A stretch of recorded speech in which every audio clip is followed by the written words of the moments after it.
Good morning. Grandma Gotti goes to court. Day one in earnest of the Donna Adelson trial. I'm Bob Mata. I'm your host. This is Defense Diaries. I'll soon be joined by my beautiful and brilliant co-host, Allie. We're ready. Y'all ready? I'm definitely ready for this. Been waiting for a long, long time, and the day has finally come. So they were able to impanel the jury last night. It was early evening, and it sounds like a pretty relatively interesting jury makeup. Couple people were in the courtroom there. I think Joel was over there and he had tweeted what the makeup of the jury is. Let me find that. And I'm pumped. I'm pumped for this trial because I think it's going to be fascinating. So hopefully you guys are looking forward to it, and hopefully you're here to let us guide you through. So I kind of went to sleep thinking, all right, well, what's going to be the order of the witnesses that they're going to call? It's hard to say. It's hard to say what it'll be, but I think ultimately she'll start off with a bang. I would think. I think she'll probably go chronologically in terms of that horrible day for Dan Markel. And at some point, so all right, wait here. I'm looking here. So day one in Charlie's trial was James Guyger, David Sims. So the 911 call, Sergeant Talley, PD, and then they had a forensic PD retired come on.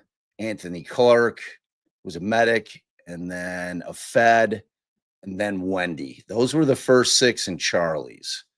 So that's pretty interesting. That's pretty interesting. It'll probably be similar to that. So ultimately, in terms of the jury, it ended up being 8 men, 6 women. And Judge Everett had originally said that he wanted 15 jurors. They landed on 14, and this is the demographic breakdown of each. So there's a black middle-aged woman, a white middle-aged woman, another white middle-aged woman, Hispanic middle-aged woman, a 40-year-old male, a 55-year-old white woman, a 40-year-old African-American male, a 35-year-old white woman, a 30-year-old white male, a 60-year-old white male, a 45-year-old or white bearded and ponytailed male, a 25-year-old white male, a 40-year-old beard-wearing hoodie. I don't know what that means. Or 40-year-old beard-wearing the hoodie, I guess, and then a salt and pepper haired 40-year-old male. So that's the makeup right there. That's what you got. And sounds about right. Sounds about right. The youngest person on that jury is 25 years old. So and you've definitely got a makeup. You got a makeup of different races, which I like to see. Sounds like primarily middle-aged folks. I wouldn't hate this jury. I would not if I was either side. I think it's sounds like a lot of people that you'd want on the jury because, in my estimation, I prefer people with life experience. Personally, I prefer people with life. Oh yeah, it's not a life experience thing or lunch break. Hold on, let me pull that down. What the hell is that one? Okay. And it wasn't lunch break when I put that up either. The irony of it all. All right, let me pull it up so you guys aren't start panicking. So opening statements, exciting, exciting. I'm ready for it. I'm ready for it. All right, got it up here. Okay, we got full screen blasting. Okay. All right, got that guy up. Oh, dang it. Let's see.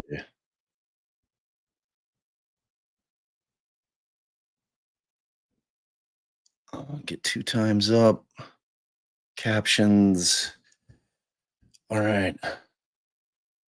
Oh, I saw my girl. She dipped in and then dipped out. She was teasing me. She was teasing me down there.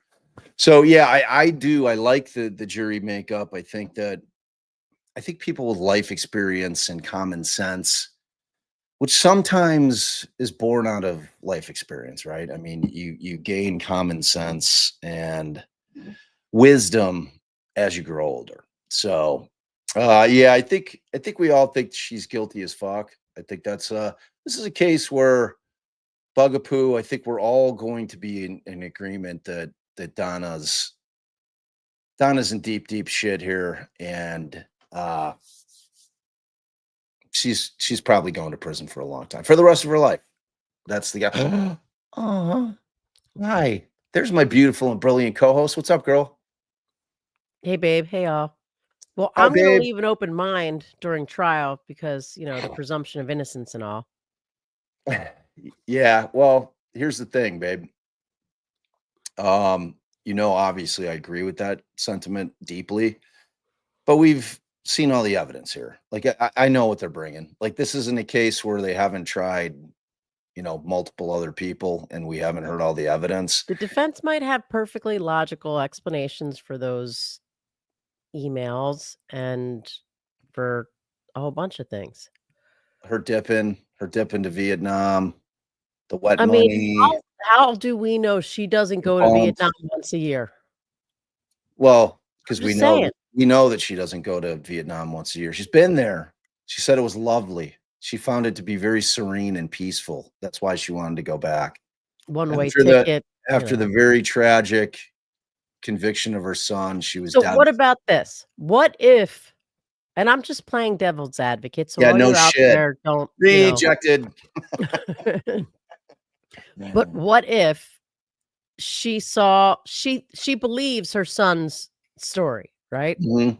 And she thinks her son just got railroaded and convicted of a crime he didn't commit. And she's like, "Oh fuck.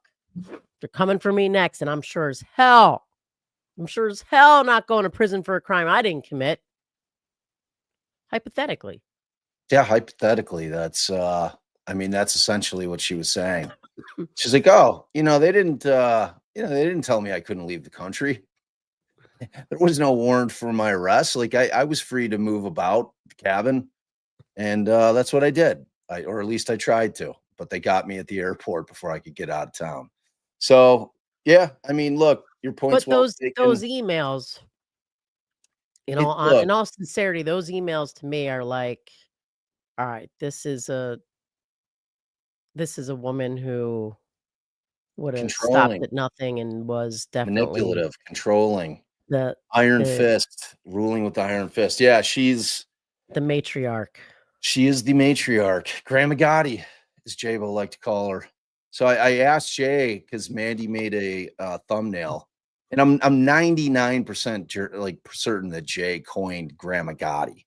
So I hit him up. I'm like, "Yo, can we use your moniker for Adelson?" And he didn't hit me back up. So I didn't use the thumb that Mandy made. But if Jay comes through and's like, "Yeah, of course," or which I would assume he would, because given full faith and credit to the brilliant comedic mind behind the moniker. So we'll see. We'll see because I liked the thumb that Mandy did, but we'll see. We'll see moving forward. We'll see what's going on. So what are you expecting for openings here? I mean, we're gonna hear from the defense basically what their story is. So whatever you were saying in terms of the devil's advocate position of presumption of innocence, which is, of course, she has. We'll find out. We'll hear what it is in openings. We won't have to wait long to find out what their strategy is here. Because opening statements again are not argument. It's not the place for that. It's for the lawyers to educate the jurors on what the case is about, what they can expect to see throughout the trial in terms of evidence and witnesses. And that's where we'll hear what the defense is planning. We'll get a good idea. This is where promises are made, and typically they better be kept Otherwise, A lot of promises weren't kept on actually both sides. on Reed. And Reed, yeah, not at the defense's fault, but because the prosecution didn't call half the witnesses on their witness list. So, Right.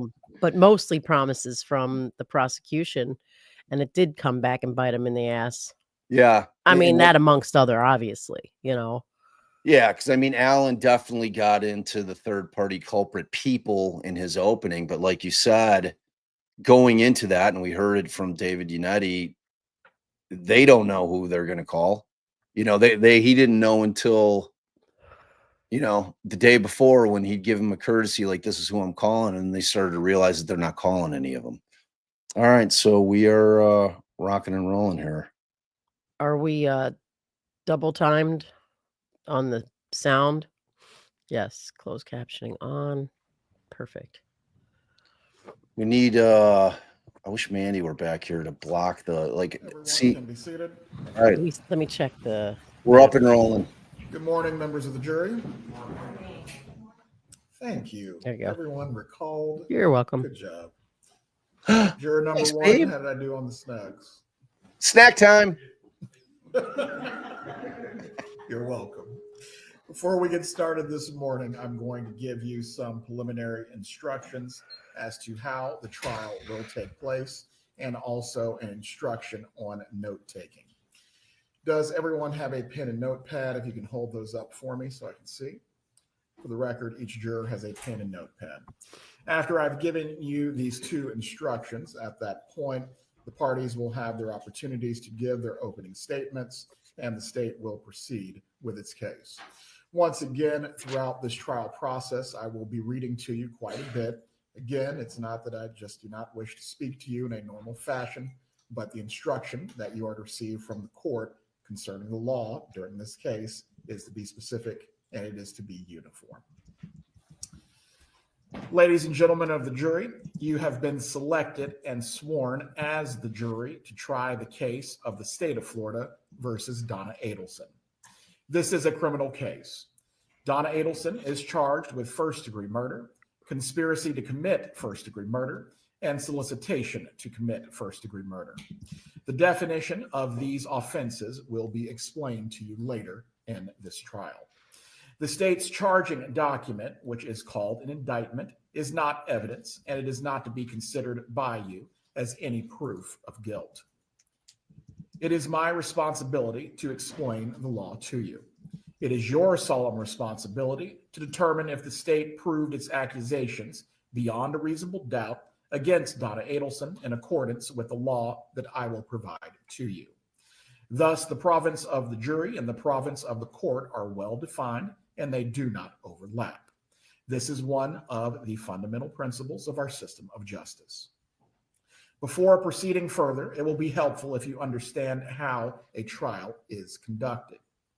At the beginning of the trial, Is that her the husband? attorneys will have an opportunity, if they wish, Guessing to that's make Harvey. an opening statement. I'm not sure though. The opening statement gives the attorneys a chance to tell Could you be Dan's what dad. evidence they believe will be presented during the trial. What the lawyers say is Tell you, not that evidence, looks like and you are not father of a considered murdered man. as such. Following the opening statements, witnesses will be called to testify under Oh, it is oath. Harvey. They All will right. be examined and cross-examined by the attorneys. Documents and other exhibits may also be produced as evidence. After the evidence has been presented, the court will give you instructions on the law. The attorneys will then have the opportunity to make their closing arguments. Following the closing arguments by the attorneys, the court will conclude with final instructions. After the final instructions are given, the alternate jurors will be released, and you will then retire to consider your verdict in this matter. You should not form any definite or fixed opinions on the merits of this case until you have heard all the evidence, the argument of the lawyers, and the instruction on the law that I will provide to you. Until that time, you should not discuss the case amongst yourselves.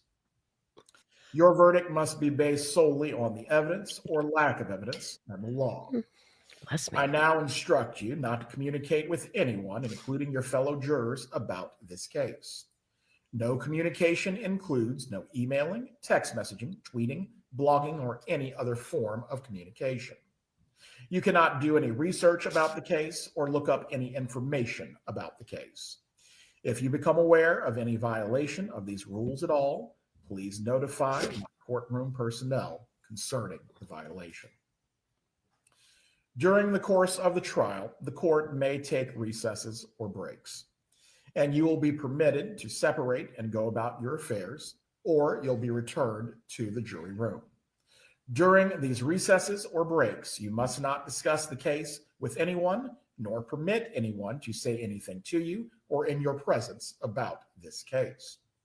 If anyone attempts to say anything to you or in your presence about this case, please tell him or her that you are on the jury that is trying the case and ask that person to stop. If he or she persists, leave that person at once and immediately report the matter to my bailiff, who will advise me. All cell phones, computers, tablets, or other types of electronic devices must be turned off while you're in the courtroom. Turned off means that the phone or electronic device is actually off and not in a silent or vibrating mode. You may use your devices during any recesses or breaks, but even then, you may not use your cell phones or electronic devices to find out any information about the case or to communicate with anyone about the case or the people that are involved in the case. Do not take photographs, video recordings, or audio recordings of the proceedings or of your fellow jurors.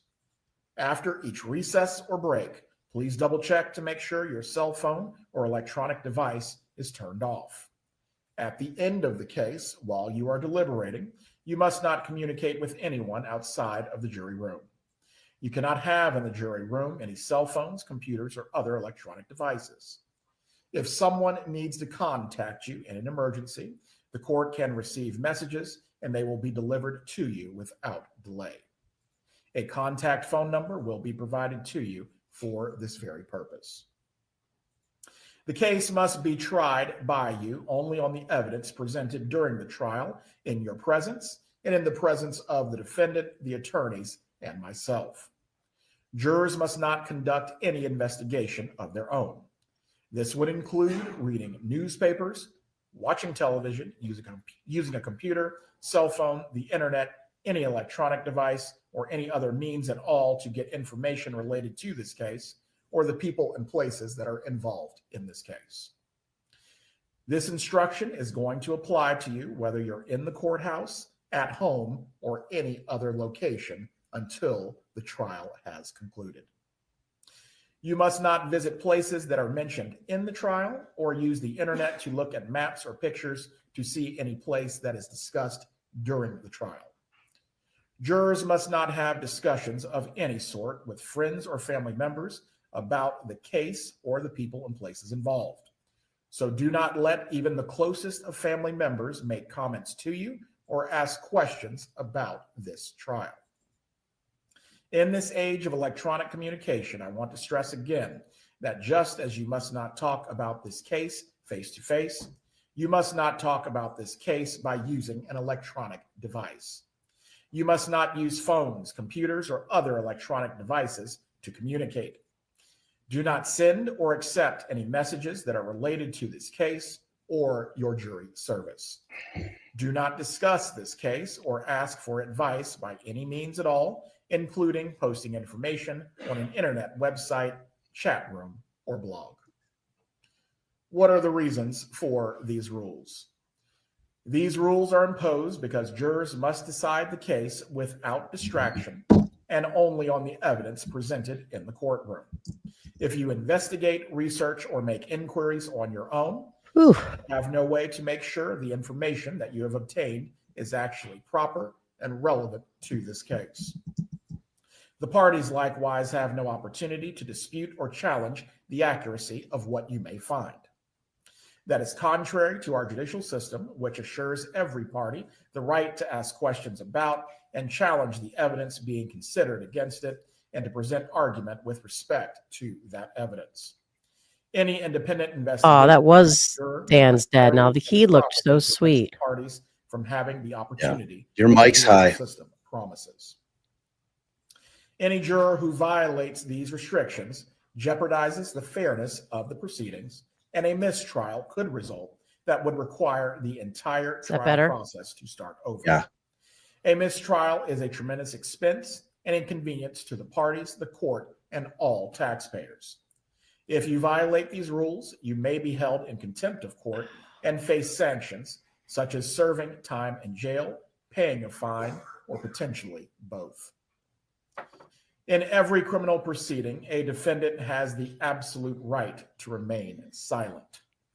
At no time is it the duty of a defendant to prove her innocence.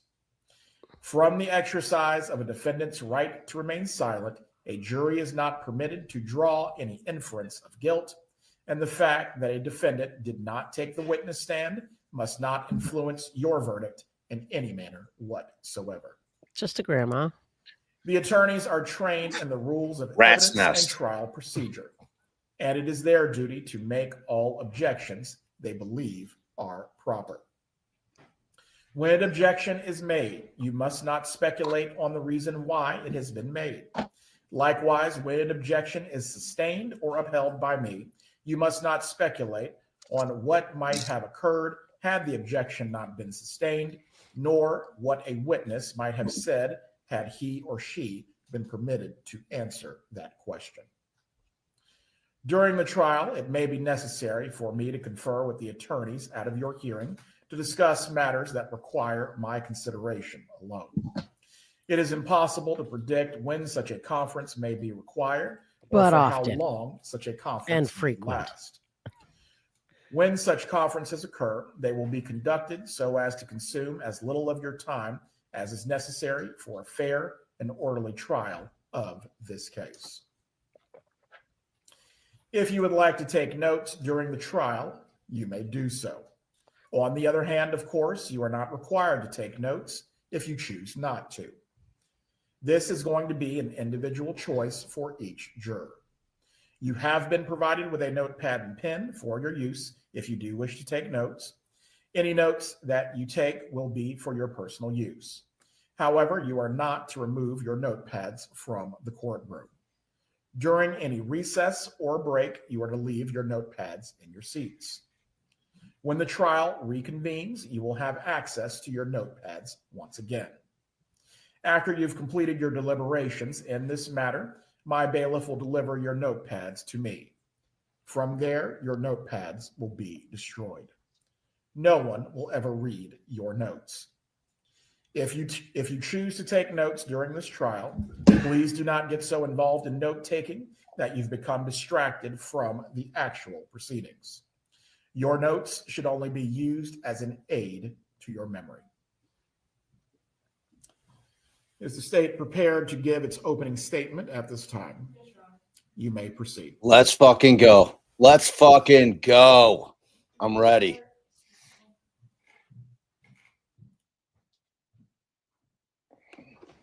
Sounds good so far. Again, I'm Sarah Katherine Dugan. Georgia Kappelman and I are representing the state of Florida in this case. And this is the defendant, Donna Adelson. We see her here at the defense table. And this is how she appeared back in 2014 when this crime occurred 11 years ago. And the reason that we're here today is because this defendant, Donna Adelson, was part of a conspiracy to hire a hitman to kill her former son-in-law, Dan Markel. This murder was set into motion because back in 2014, this defendant's family had a big problem. And the big problem was Dan Markel. And the solution to that problem was the defendant's son, Charlie Adelson. Charlie Adelson was the solution because he had a girlfriend with connections to the type of people who were willing and capable of pointing a gun at a complete stranger and 2 pulling the weeks. trigger. He knew the girl. The victim in this case, Dan Markel, was known as Danny to his friends and family. He was a loving father to 2 little boys, and he was a highly respected law professor at Florida State University College of Law. Tragically, on July 18th of 2014, Dan Markel was shot in the head in broad daylight in the driveway of his home in the Benton Hills neighborhood here in Baby, the Tallahassee. captioning up. The last day of his life began like any other day of his that summer. He woke up, he took his 2 young sons to preschool, and then he went to the gym to work out. After finishing his workout, he returned home. He pulled into his driveway and he opened his garage. But little did he know that throughout his entire routine that morning, he was being followed by 2 hired hitmen who traveled all the way to Tallahassee from Miami for the sole purpose of taking his life. And like something out of a horror movie, when he pulled into his driveway, the killers pulled in right behind him. Moments later, Dan Markel's neighbor heard a gunshot, and he looked out the window and saw a light-colored Toyota Prius back quickly out of Dan Markel's driveway and speed away. The neighbor thought that was very unusual, very suspicious, so he waited a second to see if Dan Markel also backed out of his driveway or came out of his house. And when he didn't see him, the neighbor got, a very funny feeling. And he went over to Dan Markel's open garage to see if there was anything wrong. And he found a gruesome scene. Dan Markel's car window, his driver's side window, was shattered. His glasses and his phone were on the ground next to his car. And Dan Markel was behind the wheel. He was unresponsive and moaning and terribly injured. The neighbor called 911 and law enforcement arrived to find Dan Markel with a gunshot wound to the head. He was taken to the hospital where he survived for about 14 hours before he was pronounced dead. Dan Markel was only 41 years old. And his little boys, who were deprived of their father after this murder, were just 3 and 4 years old. Bless you. Law enforcement began to investigate to try to figure out who did this, who shot Dan Markel. The scene there, the crime scene, left no trace of the killers. There was no fingerprints, no DNA, no bullet casing, nothing was stolen. And so police began to suspect that this may be a professional killing. The little evidence that they do have sends them down 2 separate paths.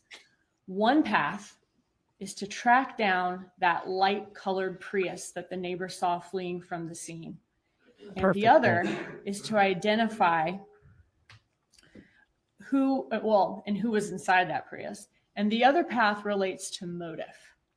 Who in Dan Markel's life would hate him enough to hire a professional killer to kill him? And after years of tireless investigation, both of these paths led directly to this defendant. So first, let's talk about the path involving motive. We'll go down both paths this morning. Police investigated Dan Markel's personal life to try to figure out a motive in this case, to see who might want him dead. And they learned that Dan Markel was entangled in a very nasty divorce with his ex-wife, who is the defendant's daughter. And his ex-wife is named Wendi Adelson. A review of the divorce case file reveals that Wendi Adelson had asked the court to allow her to relocate to Miami, where she was from and where her parents lived, with her children and Dan Markel's children, in order to be closer to her mother, Donna Adelson, to her father, whose name is Harvey Adelson, and to her brother, whose name is Charlie Adelson. The victim, Dan Markel, as y'all can imagine, is adamantly opposed to this, to his children being relocated to Miami. He works here in Tallahassee. He's a law professor here in Tallahassee. This is where he lives. This is where his kids have been raised. He wants his children here with him. A review by law enforcement of Wendi Adelson's emails made it clear that her mother, the defendant, hated Dan Markel and was the relentless driving force behind Wendy's relocation efforts to South Florida. And, being a caring and involved parent is great, but The defendant's participation in her children's lives went beyond mere involvement or even meddling. She was extremely controlling.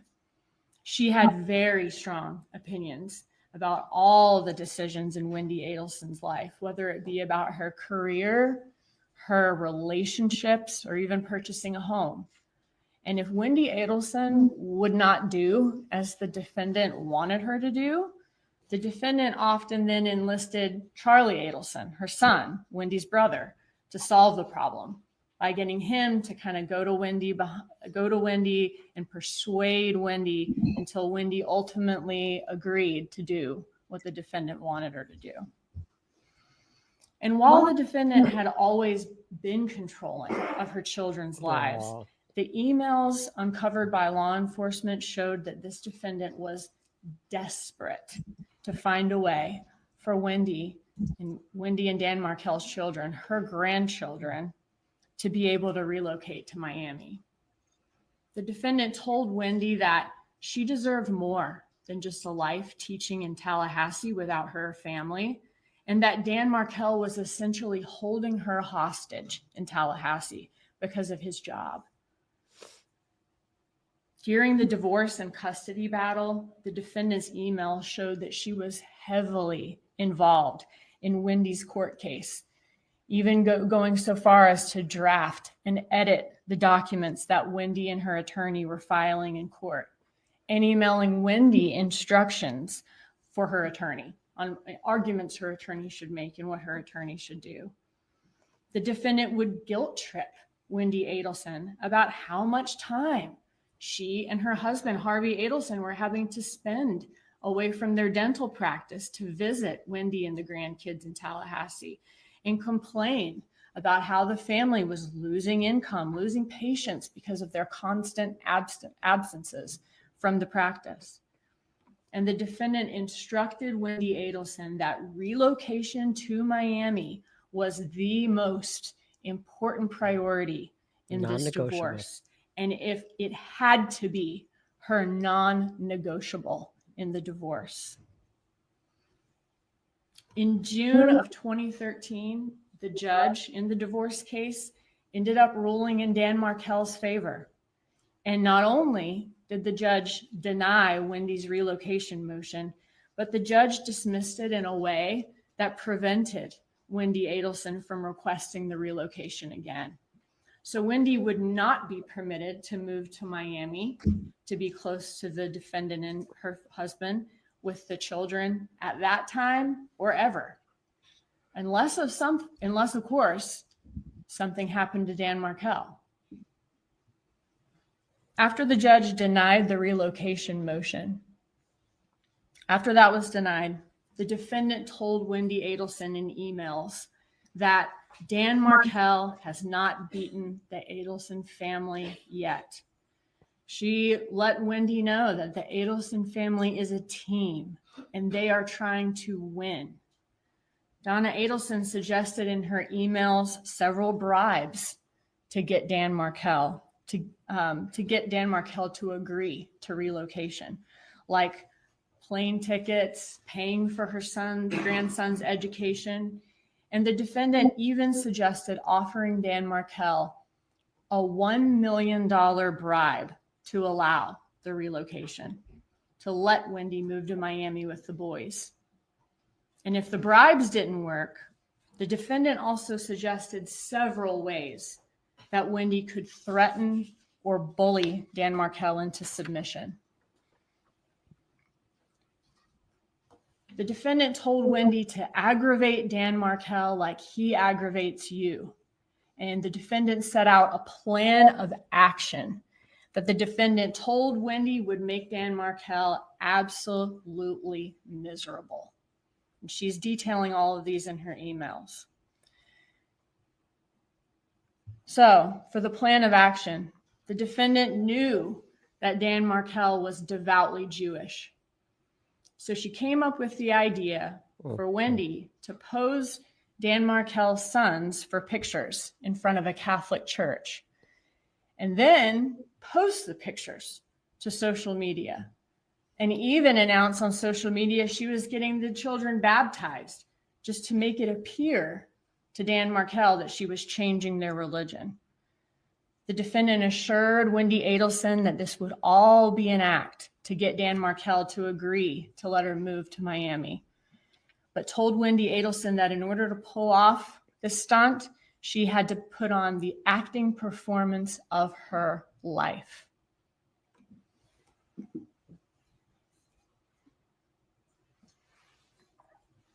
The defendant said that it did not matter to her if Wendi had to dress her two little toddlers up in Nazi or SS uniforms, as long as she was able to get them to South Florida and show Dan Markel that he was not in control. The defendant repeatedly told Wendi Adelson that the rest of her life, meaning Wendy's life, as well as the defendant's life, Harvey Adelson's life, and Charlie Adelson's life, depended on Wendi Adelson and the boys being able to relocate to Miami. And the defendant said that she would never, never, never give up and never stop fighting for Wendi and the boys to be relocated to Miami. And she never did. The evidence in this case will show you that this defendant's closest confidant was her son, Charlie Adelson. She and Charlie Adelson talk multiple times a day, every day. And he was the person with whom she would constantly vent and complain to about Wendy's situation here in Tallahassee, having to live in Tallahassee with her sons.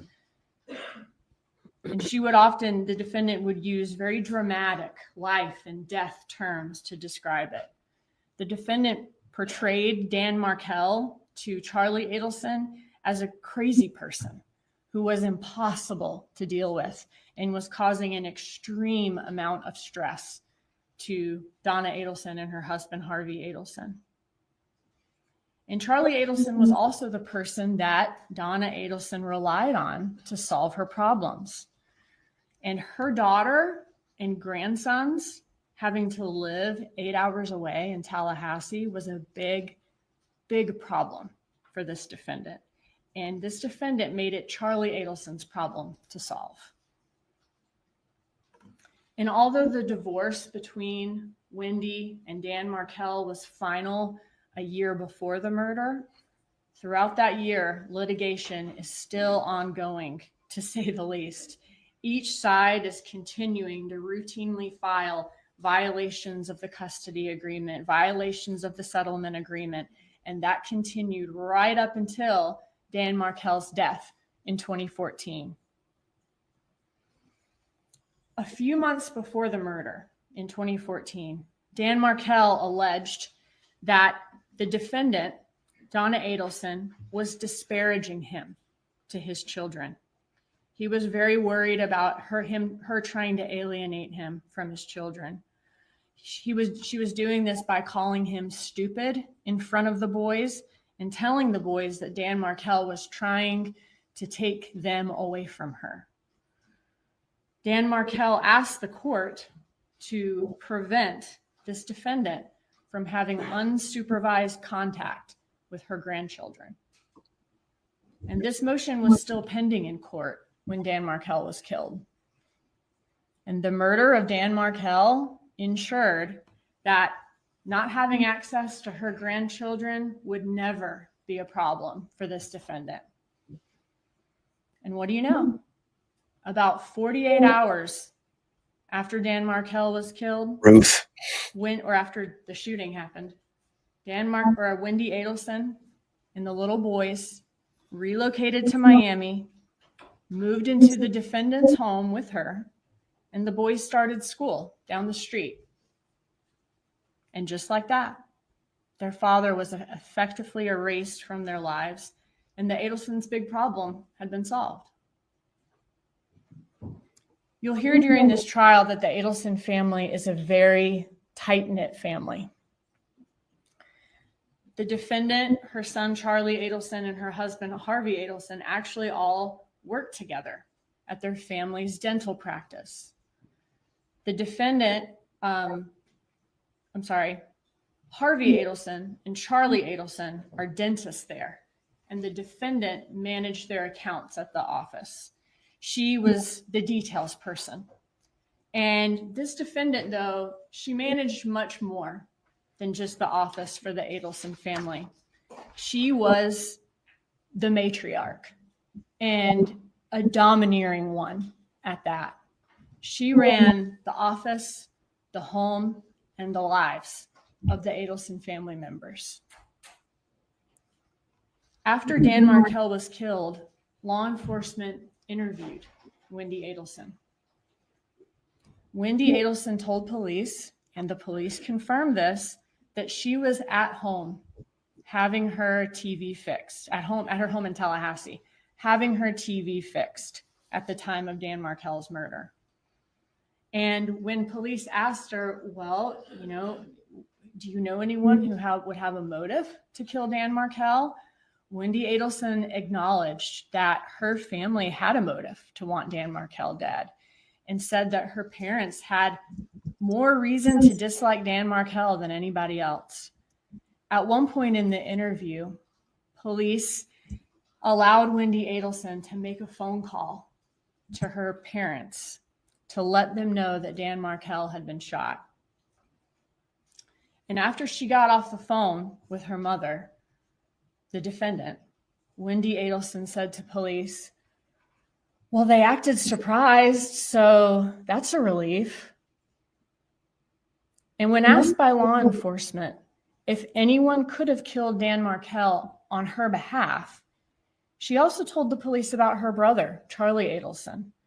Wendi admitted to police that her brother, Charlie Adelson, had joked that he looked into hiring a hitman to kill Dan Markel as a divorce present, but decided to buy her a TV instead because it was cheaper.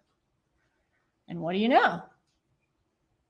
The same TV that Charlie Adelson bought his sister as a divorce gift would be Wendi Adelson's alibi the morning of the murder.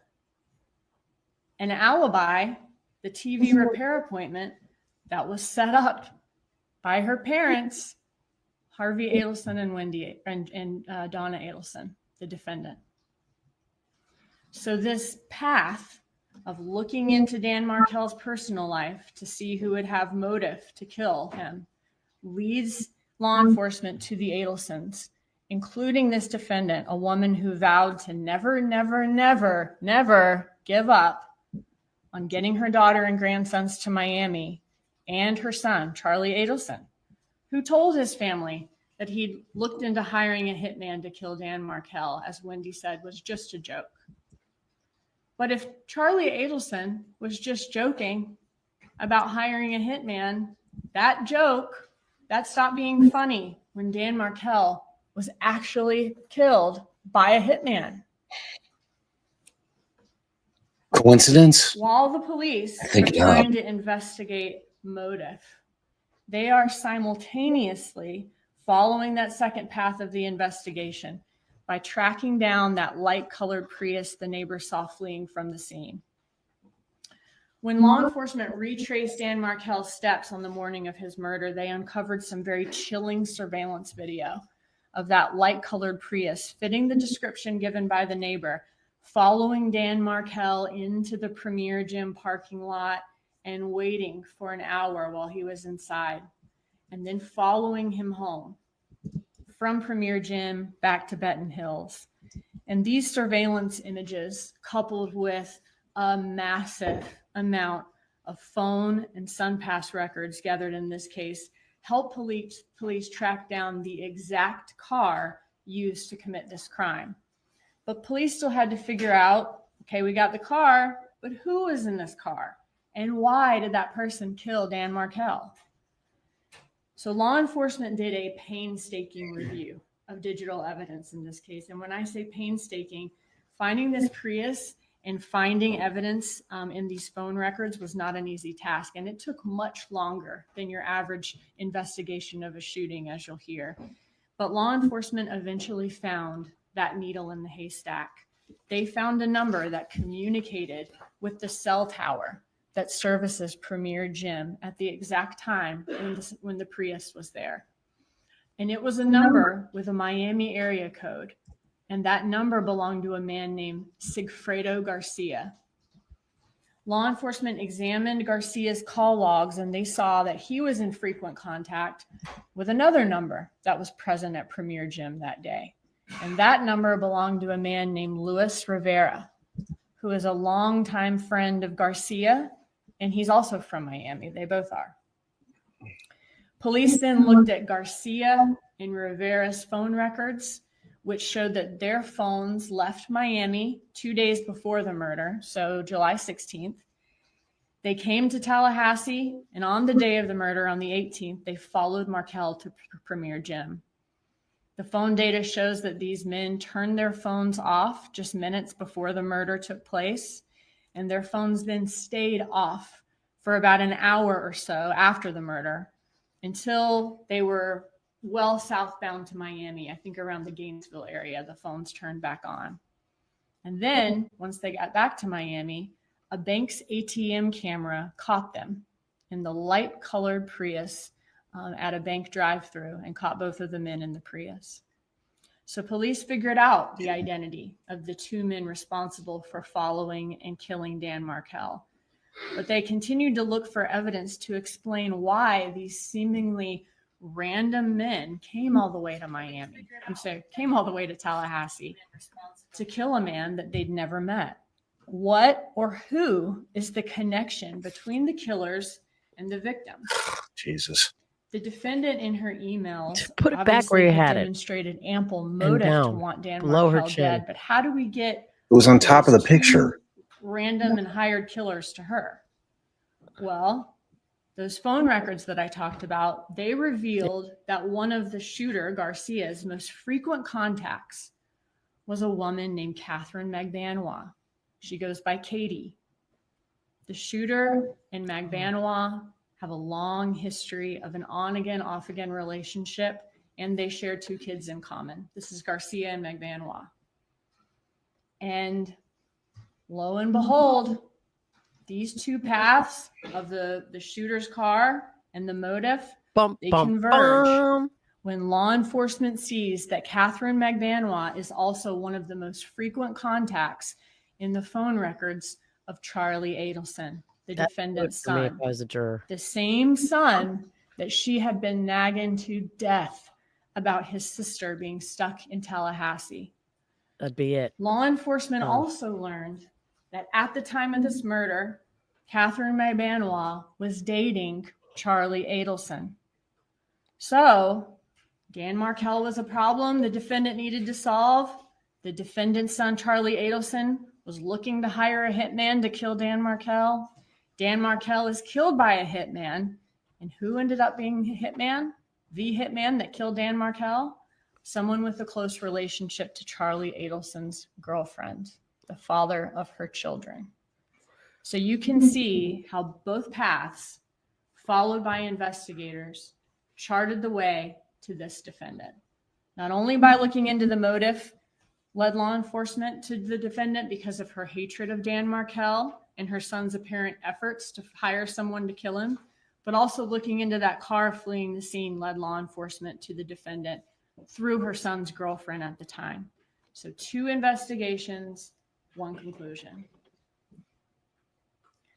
Law enforcement also tried to follow the money in this case, and that was a 3rd way that the evidence in this case pointed to the defendant.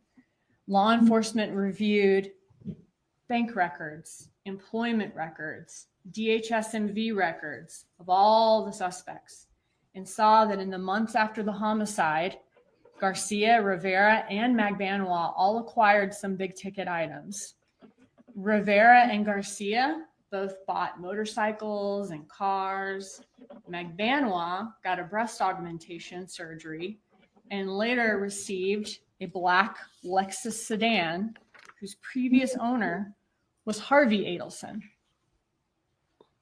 Katherine Magbanua's bank records were analyzed, and there was no check ever written or matching cash withdrawal for the car or the breast augmentation. Bank records also showed that Magbanua's account had a huge spike in cash deposits around the time of the murder. She deposited more money in her account in the 5 weeks after the murder than in the entire year before the murder. And this was during a time when there was no record of her being employed anywhere. And also, about 2 months after the murder, this defendant added Katherine Magbanua to the payroll at the Adelson family's dental practice, the one that she kept the accounts for, the defendant kept the accounts for. And the defendant started issuing her regular checks from their business account every 2 weeks, despite the fact that she did not work there at the time. Magbanua didn't work there. Law enforcement noticed that each one of the 44 checks that were written to Katherine Magbanua every 2 weeks over the course of the next 2 years after the murder were signed by this defendant, Donna Adelson. So the money was talking, but what about the suspects? Law enforcement wanted to know what they were saying. That was a good line.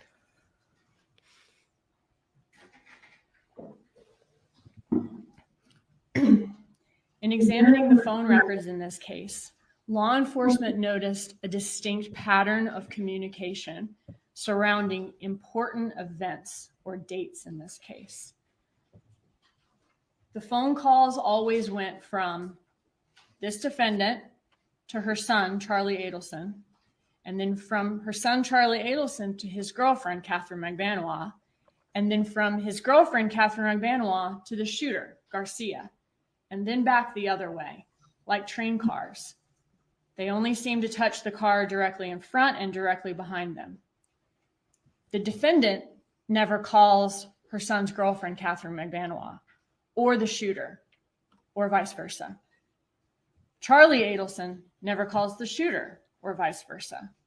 So, if this is a murder for hire conspiracy, as law enforcement suspects, could it be that the defendant and Charlie Adelson are wisely insulating themselves from the actual shooters by having Magbanua act as the middleman?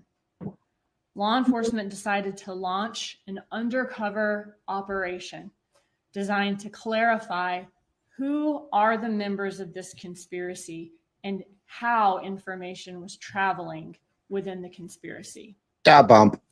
Police applied for and received court authorization to listen in real time to the phone calls of Charlie Adelson and Katherine Magbanua, the people in the middle of this train car. And this is what's known as a wiretap. By this point, though, it was April of 2016. It took about 2 years to do this investigation to find out who was in the car and to get this wiretap going. So at this point, it's been 2 years, almost 2 years since the murder. And at this point, in April of 2016, Charlie Adelson and Magbanua are no longer dating. They've been broken up for over a year. Katherine Magbanua at this point is actually back together with Garcia. We heard they're on again, off again, and have these kids together. Charlie Adelson has moved on he's had many other girlfriends at that point since Magbanua. And Charlie Adelson and Magbanua, though, they are still friends. They remain close friends since their breakup, and they're still in regular communication by April of 2016, even though they're not together anymore. Rivera, the second hitman in that Prius, was in prison by this point, doing time on an unrelated charge. And the defendant is happily taking care of her grandkids all day, every day. So all the members of this conspiracy have presumably gone on with their lives, believing they've gotten away with murder. So what reason would they have to be discussing the murder at that point if police are listening in? They wouldn't. So police needed to stage an event that would generate some conversation, some activity between the members of the conspiracy so they could see who the members of the conspiracy were. Their plan was to send an undercover agent posing as someone on behalf of Luis Rivera. He was the hitman who was incarcerated by April of 2016, to walk up to the defendant, Donna Adelson, on the street. There's a fly right in front of me. It won't leave me alone. To walk up to Donna Adelson on the street and try to blackmail her for money. Law enforcement refers to this as a bump. So this undercover agent posing as a blackmailer, and this is an actual picture from the surveillance cameras, that this is the undercover agent passing a piece of paper to Donna Adelson back in 2016. This undercover agent is posing as a blackmailer. He hands the defendant a piece of paper, and on the piece of paper is a news article about Dan Markel's murder. And written on the piece of paper is a phone number and the amount of $5,000. He tells the defendant that he knows the Adelsons are taking care of Katie, and he's basically there to blackmail to get more money out of them or out of her on Rivera's behalf, to even things out, because he knows they're taking care of Katie. He never says Charlie Adelson's name or anything about Charlie Adelson to Donna Adelson. The defendant then puts the piece of paper in her purse and walks away without ever looking at the piece of paper, because she knew exactly what it was about. Then law enforcement listens in to see what will happen next. Will the defendant go straight to the police to report the blackmail, or will she do something else entirely?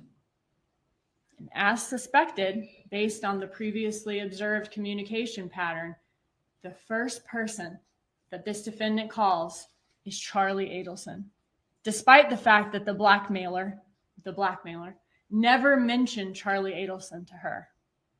On that first call, you would think the first thing that Donna Adelson would say to Charlie Adelson is, "Oh my God, it's so crazy. Some man just came up to me, handed me an article about Danny's murder, and he's demanding money from us."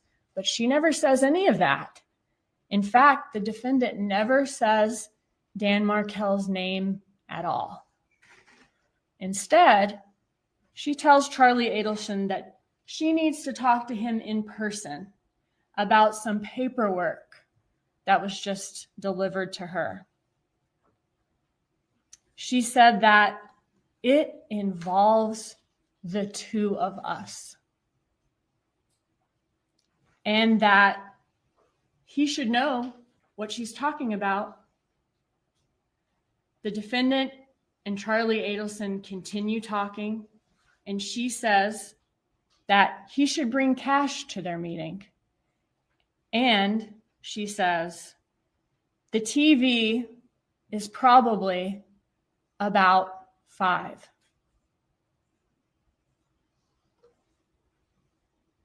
The defendant tells Charlie Adelson that the man who approached her mentioned an ex-girlfriend. The defendant never says which ex-girlfriend of Charlie Adelson. She never says Magbanua's name to Charlie Adelson in that phone call. She only says that the blackmailer mentioned an ex-girlfriend. Charlie Adelson never asked his mom, "My ex-girlfriend? Which ex-girlfriend?" He's had a lot. He never asked that, because as the evidence will show, he didn't need to. He knew the TV is probably 5 meant that she was being blackmailed about Danny's murder, where the TV was the alibi, and he knew that the ex-girlfriend in question was the only ex-girlfriend that he had solicited to find a hitman for him, Katherine Magbanua. That'd be it for me. And we know that because I think after not. this call with his mother, the defendant, Charlie Adelson, calls Katherine Magbanua. He does not call his most recent ex-girlfriend or even the one before that. He calls Katherine Magbanua. And his call to Katherine Magbanua is the only call he makes to any ex-girlfriend after getting the information from his mother that the blackmailer mentioned an ex-girlfriend. And he hadn't dated her for about 1.5 years at that point. And although they threatened to do it very often, neither Charlie Adelson nor the defendant ever reported this attempted blackmail to the police. You all will hear the calls between the conspirators, and as you listen to these, you'll notice that they're being very cautious about what they say. It's apparent that they're being very careful about the words they use because they are all immediately suspicious that law enforcement could be behind the bump. Law enforcement could be the person who came up to them on the street and gave her the paperwork. And law enforcement could also be listening to their conversations. After Charlie Adelson's first call to Katherine Magbanua, Charlie Adelson then meets up in person with his mother, the defendant. And in person, she gives him the paperwork that this blackmailer gave to her and makes it Charlie Adelson's newest problem to solve. And naturally, what does Charlie Adelson do? He goes to the next train car, Katherine Magbanua. Charlie Adelson and Katherine Magbanua meet in person at a restaurant called Dolce Vita in Miami. And while they sit at their table in this busy, noisy restaurant, an undercover FBI agent is sitting at a table nearby with a camera hidden in a bag, recording the conversation. So this is an image from that video recording the conversation. And in the recording, we hear Charlie Adelson discussing whether the man who walked up to his mother could be an undercover police officer, or he could be someone trying to legitimately blackmail them. And if it's a blackmailer, is it somebody who just saw a way to make a quick buck? Or is it another situation entirely, which would be much worse for the Adelsons? Is it actually someone with inside information about Donna Adelson's role in the murder of Dan Markel? And that person could tell police what they know. Charlie Adelson reassures Katherine Magbanua, that if it is the police, that is a good thing. Charlie Adelson thinks that, hey, if it's the police, that means the police don't have enough evidence to charge anybody. You know, they're just fishing for information. And in fact, Charlie Adelson tells her, hey, if they had any evidence, we would have already gone to the airport.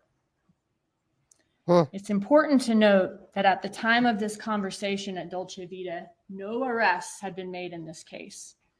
And the only thing that police had released to the public at that point was a photo of the light-colored Prius that fled the scene.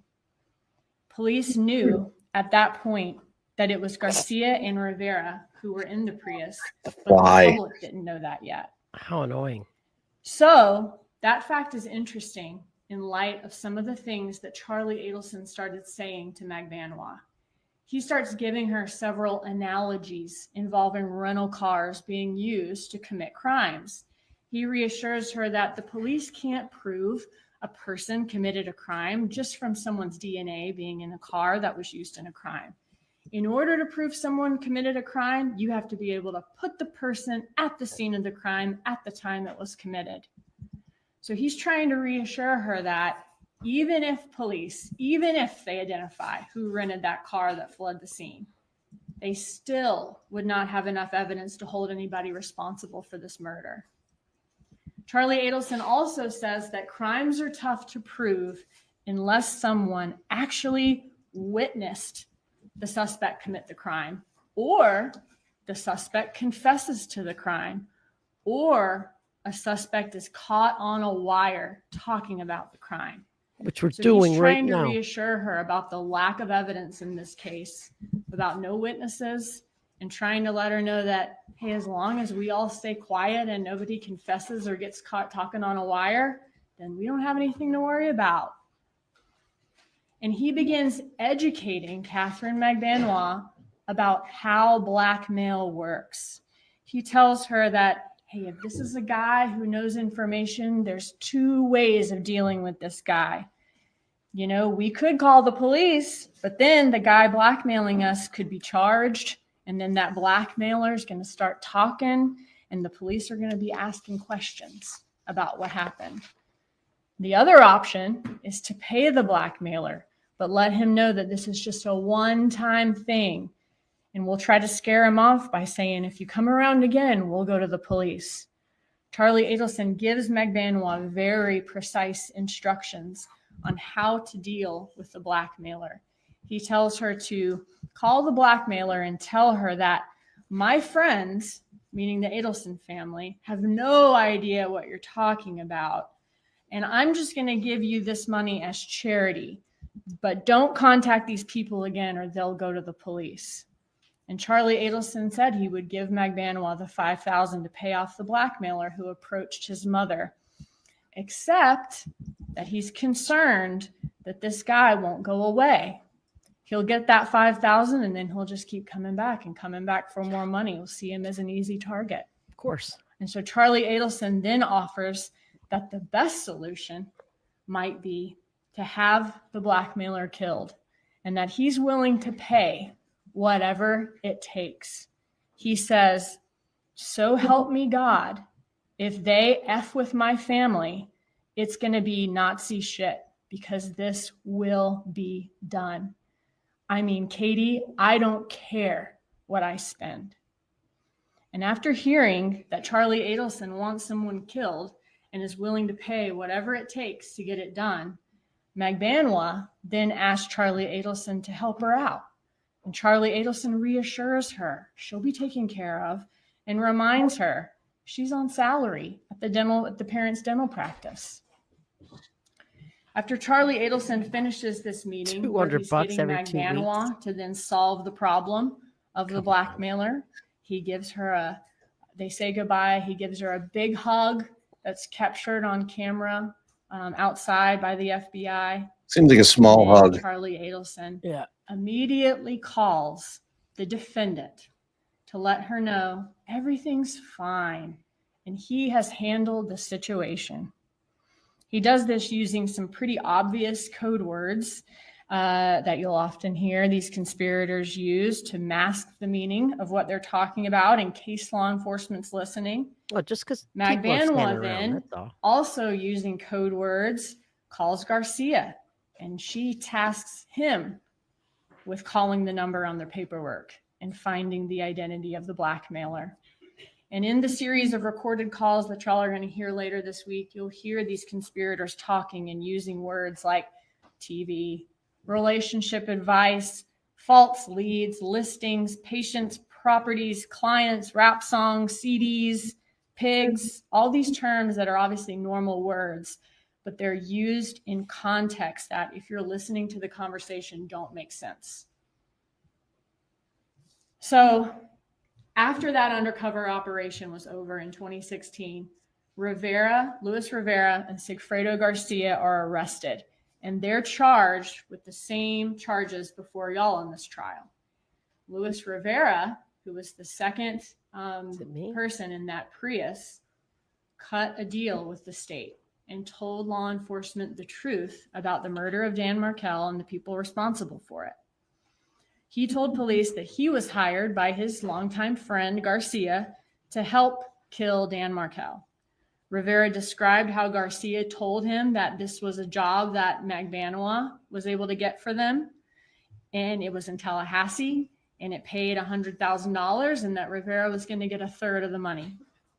Rivera said that during the trip to Tallahassee, Garcia had a piece of paper with a picture of the man that they were hired to kill and some handwritten notes.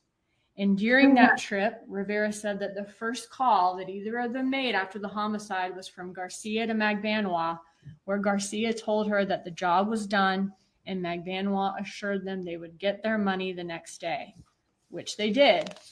That Magbanua brought the money the next morning to Rivera's home. And law enforcement checked cell phone records, which corroborated Rivera's information. Law enforcement told police that the money that he received from Magbanua the next day was packaged in a very unusual way. The money was basically in stacks of 1,000. Each stack was made up of $100 bills that were then stapled together. And after each stack was stapled together of 1,000.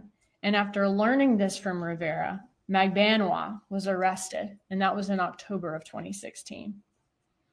During this trial, you'll hear that the Adelson family had access to a lot of cash because their family gave cash discounts at their dental practice. Like if you paid in cash, you would have to pay less than if you paid on a card or check.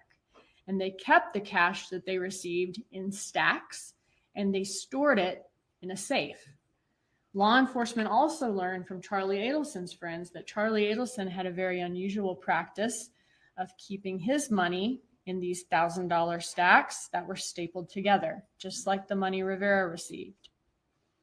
And over the last few years, since the 2016 arrests of Garcia and Rivera in May, and then of Magbanua in October 2016, law enforcement has not stopped working on this case. 3 years after Garcia's arrest in 2019, he was convicted at his trial. Law enforcement continue, though, to gather evidence. They continue to interview people who may possibly have information and to clarify all of these recordings the FBI did that couldn't be clearly heard. And thanks to their tireless efforts, in March of 2022, Charlie Adelson was indicted. 2 months later, in May of 2022, Katherine Magbanua's case went to trial, and she was convicted. During Magbanua's trial, Katherine Magbanua took the stand, and she insisted, this is back in May of 22, she insisted she had no knowledge of the murder. The Adelsons must have just gone around her to hire the hitman directly. That's what she testified to. Her defense team insisted that the state's theory was correct about every co-conspirator except for her, for Katherine Magbanua. That Katherine Magbanua was just this victim of bloodthirsty and desperate prosecutors and investigators, and just a victim of this set of circumstances that appeared to prove one thing, but was actually, the truth was something else entirely. However, after being convicted at trial and sentenced, Magbanua finally decided to testify about the plot to kill Dan Markel, and admitted that she was the connection between the Adelson family and the killers hired to kill Dan Markel. Magbanua testified in Charlie Adelson's trial in October of 2023 and said that Charlie Adelson wanted to hire someone to kill his sister's ex because his mom was stressed out over all of the problems his sister was having with her ex-husband. Magbanua said Charlie painted a picture that Donna supposed to do? Wendy's ex was this terrible man causing his mom so much stress that she couldn't sleep or eat. Magbanua agreed to help him and ended up recruiting her children's father, Garcia, and also Rivera to kill Dan Markel. She says that the night of the murder, she went to Charlie Adelson's house to pick up the payment for the murder. And when she arrived, Charlie Adelson said that his parents had just been at the house and that Charlie Adelson had the money for her there. Wow. Law enforcement was able to corroborate this claim with phone evidence showing that Donna Adelson went to Charlie Adelson's house the night of the murder. Harvey too? Magbanua then spent the night with Charlie Adelson that night. And the next morning, on July 19th, he put the money that she was to divide up into the trunk of her car.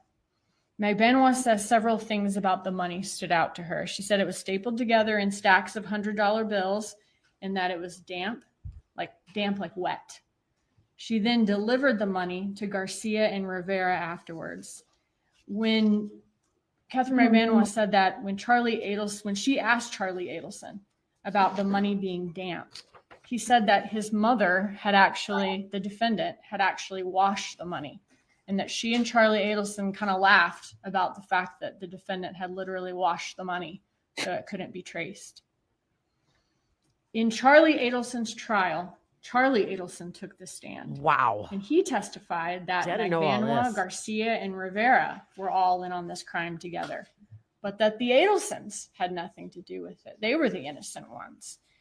He crafted an elaborate story in which Garcia and Rivera came to Tallahassee on their own, killed Dan Markel without his knowledge or his family's knowledge, and then these killers colluded with Magbanua to play he and his mother for fools and extort money out of them. And for many reasons, which will be revealed to y'all in this trial, Charlie's interpretation of the facts was not reasonable to believe, and he was convicted. Charlie Adelson was convicted in November of 2023. And within hours of his guilty verdict, this defendant began to plan to flee the United States to a country that she could not be extradited from in order to avoid being arrested for Dan Markel's murder. The defendant on her phone researched countries that did not have extradition treaties with the United States, and she applied for an emergency visa to Vietnam. She was overheard planning to put her money in trust for her grandchildren, and she and her husband purchased one-way tickets with a fast-track emergency visa to Vietnam. And Vietnam does not have an extradition treaty with the US, as she would have learned from her searches. And just days later, she was stopped by law enforcement on the jetway in Miami International Airport, where she was boarding her one-way flight to Vietnam. And she was then charged for her participation in the murder of Dan Markel.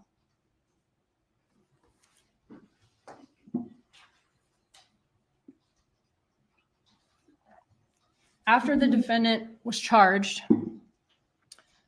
law enforcement received information from women who said that the defendant, Donna Adelson, was offering them bribes in exchange for false testimony in this trial. They said Donna Adelson promised them money, housing, veneers, prescription drugs, if they were willing to testify that Katherine Magbanua told them a completely different story about the crime than the one that she would be testifying to. One informant was even able to show law enforcement a script, a question and answer session for a direct examination in trial that Donna Adelson herself wrote, and that Donna Adelson wanted this informant to memorize and come into court and perjure herself by reciting it to you here in trial. Please listen to all of the evidence that y'all are going to see and hear in this trial. I know it's been a long week already, and we have a lot of evidence for you in this case. But when you do, you will see that this defendant conspired with her son, Charlie Adelson, who solicited his girlfriend, Katherine Magbanua, to get this murder done. And then this defendant paid her with cash, with checks for the job once it was completed. The defendant acted in furtherance of this murder plot that went beyond just thinking about it or just talking about it. And these acts make her guilty as a principal to first-degree murder, just as if she was the one pulling the trigger in the garage herself. And while the defendant's choices helped solve a problem within her family, they came at a very high price. She took the life of a loving father of 2 little boys and caused a lifetime of grief for Dan Markel's loved ones. And at the conclusion of the evidence in this case, you will be convinced beyond any reasonable doubt that this defendant is guilty. And at that point, we'll ask you for the only verdict that does justice in this case, which is a verdict that this defendant is guilty as charged. Thank you.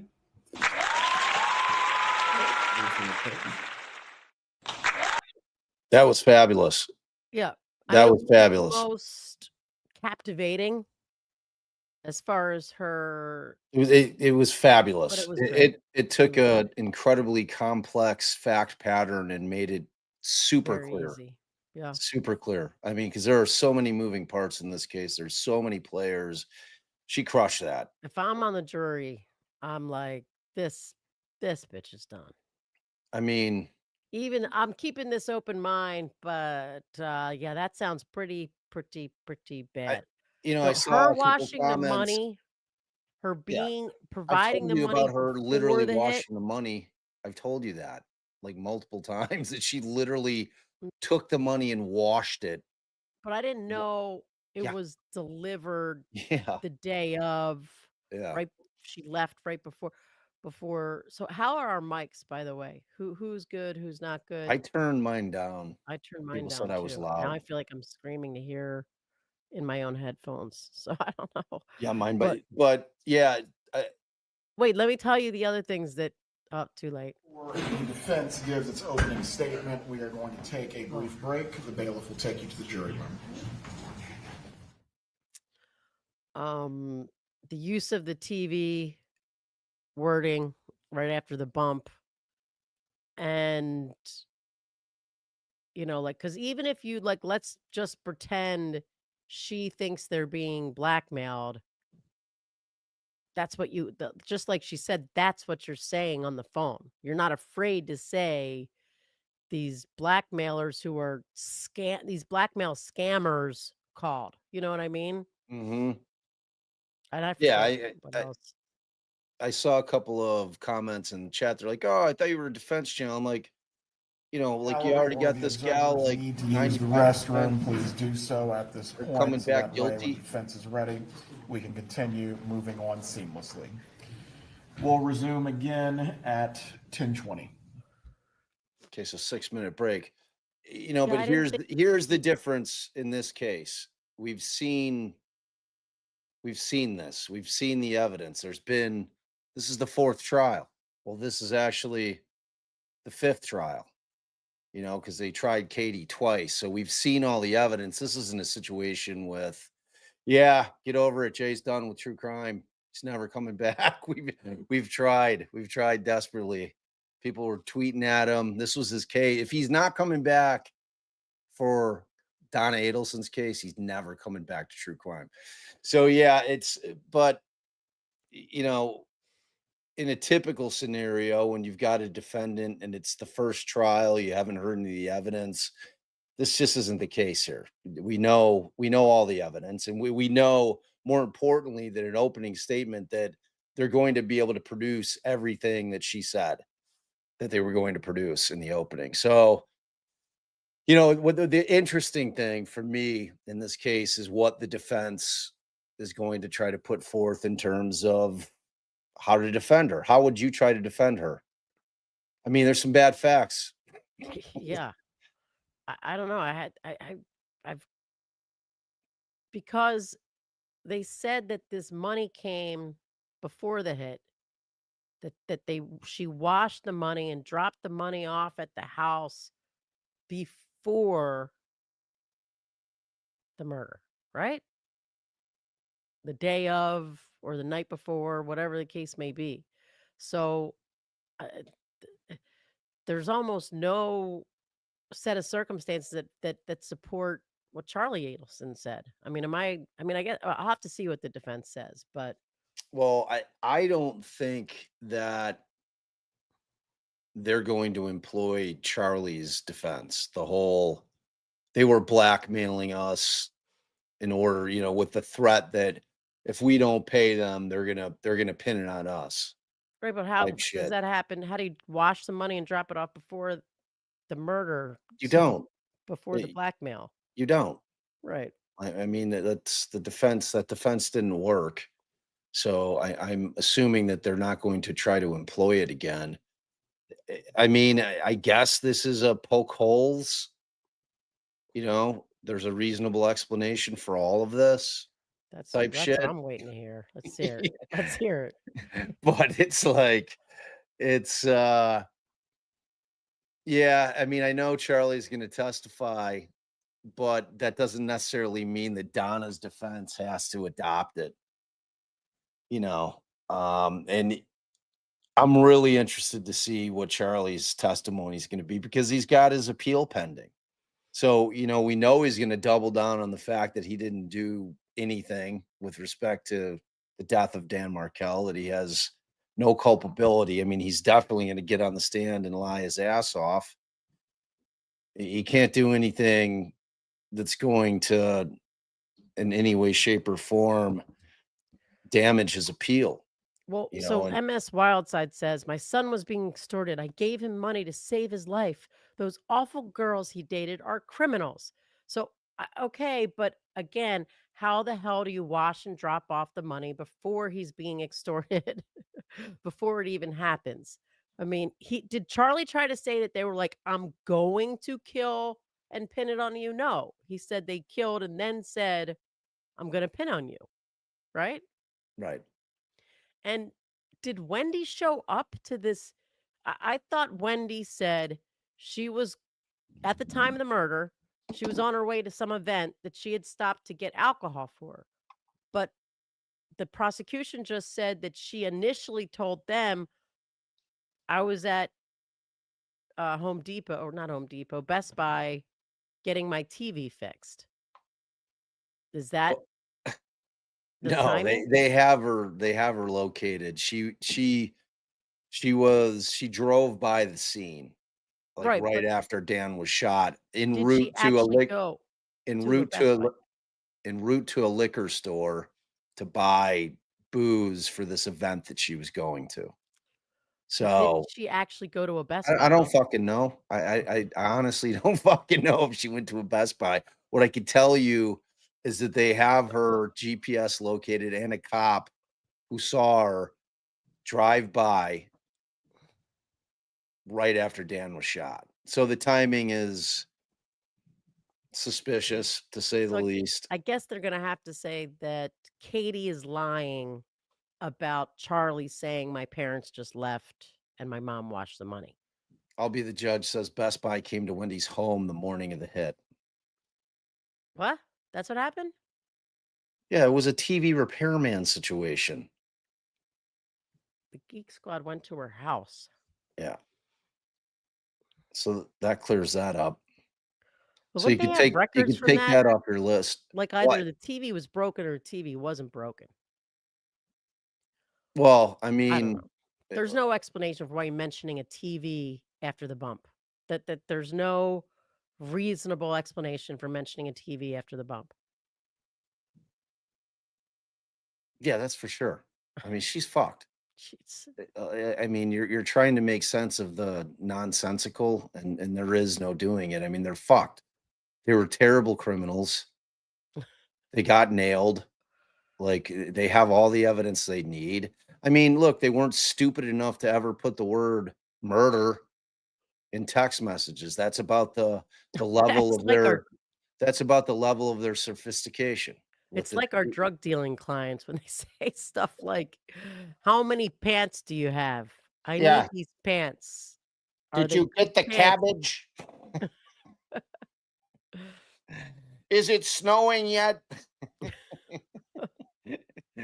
Is Yeah, it like, snow yet? hey, great code words, dude. Great code words. Yeah, But she it did great, like you said in the opening, being like, they're gonna use these words that make no sense in the context that they're using them. Hey, I'm gonna be super open-minded and try to play devil's advocate and try to find any arguments that help the defense whenever I can, but it's just seeming, you yeah, I know mean, so Allie has not watched any of the other trials. No, I Like, Al like, remember the when we openings did and our closings of Charlie. primer, like, Allie knew very little about the case Yeah, that's at what I all. got the most. So, like, Allie's like, I've seen some people in chat that were like, I don't know any of the, I'm coming into this with an open mind. This is the first trial I've watched, which is good. I mean, but those of us who have watched the other trials and are well aware of all the evidence, it's impossible to do that. I mean, I know what they're putting on, I know what's admissible. And, you know, my honest opinion is she's guilty as fuck. Period. It's like this isn't a case where I don't know what the evidence is and I need to wait till trial to hear it because I've heard it. That's the difference. Did Katie did Katie get some sort of benefit from turning state, becoming a witness? No, they offered her a plea deal, which she did not No, I accept get that, but did she getting stupidly. like, "Oh, we're moving you to a better prison. We're giving you a television, a couch, and a jail cell." I mean, I don't know. We'll hear it, I'm No, sure. no. I mean, not that I'm aware of. I mean, she's got life without the possibility. So Did I don't. I Charlie? think. I think they asked her, and she's not during Charlie's trial, and she was getting no benefit whatsoever. She just wanted to come clean. So did Charlie argue this woman, Katie, just wanted to get her hooks into me because we're rich, and she wanted to like attach herself to me by doing this, coming up with this plan all on her own. Like in theory, she told the hitman, "These guys are hiring you. Go kill them." I don't know. There's just no. I can't come up with any. Yeah, I mean, you're reaching. It's like so somebody asked in the chat if we would have repped Donna. Yeah, I mean, of course, Sure. but like I would have really been trying to work out a plea deal with her, for her on her behalf. I would have said, look, this evidence, you're not going to be able to talk your way out of this one. You're not going to be able to Graham Gotti a jury. They're not going to buy your shit. They have very powerful evidence. But ultimately that decision is not up to the lawyers. It's not up to the So lawyers. It's up to the defendant. If Donna is going to go to trial, I mean, if you're Donna, you're 75 years old, you're taking the shot. You're going to trial. I mean, there's no point for you're Donna to dying in plead prison out. no matter what. Right. I mean, you take the shot. If you're 30 and they offer you something, like there was some speculation on Surviving the Survivors channel that there was some plea offer that was out there that they had offered Donna probation if she gave Wendi up, which that was not substantiated. I I've can't never imagine they heard a would have done that. situation where um, a prosecutor's office leaks a deal like that. So, like, as far as I know, that was bullshit. But again, it could have come through defense lines if it was real. But right, we have no reason to think it is. But I was gonna say, and now I forgot. Damn it. Um, I got to start taking notes because sometimes that's why I interrupt you. It's like because I got this thought in my mind that now I forget what it was. Mm, Let me think about it. What was it?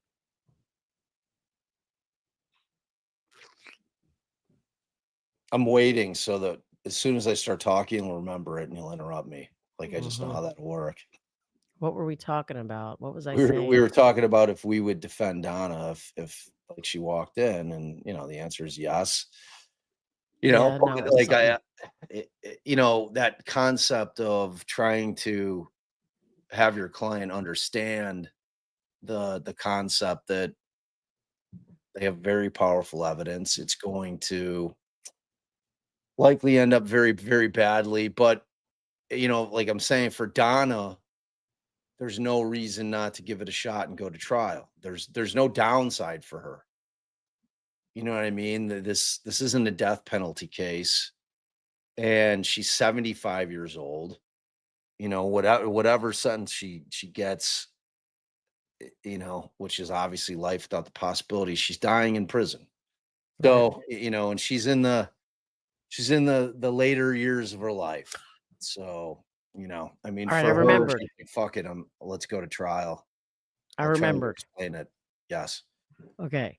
So I know everybody thinks, or most everybody thinks Wendy is guilty. And I know I gave my opinion, and when the emails come up, I'll give them again for those of you here who weren't there on the primer.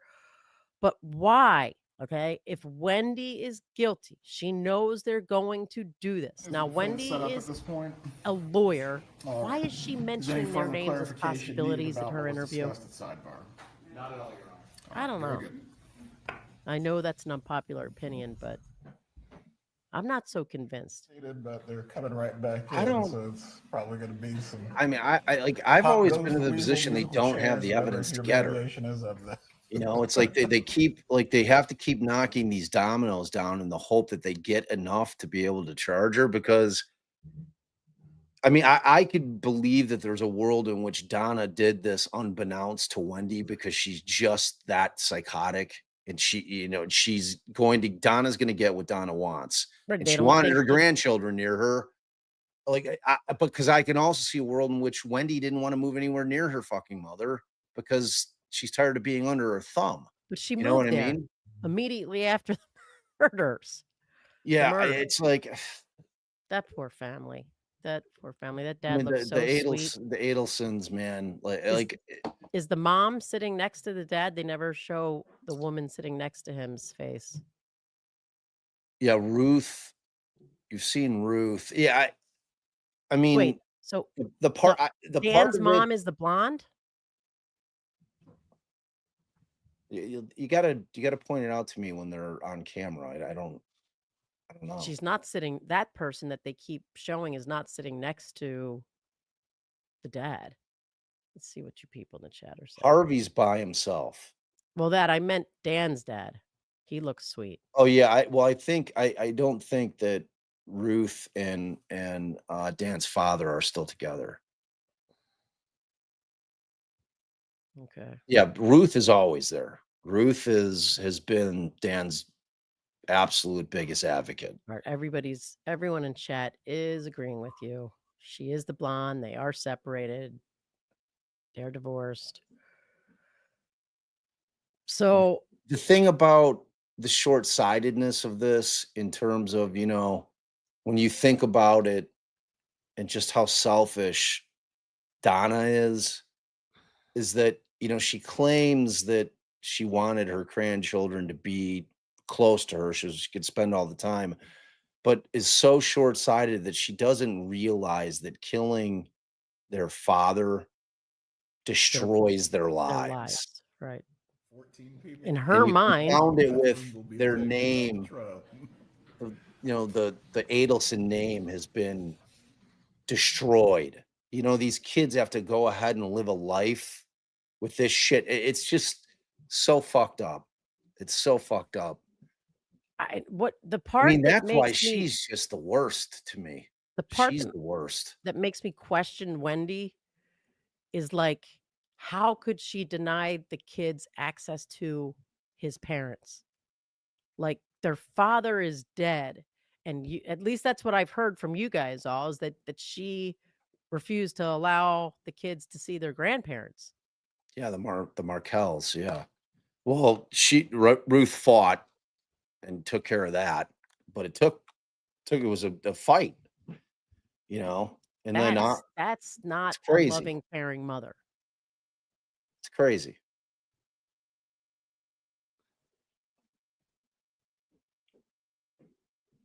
Those poor kids. That's what I'm saying. Like it's the kids. It's always about the kids. I have to say, I'm a little shocked that even though they're divorced, that this wouldn't be a scenario where you'd support each other. Yeah, I mean, when you lose your child, it takes a toll. It takes a toll on a relationship. Even a grown man, their son, I think it was, I don't know. I mean, there's a lot of stories out there where you hear that, especially a young child, when couples lose a young child, but I don't know how different it feels, even if your kid's an adult. You know what I mean? It's like your child's your child forever. Obviously, it's always your little boy or little girl, whatever the case may be. And I mean, Ruth was just fiercely advocating because I mean, this has been going on for 11 years. You know what I'm saying?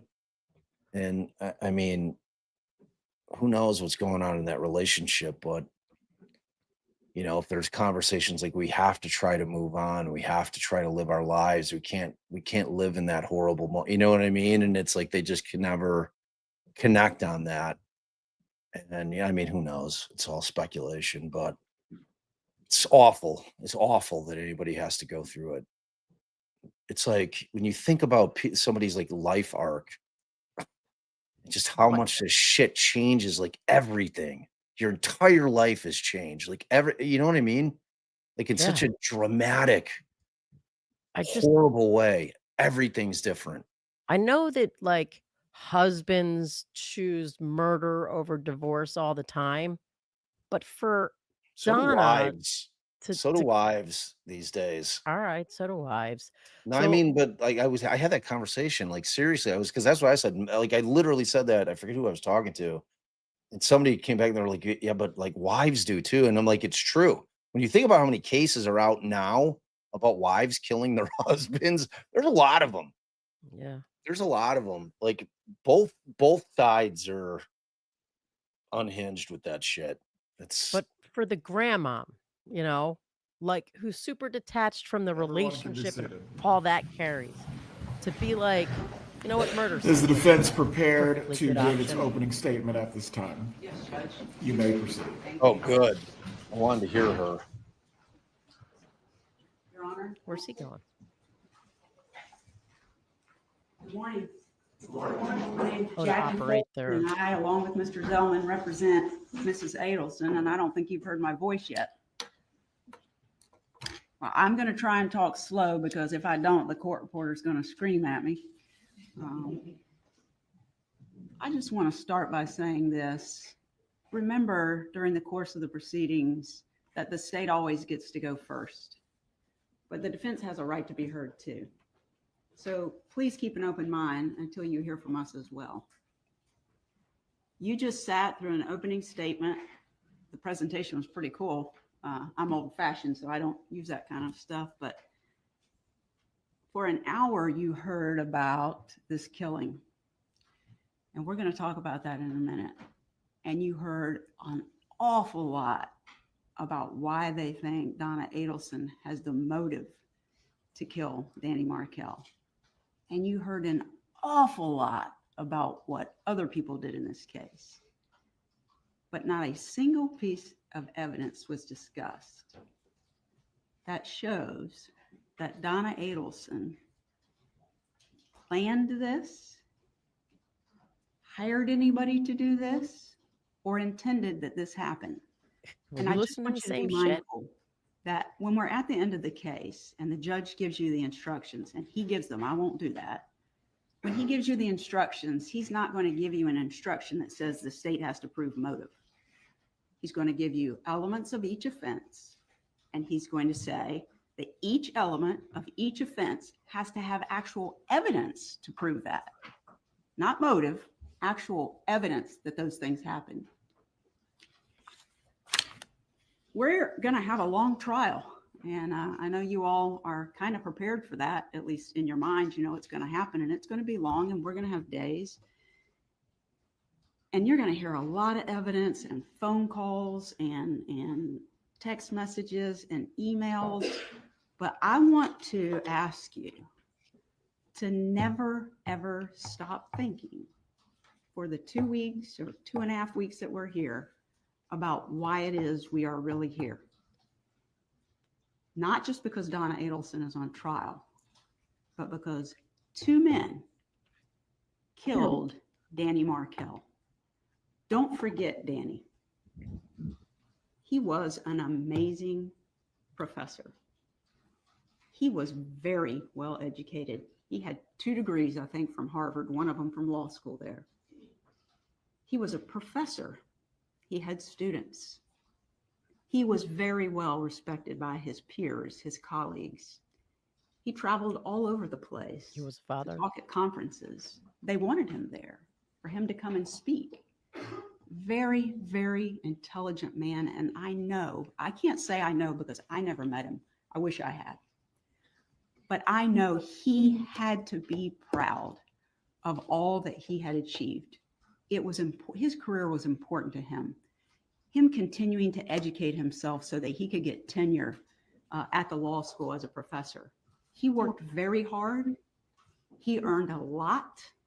What he did not earn was for somebody to do this to him.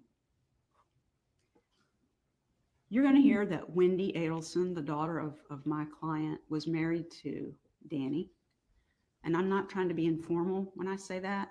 I respect Mr. Markel, Dr. Markel, But because so many people in the trial are going to refer to him as Danny, I'm going to do that if that's okay. But I don't mean any disrespect by doing that. More important to Danny Markel than anything in the world were his little boys. He had 2 little children when this happened to him, a 3-year-old and a 4-year-old. When the divorce first happened, when Wendi moved out, he did not want the divorce. That was in 2012. And they squabbled during the divorce. They did. Each side argued for their side. The other side argued for their side. That's what happens in divorce. Divorce is not fun. Divorce is not usually friendly. Some of us have had friendly divorces, but not everybody does. And a lot of things were said. But moving forward to 2014 is where we're going to concentrate on, because that's when Danny was killed. And in 2014, with these little boys that he had, the divorce had been over for a year. Relocation, the opportunity, even discussion about it, ended. On July 31st, when the final judgment was entered, relocation was over. The state told you that. The court denied it with prejudice. She could never raise it again. Nobody was fighting anymore about where these little boys would be. We saw the emails. Danny advocated for not only himself in the divorce, he advocated for his children. They are an important part of his life. He wanted as much time as he could get with them. They ended up splitting the time equally between Wendi and Danny. Their schedules changed a little bit on how they worked that out, but it was 50%. This bug is driving me crazy too. What in the world is that? Sorry. He continuously, from the time Wendi moved out till the time that he was killed, spent as much time as he could get with his children. He loved being with them. If it wasn't his time to have the children, he would go to their little preschool and spend time with them there. He wanted to talk to them on the phone as much as he could. You guys are way younger than me, so maybe you don't even know about this, but I guess there was a thing called Skype. I don't even know if it still exists, but I guess it's like FaceTiming, but doing it on your computer. And that's how he wanted to talk to his kids, so that he could see them when he wasn't with them while he spoke to them. Now, at 3 and 4, it's kind of hard to wrangle them to sit down in front of a screen. So Danny came up with a really good idea. When he Skyped the children, it would be most of the time after the kids had had their dinner and had their baths, where they're kind of calmed down. They're not in their little running around state. And he would read bedtime stories to them. Oh. He didn't have his little kids. He still wanted to know that when the children went to bed, they didn't forget about Daddy. And he made sure that didn't happen. These kids are not deprived of their father. Their father was brutally taken from them. Not just when they were 3 or 4, or 5 or 6, or 7 or 8, but up into their teens. They lost the opportunity because someone took it from them to grow up with a father, to have his involvement and influence in their lives, to talk about what he did as a kid and share his experiences. All of that was stolen from him. She wanted to steal that from him, alive or dead.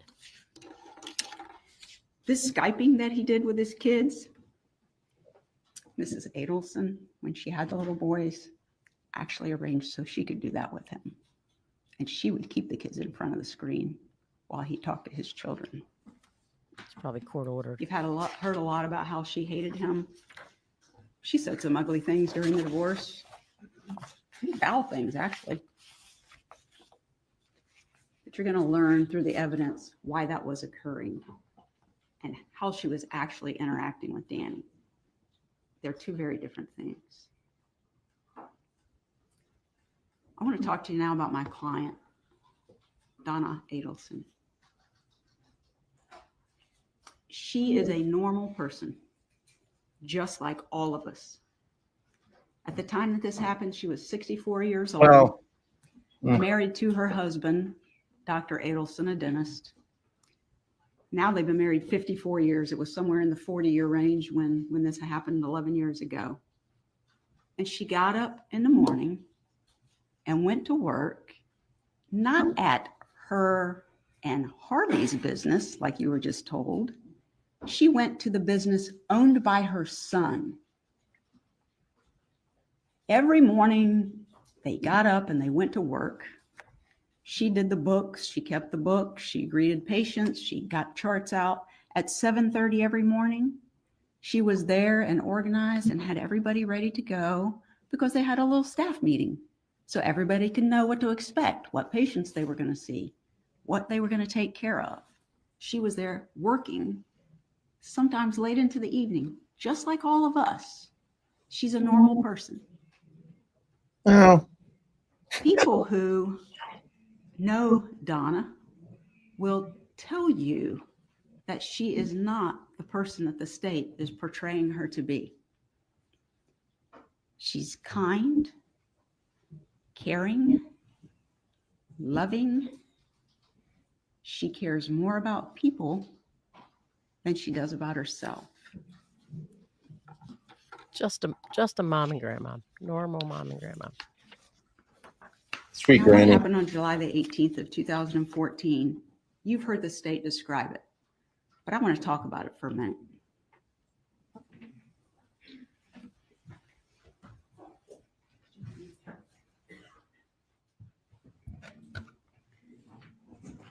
The state is going to be able to prove to you some of the things they were talking about.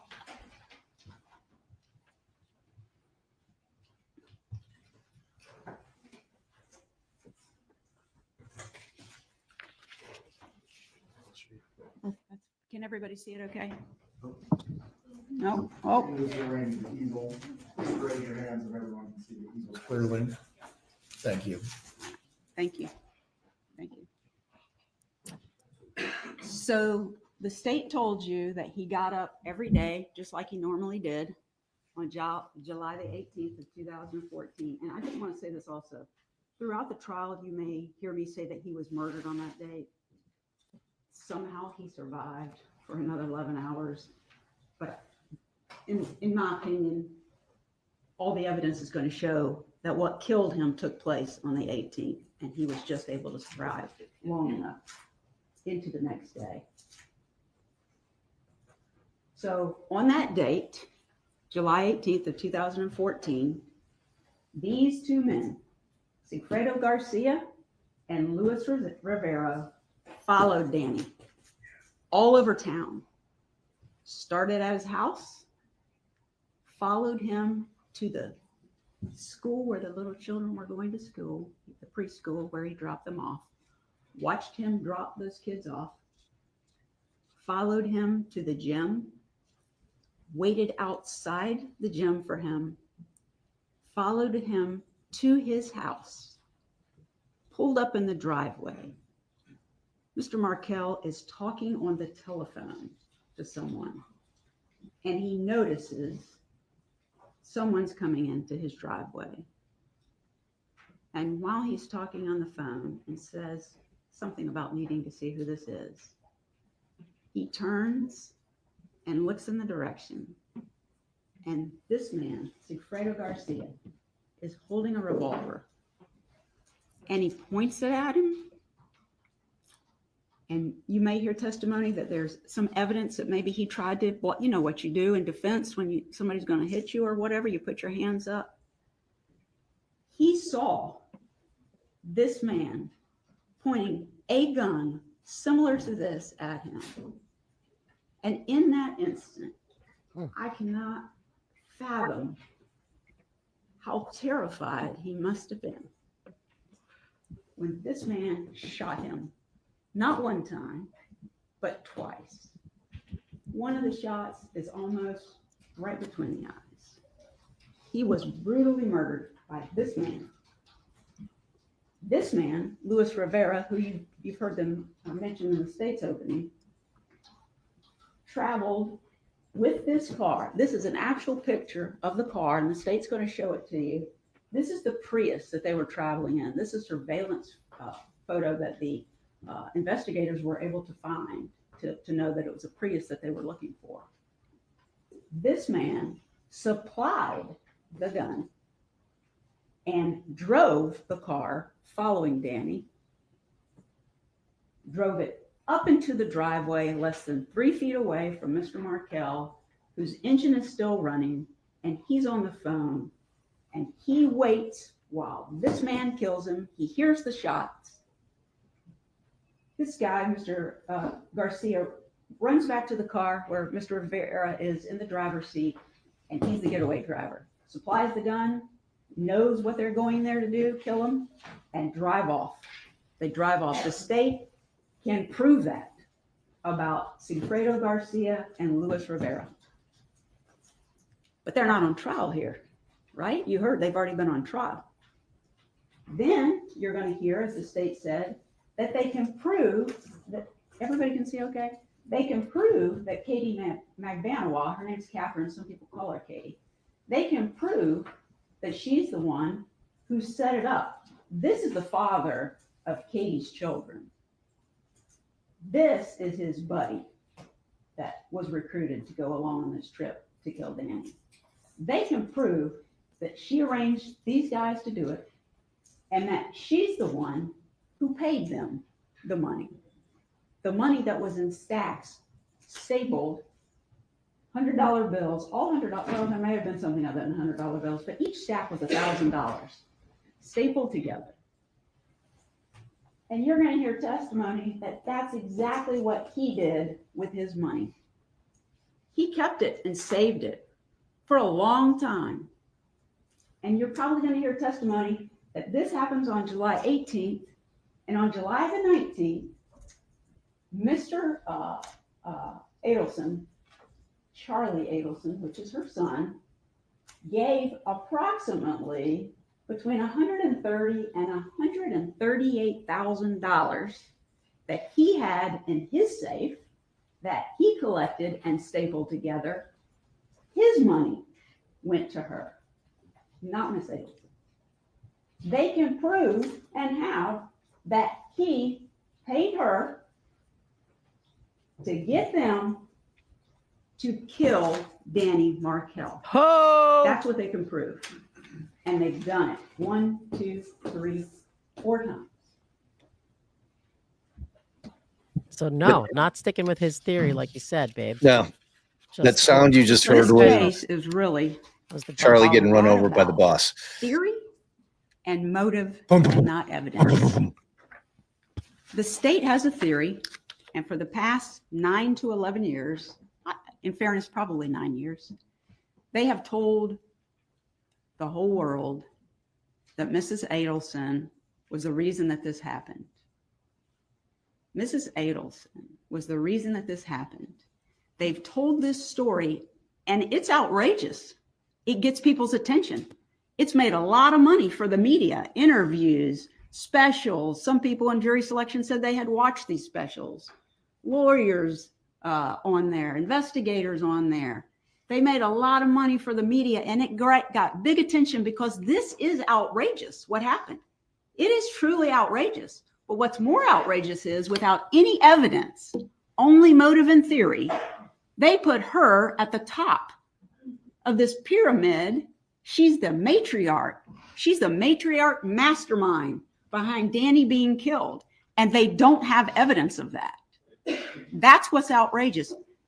It's outrageous that he got killed, but it's also outrageous that we're sitting here with a jury, and you're going to hear a lot of theory, a lot of motive, and a lot of what they believe the evidence means.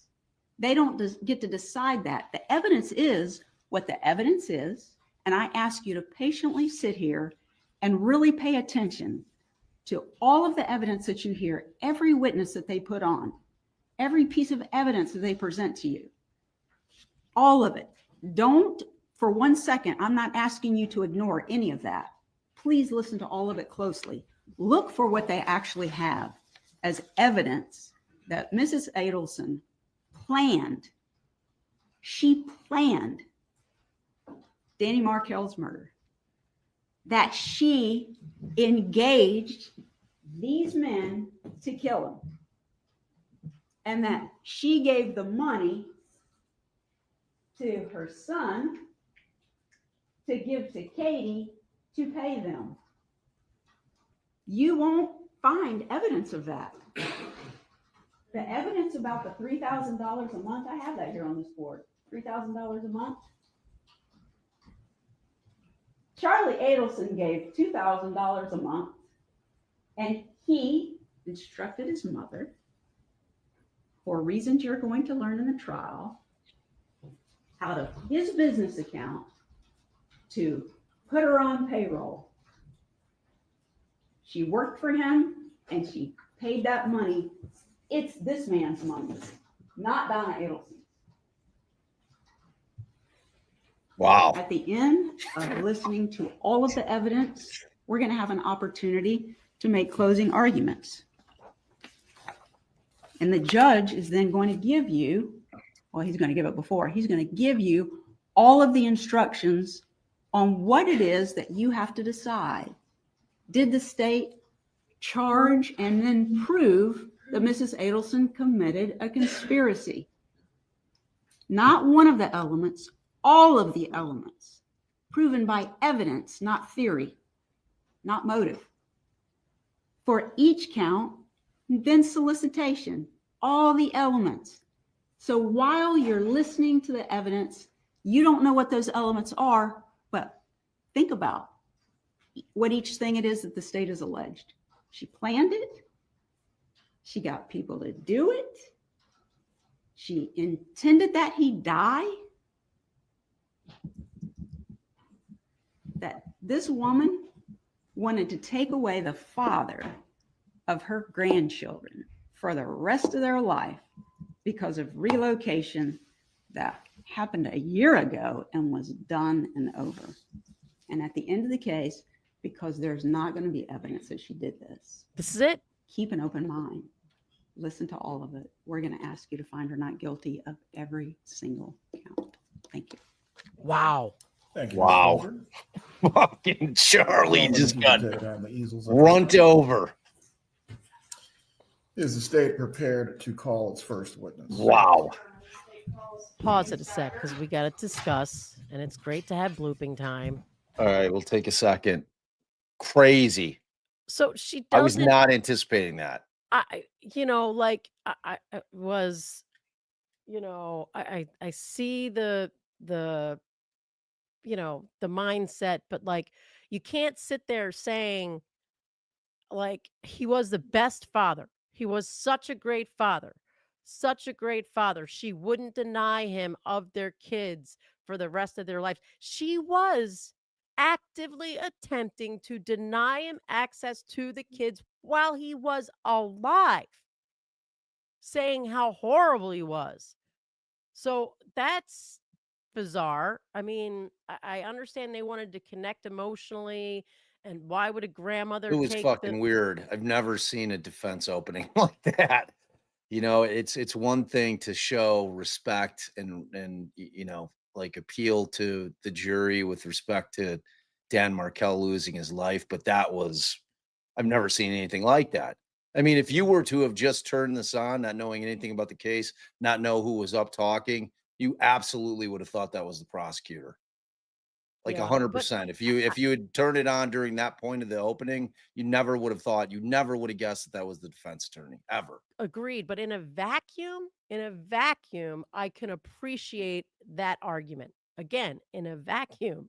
But just as much as the emails, they're counterintuitive to that position altogether. She's willing to get her grandkids baptized just to torture the man, So I mean, she knows the emails exist. She must have I mean, she addressed that in the sense that you're going to see things that were vile coming from Donna during the divorce and the custody battle, but that there's going to be evidence of how she really treated Dan in real life. You know, I mean, look, desperate times call for desperate measures. Well, You and know, to and we saw that, Amanda's but point, I'm not talking about that part of it. I'm not talking about the argument part of it. I'm talking about the 7 minutes she spent discussing Dan Markel and who he was as a father. That was an argument. That was her just appealing to their emotional side, just trying to make this comparison down the road later in the opening that, okay, look, Dan was a loving, wonderful father, and Donna is a loving, wonderful grandmother that had nothing to do with anything that happened to Dan. And the tragedy that happened to Dan is akin to what is happening to Donna right now. I mean, that's like the thrust of her shit. Like you said, though, I mean, is there any way she's going to be able to explain away? That's why Donna's going to have to fucking testify in this trial. Like anybody who thinks that Donna's not testifying is out of their minds. she The might not. only person that can even try to explain away the emails and what the actual motive of it was, you know, I mean, she's going to get on the stand. She's going to say that, you know, this was like courtroom strategy shit. You know, this was me just trying to help my daughter. It certainly doesn't turn into me trying to murder or having a part in murdering Dan Markel. So I don't know. It was I mean the biggest takeaway, babe, is that Donna apparently has signed off on allowing her defense attorney to completely throw her son under the bus and put all the blame on him. So, Like like I you was not said, anticipating that. Charlie's appeal's still pending. So he's Yeah. not going to get on the stand and say it He's gonna make wasn't no admissions. right. He's going to say the same story he told at at at his trial. So they're going to have to combat that Charlie's a liar, and I don't know which side's calling Charlie. You The know, state.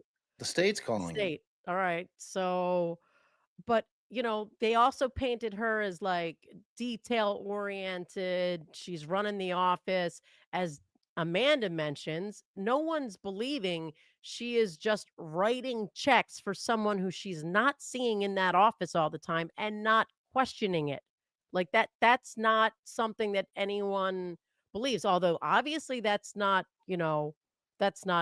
murder. And they're going to be like, "Oh, well, mom suspected after mom got that message on the street, the bump, she suspected her son was involved. So now she's in, I got to I got to help my son get out of this mess he made." I mean, maybe that's what we'll hear at closing, like an argument we'll hear at closing. And I wonder why they didn't address anything. For example, this ridiculous story about her washing the money because she touched about it being stapled. The state, you know, they you're going to hear that just from a woman who's been a liar. Is it because they need the ability to kind of see what's going to come out and like pick their story? So they didn't want to put too much of the actual story here because they didn't give any story.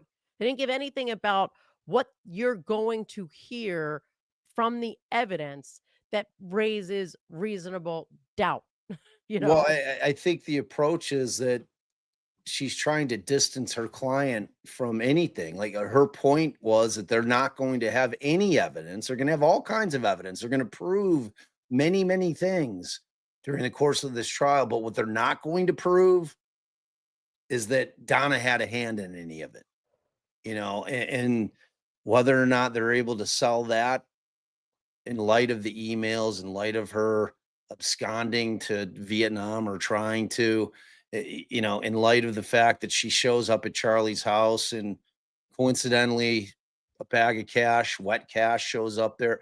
I mean, is a jury going to buy it? I don't think so. But I mean, that's clearly what the approach is. I mean, I mean, she's essentially, but you're right. I mean, the reality is knowing what we know about Donna, particularly from her emails to her daughter with respect to how much these kids were under her thumb, the concept that Charlie's saying, okay, you're writing checks, 3 grand checks to Katie. And she's not saying, well, I've never seen this fucking woman in the office. Like, why am I ready? There's no way. She's the bookkeeper for the office. She has been the bookkeeper for the family businesses forever. There's no way in hell that anybody on the jury is buying that she's not asking questions about why why is this woman on the ghost payroll? I've never seen her step foot in this office. Why am I paying her? Like, no one's buying that. No one's buying that. All right, let's see who the first witness is. Bloop. No, I thought you wanted to save the blooping time. No, All right. okay.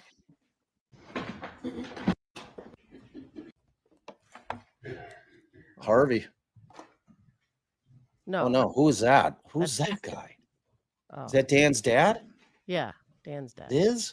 I think. I don't know. Raise your right hand to be sworn, sir. I don't know Do who you it is. swear or affirm the testimony you're about to give No, that's will not be the Dan's dad. truth? Can't be.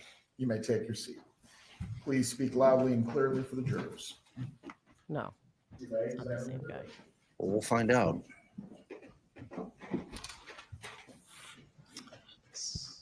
Yes, sir. Perfect. Thank you.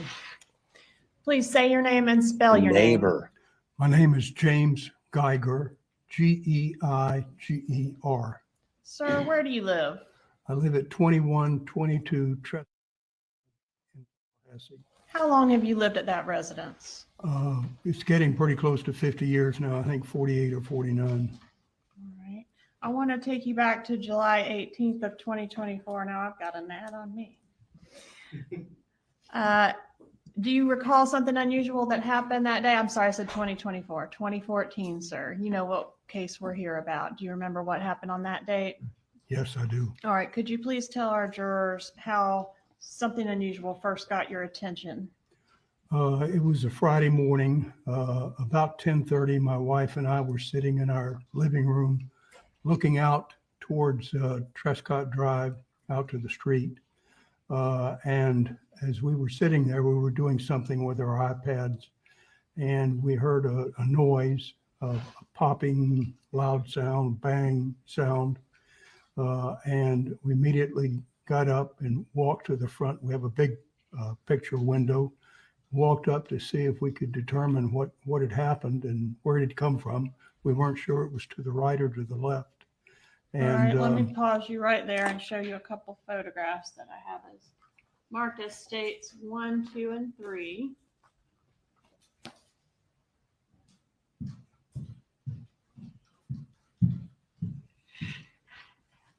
okay. Do you recognize these photographs? Yes, sir? I do. Are these fair and accurate photographs of your residence at that time, as well as the view from the window you've described? Yes, it's true. Judge, at this time, I ask to admit 1 through 3 and publish. Any objection? No objection, Your Honor. States 1 to 3 are admitted.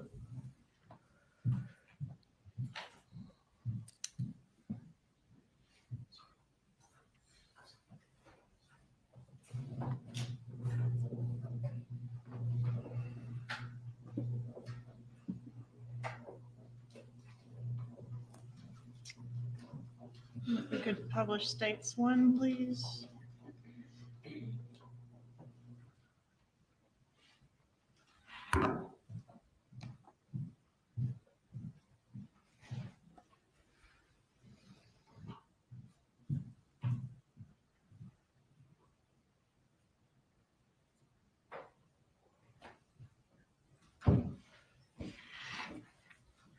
All right, sir. So if you could just explain, give me that pointer, please. What we're looking at in this photo, and I've got a pointer here. I've got so many assistants too. You push the middle button, you get a red dot.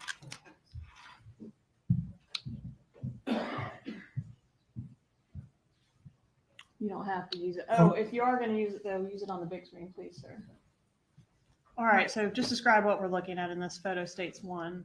This is taken from Trescott Drive. The house on the right is my house, and the house on the left was Danny's house. Okay, and the bay window that you've described, is that what is pictured in this portion of the photo right here? Yes, sir.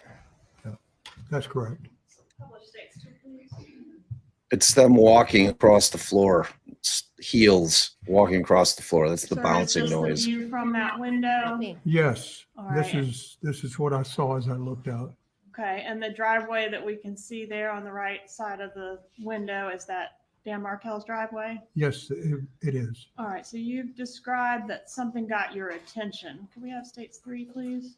Well, as I mentioned, I wasn't sure where the noise had come from, and I looked to the left and to the right. And as I looked to the right, there was a car that was rapidly backing out of the driveway and immediately headed down in that direction towards Benton Road.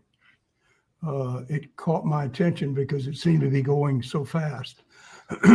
And I noticed what it looked like, and that caught my attention, although quite frankly, it was out of the corner of my eye. It appeared to be a Prius, a light-colored Prius, maybe silver or white. Okay, so something got your attention. What was that? Well, that was what got my attention. And then Was the vehicle itself? excuse me? Was the vehicle itself or some noise preceded you seeing the vehicle? Well, initially we had heard this loud noise, which we weren't exactly sure it was. It could have been a gunshot. We weren't sure. And then when I saw the car back out, that prompted me then to walk next door. There had been in the neighborhood a few break-ins, burglaries, and my first thought was that somebody was trying to break into the Markel house. And so I went out the front door and walked across over to Danny's house to see if anything had been damaged, maybe tried to be broken into the garage or something. Yes, sir. When you looked out, you said you saw the car back out and then exit toward Benton Road. Would that be going this direction to the right of the photograph or toward the left of the It photograph? would be towards the right. Okay, so out this way. And you said you walked over there just to sort of look around, make sure everything was okay. What did you see? As I approached his garage, I noticed that the garage door was open. His car was inside, and the motor was running. And so I thought then, well, I guess so much for a burglary. I don't think that's happened if Danny's there. So I turned around and walked back to my house. Okay. What happened next? After that, I can't tell you why, but I just stood at my front window and looked out and waited for a few minutes, maybe 3 or 4, up to 5. And for some reason, it just didn't quite seem right. Danny hadn't backed out. And I thought by this time he should have backed out of his driveway, and he didn't.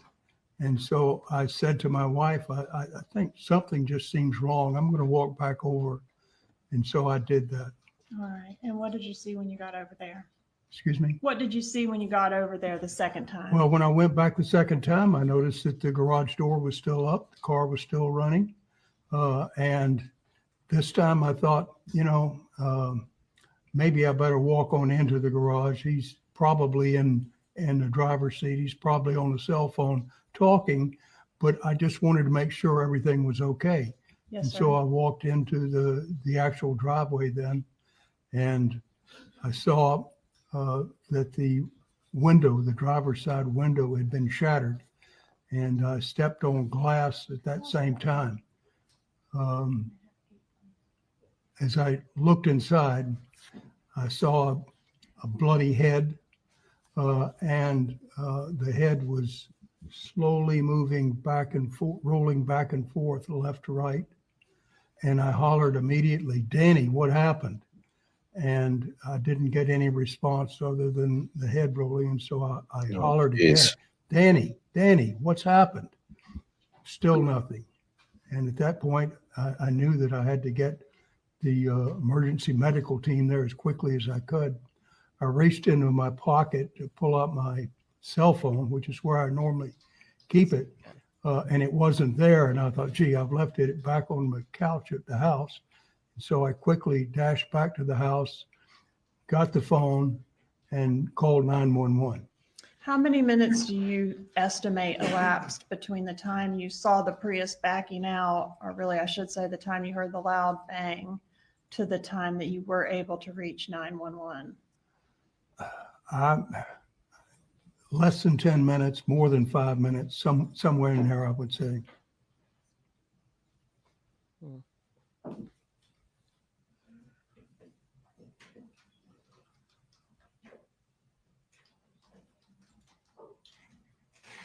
I don't think you have to show ask you this what guy I've any marked as questions. state's defense. exhibits Right. 4. I mean, what's to And ask? I also have 6 and 7.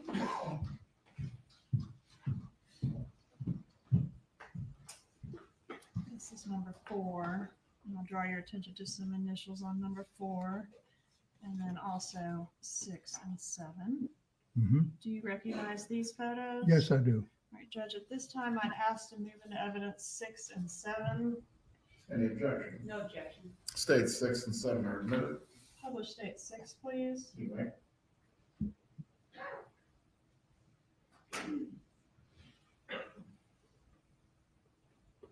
Sir, is this how the vehicle was positioned when you went over there and found Mr. Markel so badly injured? Yes, that looks correct. Publish state 7, please. Oh, if they're going to show, Was the doors to the vehicle are open in this photograph? Were they open or closed when you went over? No, they were all closed. Okay, closed, and the only window that was damaged, was that the driver's side window? That's the only one I saw. That's, if there were some others, I didn't look at any other windows. I just simply saw the driver's side that was completely shattered. All right, yes, sir. And State's Exhibit 4, is this consistent with the type of vehicle that you observed in the driveway backing out that day? Yes, it was, although I didn't quite see that angle. wait, Judge, at this time, I'd ask to introduce. didn't just State's show 4. the Prius. Objection, states 4. No objection. Admitted at this time. Oh, that's what they're going to pull up now. Okay.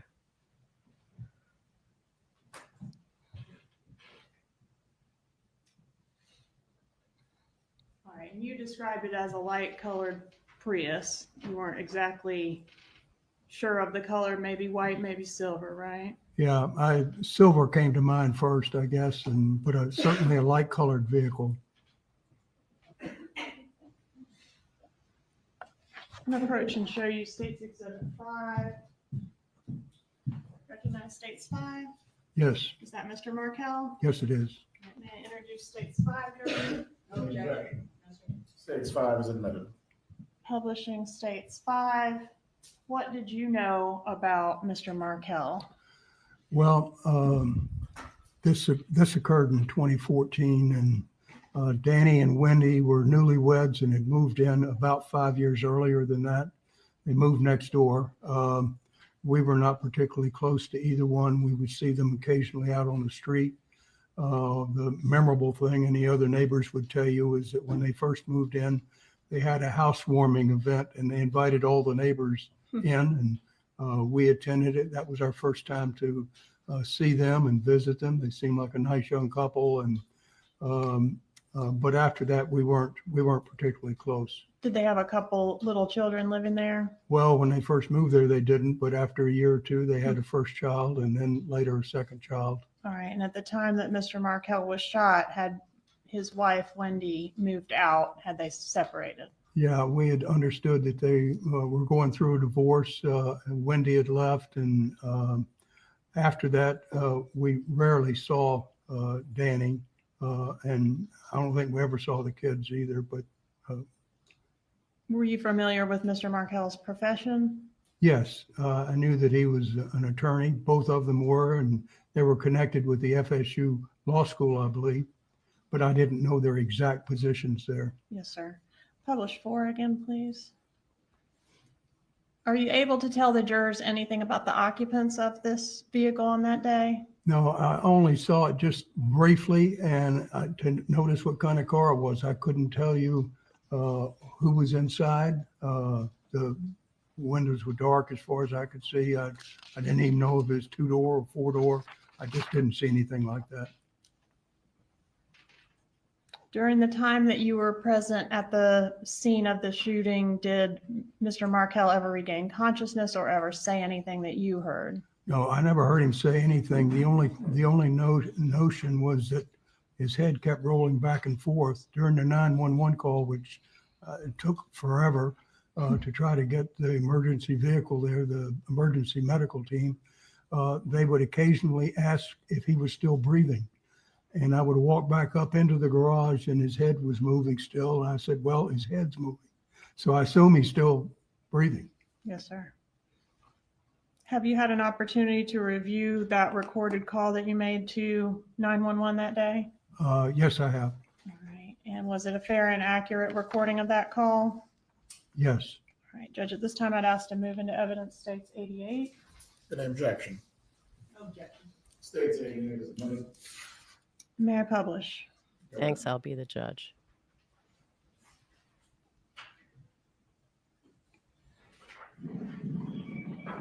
What's your emergency? It's right next door at my house, which is 2122 Trescott Drive. They forgot to cut out the, Verification. 2122 Trescott Drive, the T. Okay, the phone number you're calling from? I'm calling from 8502. oh, Lord. Okay. I think they can figure it out anyway, since it's right next door. We heard a loud bang and a car pulled away from next door. I came over and looked in, the garage door was up. And I thought the gentleman was backing out, and I went back to my house, but he never backed out. And I came back over, and his driver's side window is shattered, and he's battered, and can't answer. He's inside. I don't know if somebody tried to shoot him, or if he shot himself, or what, I don't know. Wow. And it was at this location, correct? Right next door. I'll give you mine. I don't know if the address is next door. Okay. I wouldn't question this He witness. didn't send an ambulance in a hurry. Nothing changed. He's still alive. He's moving. Okay. What's going on with it? I don't know. The driver's side window is all bashed in. He's inside. The car is running, and he's got blood all over his head. He's not responding to me. That number, by the way, is 211 21.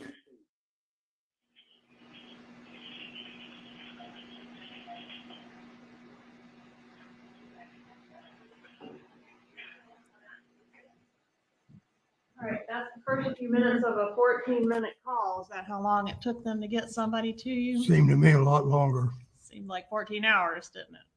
long time. Nothing further, Your Honor. Cross-examination for Mr. Guyger. There you go. You may step down, sir. Yep. Is he released from his subpoena? Will anyone need to recall him for any purpose? He's released, Your Honor. Have a good day, sir. Well, you could really, it tells you the Please call length your next witness. of how long this case has gone on by hearing how he sounded 11 years ago to how he sounds now. It's like the gap in time is incredible. I mean, he sounded significantly younger than he did on the stand, you know. It's crazy.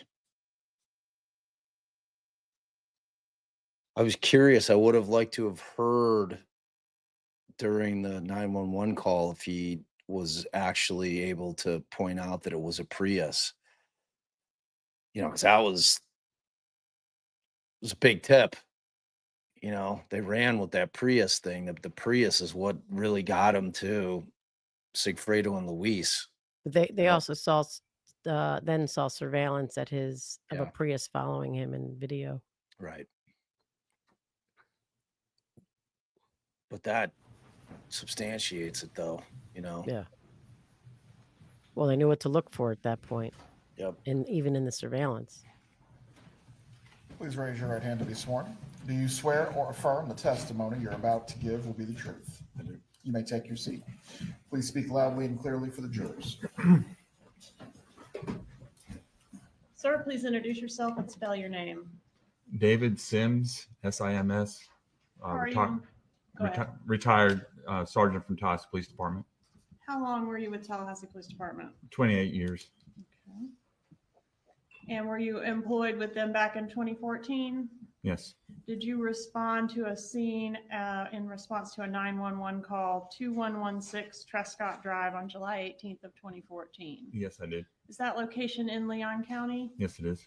All right. And do you know what time you were dispatched to the call? I was not dispatched. I was actually at the station working on paperwork, and I heard the call go out, so I just responded. Okay. And were you the first or? First on scene. You were first on scene. Yes. And did you make contact with Mr. Guyger, the neighbor? Yes, I did. You're working on the ticker? And did Mr. Guyger indicate something going on in the garage next door to his residence? Yeah, he said his neighbor. He thinks it was his neighbor in there, and he heard a loud noise, and there was broken glass in his car. All right. I'm going to publish states 7, please. That's in, right? Yeah. Has the vehicle been moved from the position it was in when you first arrived? No. Okay, other than the doors being open, right? Correct. Okay. When you got there, was the vehicle running? Yes, it was. All right. What did you do when you first arrived and observed the vehicle? I walked up to the driver's side window. Mr. Guyger had told me that the homeowner's name was Daniel, and I saw someone in the car, and I spoke his name and said, Daniel. There was no response, and I got a little closer and found that the driver's side window was broken kind of at an angle. Some of the glass was in, some had come out, but there was also a small rounded spot in that glass that was still in there. I said, Daniel, again, no response. He was slumped over and kind of gasping for air, and it was just a sucking sound. I noticed that he had a set of eyeglasses. Half of a set of eyeglasses was laying in his lap. He had a cell phone in his left hand. He had a business card in his right hand. I walked around to the other side of the car. Well, first I reached in and unlocked the door, and I went around to the other side, and I opened the door and reached in and shut off the car, so the car wasn't still running. And then I noticed the other half of the eyeglasses laying on the floorboard of the car. I Let me removed pause you there and approach and show you what I marked as states 8 through 10. Yes. Yes. Are these 3 photographs fair and accurate representations of how the vehicle appeared that day? Yes. Judge, I'd asked to introduce states 8 through 10. No objection. States 8 through 10. Publish 8, please. All right, can you got a pointer. Show us what you're talking about as far as the way the window was. Part of it had broken out, part of it was still intact, but right there looked like a little rounded area. All right, and was this large void that we see in the window there before the door was opened? Yes, yes. Okay, so you said you were able to reach in and unlock. Yeah, I the reached car. in, the door was closed. I reached in through that broken area, unlocked the car, and then ran around and entered from the other side to turn off the car and pull out the keys. All right, and during this time, was EMS already en route? Yeah, I could hear them. I could hear them coming down the street. They were almost there. Okay, and were life-saving efforts made to try to help Mr. Markel? Yes, I when I was on the passenger side, I pulled out a gym bag or something that was in there and pulled it out and set it on the ground so they can make better entry into the vehicle to extract him. Okay. And did he ever regain consciousness or say anything during the time you were Not there? in my presence. All right. Publish 9, please. Publish 10, please. All right. Do you see the half part of the eyeglasses there in that photograph? Yes. Could you indicate with your pointer? Yeah, right there. And is that where you observed them, or had they fallen out? They had fallen out. One was in his lap and then one was on the floorboard on the driver's side. All right. And what about the cell phone that we see pictured to the left of the That eyeglasses? was in his left hand. No questions of this witness either, I wouldn't make. No.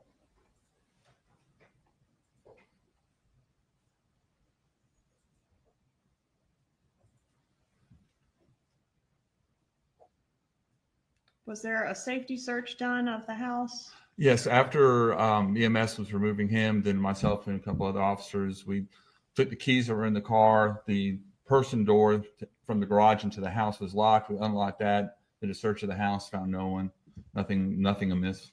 Any indication that this was a burglary, a robbery? No, Any obvious signs of a struggle? no. No further questions. Cross-examination for Mr. Sims. You may step down, Mr. Sims. This witness is released, Your Honor. Thank you. Please call your next witness. Joanne Maltese. Bloop.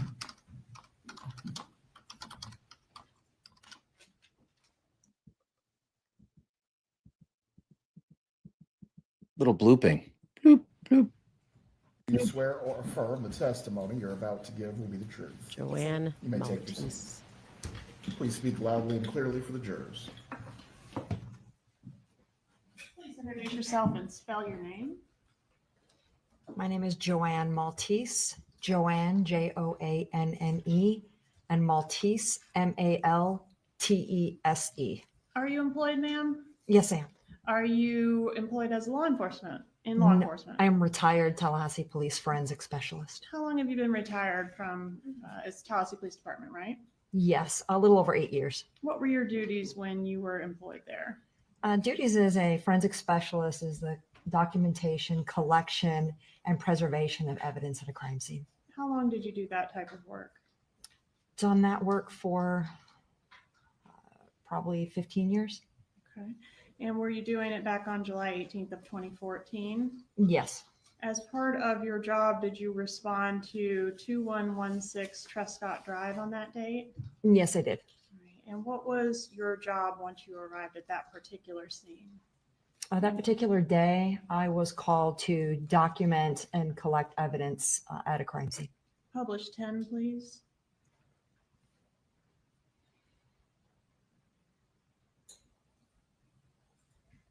Is this the scene that you're referencing? Yes, it is.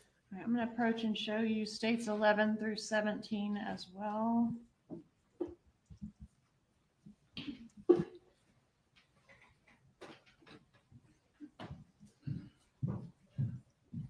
Just have you look through those and tell me if you recognize them.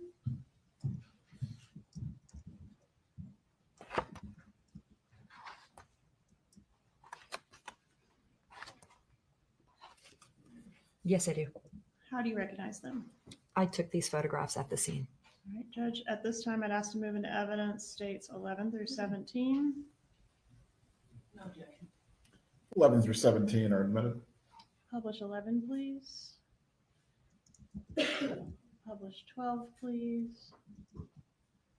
Did you collect the eyeglasses shown in State's Exhibit 12? Yes, I did.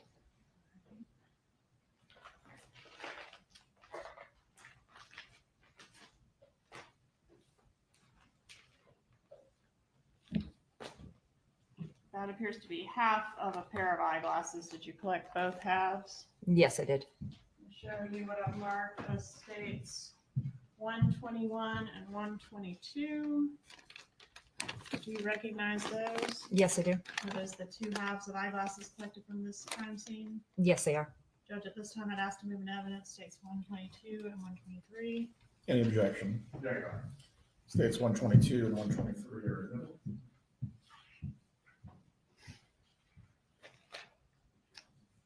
Publish the next exhibit, please. Did you collect this eyeglass lens? Yes, I did. Where was it located?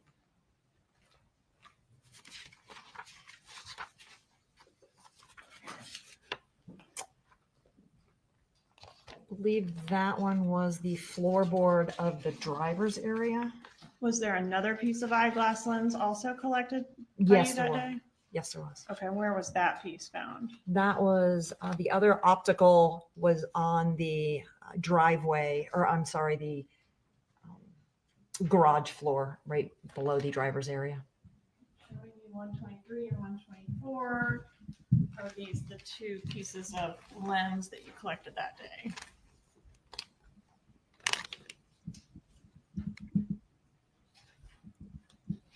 Yes. Move into evidence 123 and 124. Any objection? No, Your Honor. States 123 and 124 admitted. Did you take any swabs or attempt to get any fingerprints from the scene? Yes, I did. And what efforts were made on those fronts? I processed the entire exterior of the vehicle for fingerprints. There was an area that was lifted, but it did not have fingerprints of value to compare. As far as the swabbing, all of the exterior and interior door handles, as well as a phone that was collected, and the doorknob from the garage to the interior of the house. What were the results of those efforts? Those I would not know. It'd be sent to FDLE lab for analysis. Did you find any fingerprints of value to send to FDLE lab? No, I did not.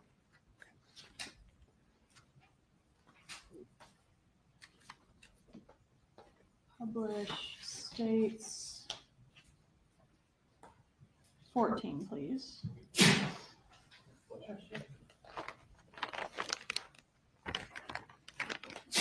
Approaching with states 125. Do you recognize 125? Yes, I do. What is this item? This is going to be a brown wallet with its contents that were found in the glove box of the vehicle. All right, and did the wallet contain Dan Markel's driver's license? Yes, it did. And in the exhibit, there's no cash, but there's some cash pictured in the photograph. Yes. Was there cash that was seized as well? Yes, there was. All right, so based on this, didn't appear there was any effort to take Mr. Markel's belongings. Correct. Okay, any evidence that the house was broken into or anything was taken from the house? Not that I could determine. Publish state 16, please.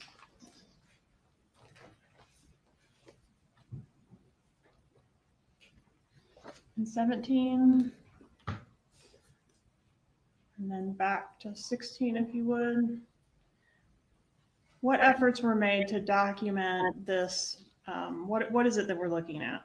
We're looking at the front driver's door window that was.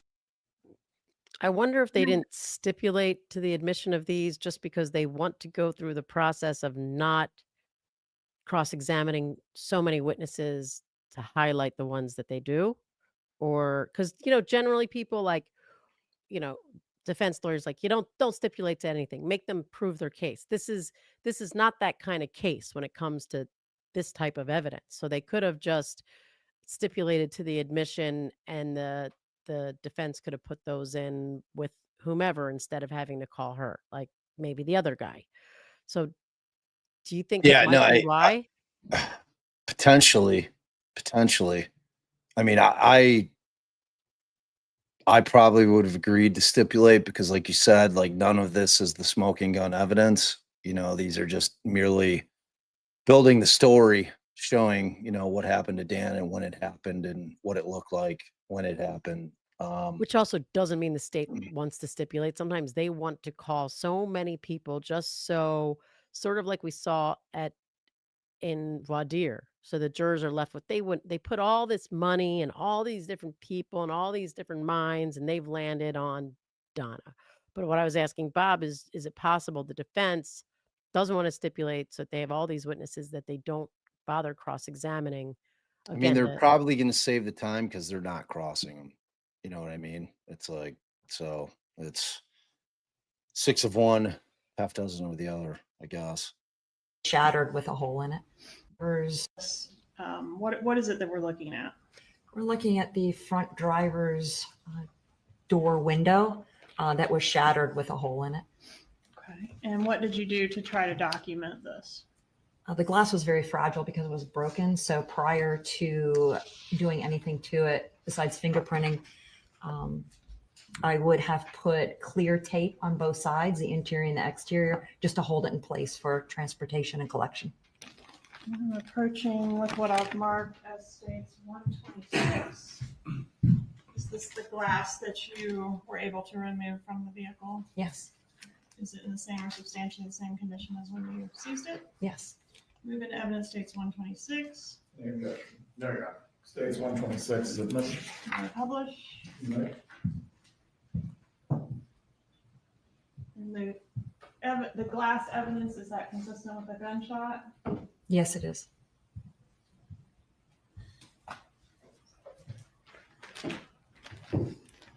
All right, did you, as part of your job, have an occasion to photograph Wendi Adelson's vehicle?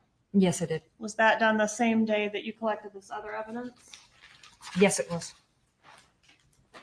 Where did you photograph her vehicle? Her vehicle was towed to the Tallahassee Police Department. I'm going to approach and show you what I've marked as States Exhibits 18 through 21.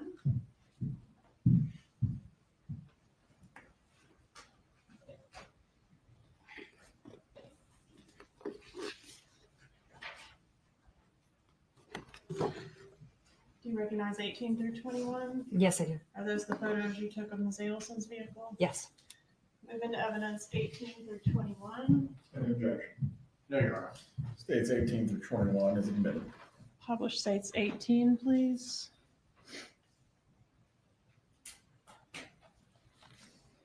Published 19.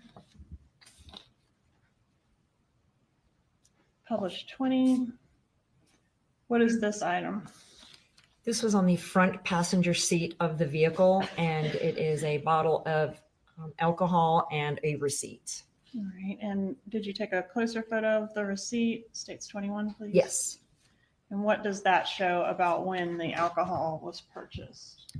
On 7/18 of 2014 at 12:49 from ABC Fine Liquor and Spirits, or Fine Wine and Spirits. Did you also go to the hospital? Yes, I did. What were you asked to do at the hospital? Document and collect any evidence. At the time that you responded to the hospital, was Mr. Markel deceased or still alive? He was still alive. I'm going to approach and show you what I've marked as States Exhibits 22 through 24.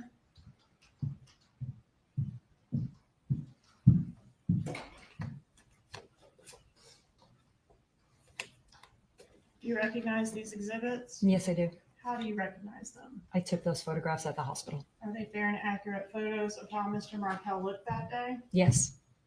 Move into evidence, States Exhibits 22, 23, and 24, Your Honor.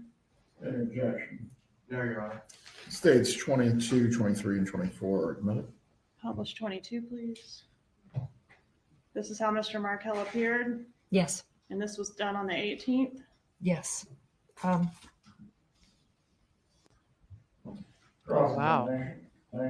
All right, so she's putting on No the questions, Your Honor. she's putting on some emotion. Now, is that the Well, jury Ms. consultant Maltese, you may step down. leaning in to be like, stop crying, or was that's the jury consultant, right? I think so. But she was sitting behind counsel table yesterday. Huh. Okay, Donna, we really need you Please to call the walk, next witness. like get the waterworks going right now. Do it. You can do it. Okay, cry a little more. Not too I much. wonder though. what she is saying.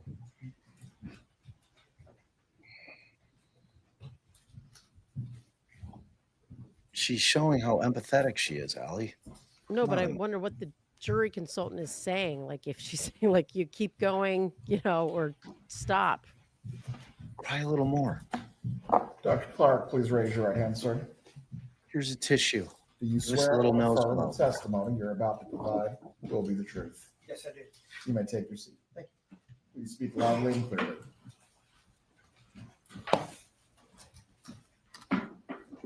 Sir, please introduce yourself and spell your name. I'm Dr. Anthony J. Clark, Anthony J. Clark, CLARK. How are you employed? I'm currently employed as Associate Medical Examiner for the Georgia Bureau of Investigation, Division of Forensic Science in the Central Regional Office in Macon, Georgia. What are your duties there? I work as an Associate Medical Examiner. I perform what's called the autopsy and forensic autopsies and death investigations. Was there ever a time that you worked here in Tallahassee as an assistant medical examiner? Yes. What time periods did you do that? It was from 2007 to 2023. All right. And how many autopsies have you performed during the course of your career? It's over 8,000 now. And what is the education and training that you have that qualifies you to do that type of work? I obtained my Bachelor of Science degree from the Massachusetts Institute of Technology. I did 2 years of animal research before moving on to Jefferson Medical College in Philadelphia. I graduated from the college and then traveled over to New Britain General Hospital in New Britain, Connecticut, and did a 2-year general surgical internship. I then went to the Hartford Hospital in Hartford, Connecticut, and did 4 years of anatomic and clinical pathology. I then traveled from that program down to Atlanta, Georgia, where I did a 2-year forensic pathology fellowship at the Fulton County Medical Examiner's Office in association with Emory University. I am board certified in anatomic and forensic pathology. I have medical licensures both in the state of Georgia and Florida. Fast talker. Have you I ever appreciate testified that. as an expert in the area of forensic pathology? Yes, I have. How many times? Several hundred times. Tender Dr. Clark as an expert in the area of forensic pathology, Your Honor. Does the defense wish to voir dire the witness? There you are. Is there any challenge to his ability to provide an opinion? There you are. Members of the jury, the witness will be permitted to testify before you today in the form of an opinion in the fields of both medicine and forensic pathology. You may continue. Doctor, did you conduct the autopsy of Dan Markel? Yes, I did. When was that conducted? We performed it on July 19, 2014, and we started at 11:55 hours. Where was the autopsy conducted?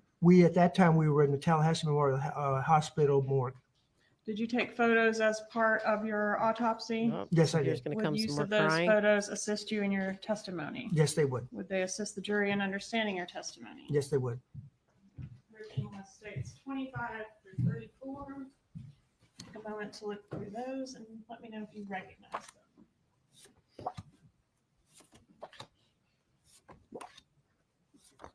She's the paralegal, babe. Oh, she's not the jury consultant. Okay. All right, that changes things. Yes, ma'am. Are they fair and accurate Thanks, Chat. photographs that were taken during the autopsy of Mr. Markel? Yes, they are. Moving to evidence states 25 through 34, Your Honor. Any objection? There you are. States 25 through 34 admitted at this time. Publish 25, please. Before you publish, if the parties can briefly approach. Well, the judge is calling for a sidebar. I wonder if it's about all that crying. Use your bloops. Excuse me, counsel, why is Donna crying? It seems completely inappropriate at this point. I'm gonna have to ask you to ask her to stop. All right, we're bloopage. Bloop, bloop, bloop. Oh, he's talking to her. He's like, the judge wants you to stop crying, pull yourself Hey, the together. crying bullshit you got going on, knock it the fuck off. That's from the judge, not me. Dr. Clark, the bailiff. What the hell's going on? A brief break before we continue with the examination of Dr. Clark. The bailiff will take you to the jury room. So you can pull yourself together. I think maybe Donna filled her Depends undergarment and she's upset about it and she needs to go switch that shit out. Something's going on. Something's going on with Donna. She has to switch her. I mean, did they say how long the break's going to be? No. Ms. Fulford, if your client needs to use the restroom, See? it's a good time to do so. Nailed it. He's like, so she can also use that time to pull herself together. It was a weird time for her to start crying. You know, Well, you had the neighbor on there. No, like, but they were talking about the showing actual pictures that event. we weren't seeing. Oh yeah. Well, I think they showed pictures of Dan laying in the garage that we didn't see either. I didn't see her. I didn't see her crying then. Get us, use all our bloops. I mean, we're blooped up, girl. Just about. Trying to really, really hold on to these bloopings. All right, well, that's it. We're done with them. If they're I mean, we're just about live. all right. So, Live. Billy Oh, Juno asked, "Is it too late to plead?" No, you can plead even after trial starts if if both the sides state's decide agreeable do to it. Right. Right. The state at this point, they're in. I mean, if she were to plead out and say, okay, I'll take life without the possibility, George would probably say, okay. I mean, who put knows? the At this squeeze point, who on. knows? There's no shot in hell that's happening. Right. Melissa Filson said, "Where We are ready. Thanks What's for up, your Kurt? support for 4 months. Thanks for popping in. Susan Steele became a YouTube member. What's she get? Aw, family hug. That's what she gets. Ariel, old member for family hug. 17 months. Woo! Yay, watching Trial with Bob is my favorite. I'm going to Aw. assume that's before I got on, so I won't take any offense. Just kidding. Carrie Cherry, member for 6 months. Thanks for your continued support. Here we go. And she Let's followed up with, so go. happy to spend with the day with y'all. Some form Oh, of that. Donna, Donna. We love you, Donna. what'd she We get? love you. You know what Donna gets? Aw, family hug. A huge, loving family hug. Lisa, Donna's OG. Donna's OG. J-Bo. Man. Lisa Falker Sack asked, if my phone is a medical device, do you think I'm off the jury? I'm assuming that's a legitimate question, and I assume that they would make accommodations such yeah. as you have to turn off, put it in airplane mode or some way where you can access the medical device aspect of it, without getting pop-ups about news. And I think Yeah, they're not maybe- trying to mess with Okay. the American with Disabilities Act, like they can't, that would not bar you from being a witness. Nicola Maxwell, member for 1 month. Thank you. So Aw, grateful to be family hug. here. Love you all. LFG, DD Let's fan. fucking go. Let's go. Oh. Come on, dude. Like seriously, Duh, man. I'm like older than you, and like you just don't know the kids' acronyms. Oh, man. Man, Let's fucking go. let's fucking go. Shannon L. gifted 5 memberships. Thank you. Thank you, Shannon. How delightful. Motions and CPA. Charlie saying if they were on to us, I agree with this. We'd be on a flight already is pretty damning linkage to when you cut to Donna on an attempt for a one-way flight to Vietnam. I forgot he said that on surveillance. I didn't know it. I learned it then. I also found it compelling. So thank you for that. Sorry, guys. Thanks, Motions. Smoochy Bird says, do you think Harvey believes her? LOL. I mean, if Harvey's there when they're dropping off wet money, I'm sure not. And, he knows his wife better than anybody. So, Donna, do you have the bag of wet cash? Run it up to him. Julie gifted a membership. Thank you. Aw, thanks, Jules. Anything but average Joe. In my opinion, she's crying for herself, thinking, what have I done to Yeah. deserve here? I was Easy to thinking be the exact cold. same shit. She's like, oh my God, I fucked up. Oh my God, I fucked up. Why'd I wash that money? Easy to be cold when you don't do it yourself. Yeah. All right, do the rest. I got a cough. I got to drink some water. Go get your cough on. And then Nikki E, do you guys ever advise a client to cry, show emotions? No, never suggested to any of my clients you should weep. It's just no. I typically, I think I'll let Allie answer on her own, but I want them showing no emotions because we all can misconstrue emotions. Like if you're watching, if you're a juror, you never know how somebody's going to construe anything that you're doing sitting in that chair, and they're watching you, closely to see what your reactions are. So it's like it's the best approach to try to be as stone-faced, poker-faced as you can, because I mean, you don't want to come across like with your arms crossed and looking angry. You just want to try to kind of sit there just taking it all in and be as kind of emotionless as you can, not looking stern, not looking daunting, not being overly, like certainly not giggling. Like I was very happy that they advised Karen to quit fucking giggling during the trial. It's not a good look. Just try to be cool. All right, I heard a rustle. How'd your coughing go, babe? Are they still going in the bathroom? T-Dub, aka Cecil, member for 19 months. Oh, I was still gee. talking, and then I realized why you weren't There's hearing nobody me. I'd rather spend my Friday with. Ditto. So I was just Ditto. saying that then you hear from all these jurors that they sat there stone cold and that they, kind of held that against the defense, but that is what, or the defendant, but that is what a lot of lawyers advise their clients, that, just be Not as, stone cold, stone faced. I know, but I'm just saying that's how it ends up getting interpreted by jurors. Right, but I mean, anything will be like if you cry, then it's crocodile tears. If if you laugh, it's completely inappropriate. If you don't cry when you're, it's like cue the tears. Like you can always think about like every case where there's, especially in a homicide case where they're showing the pictures of the victim, and everybody's eyes are on the defendant. And it's like there's no State, you emotion may that's being resume with your shown. examination of Dr. Clark. It's at held this time. against them. Brooklyn, we love you, girl. Please Yes. smash the like. Thanks, Yes, Brooklyn. please do. Yes. Minimize that chat. Hit that thumbs up. Thank you. Thank you. Thank you. Do it. Ad free, mofos. True Publisher story. 25. Ad free. Yeah. That's how we do. And That's how we Doctor, do. you should have a For pointer. trial live. Rewatchers. Trial get live. mad. Yep. All right, explain what we're looking at in states 25. As part of the examination, Tell your particularly in friends, gunshot ad-free. wounds, we like to know whether the bullets are still in the body or how badly they are broken up, etc. So we do X-rays, and this is an X-ray of the head.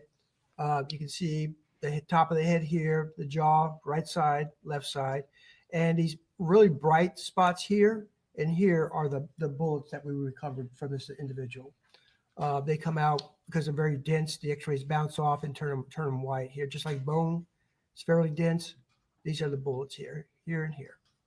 Published states. Baby's 26. got an index finger ring. How many bullets What do you make of that? were in Mr. Markel's head? Interesting. There were 2 bullets in his head, and you can see on this one here that hit the left cheek, actually fragmented a little bit. And then we had a bullet inside the head, back to the left side, right side, right side. States 27. What are we Oh, looking at here? family hug to all This you is beautiful actually women. the identification photograph of the individual. We like to get them cleaned up. We'll put the identifying tag underneath their chin, the case number, the date, and usually my initials. And you can see that there has been quite a bit of damage here, particularly in the left side of the face. We have a gunshot wound here that's labeled number 1 in the autopsy report. And this is number 2, labeled number 2 in the autopsy report. By labeling them 1 and 2 respectively, are you opining that that's the order in which those shots were fired? No, the numbering system in the autopsy report is just for me to discuss during the trial. Publish 28, please. What does 28 show? So this is what I call gunshot wound number 2. And you can see it's quite irregular. It's not a nice round hole you'd like to see, but the way it hit the bone, it caused a lot of damage and tearing in this area here. You can see that there's some what we call raccoon eyes or hemorrhage around the eyes. There's quite a bit of swelling going on here. Also in this area here, you see a lot of minor superficial abrasions that vary in size. Some are much bigger and some are small. You can see it's all over the cheek here, so and the ear and the side of the neck here. This is what we call pseudo stippling, and this usually happens after the bullet goes through a door or a window or hits concrete and causes those items, the glass or the wood or the concrete, to splinter and cause small particles to fall out, to shoot out and hit the individual's skin. So this isn't true stippling, which is due to gunpowder. We'll see an example of that in a minute. But so we have large areas of pseudo stippling around the left side of the face, the left side of the neck and ear. So each of those small red injuries represents a piece of glass striking. Piece of glass, yes, ma'am, or part of the bullet that fragmented off the main part of the bullet. States 29, please. What does this one show? Again, we're looking at the left side of the neck here. Here's the left ear. You can see that this pseudo stippling is quite extensive. Also, you'll see that there's kind of a purplish discoloration here because of where the bullet track went to. It caused a large amount of bleeding into the left side of the face, where you saw that huge distortion of the left side of the face and then drain down into the neck. States 30. Okay, this is going to be gunshot wound number 1. It's right between the eyebrows, closer to the left eyebrow. Again, it is distorted. It's not a nice little round hole because of the shelf of bone that's there. It's called the glabella. So it causes an irregular entry wound. And now we're seeing a much finer area of stippling across the forehead here. This is much different from what we're seeing on the left side of the face. This is true stippling or gunpowder stippling from the barrel of the gun directly. How does firing a gun caused the pseudo stippling? The stippling. Sorry, stippling. Okay, when the firearm is discharged, the out of the barrel comes the bullet, of course, hot gases, soot, burning and unburned gunpowder. What causes the stippling is the burning and unburned gunpowder. It actually it's a particulate that strikes the skin and abrades it. It doesn't burn it, but it hits it and abrades it, or scrapes it. So that usually with a handgun, we can see the stippling out to about 18 to 24 inches. This to me looks a lot closer than that. But all we're seeing is the stippling here. So the presence of this evidence suggests that the muzzle of the gun was quite close to Mr. Markel's head when it was fired. Yes, I'm thinking inches. Yes, ma'am. States 31, please. What does this show? Okay, this is giving you a perspective of the two gunshot wounds here.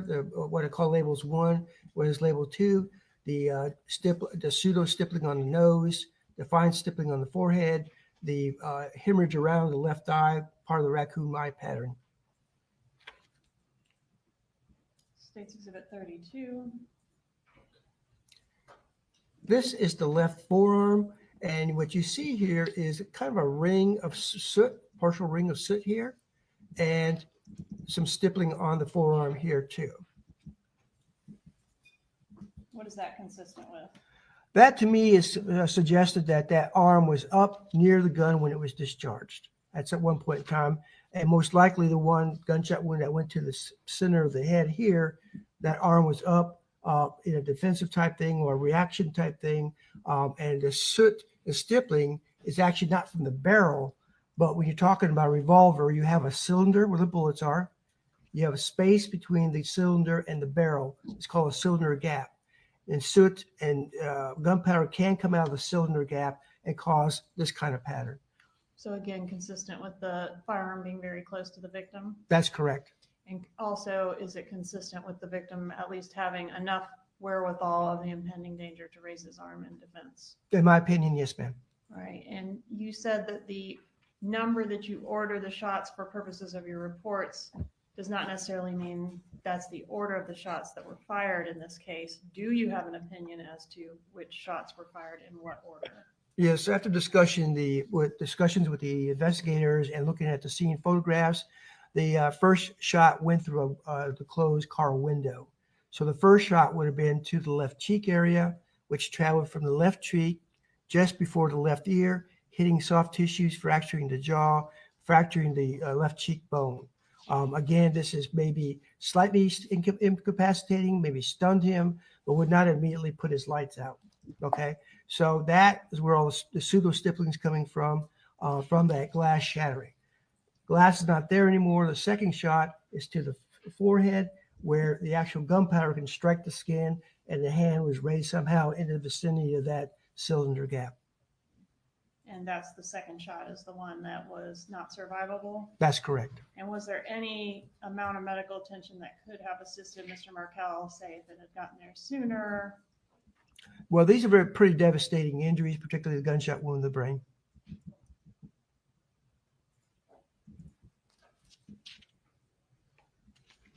Did you collect the projectiles from Mr. Markel's head?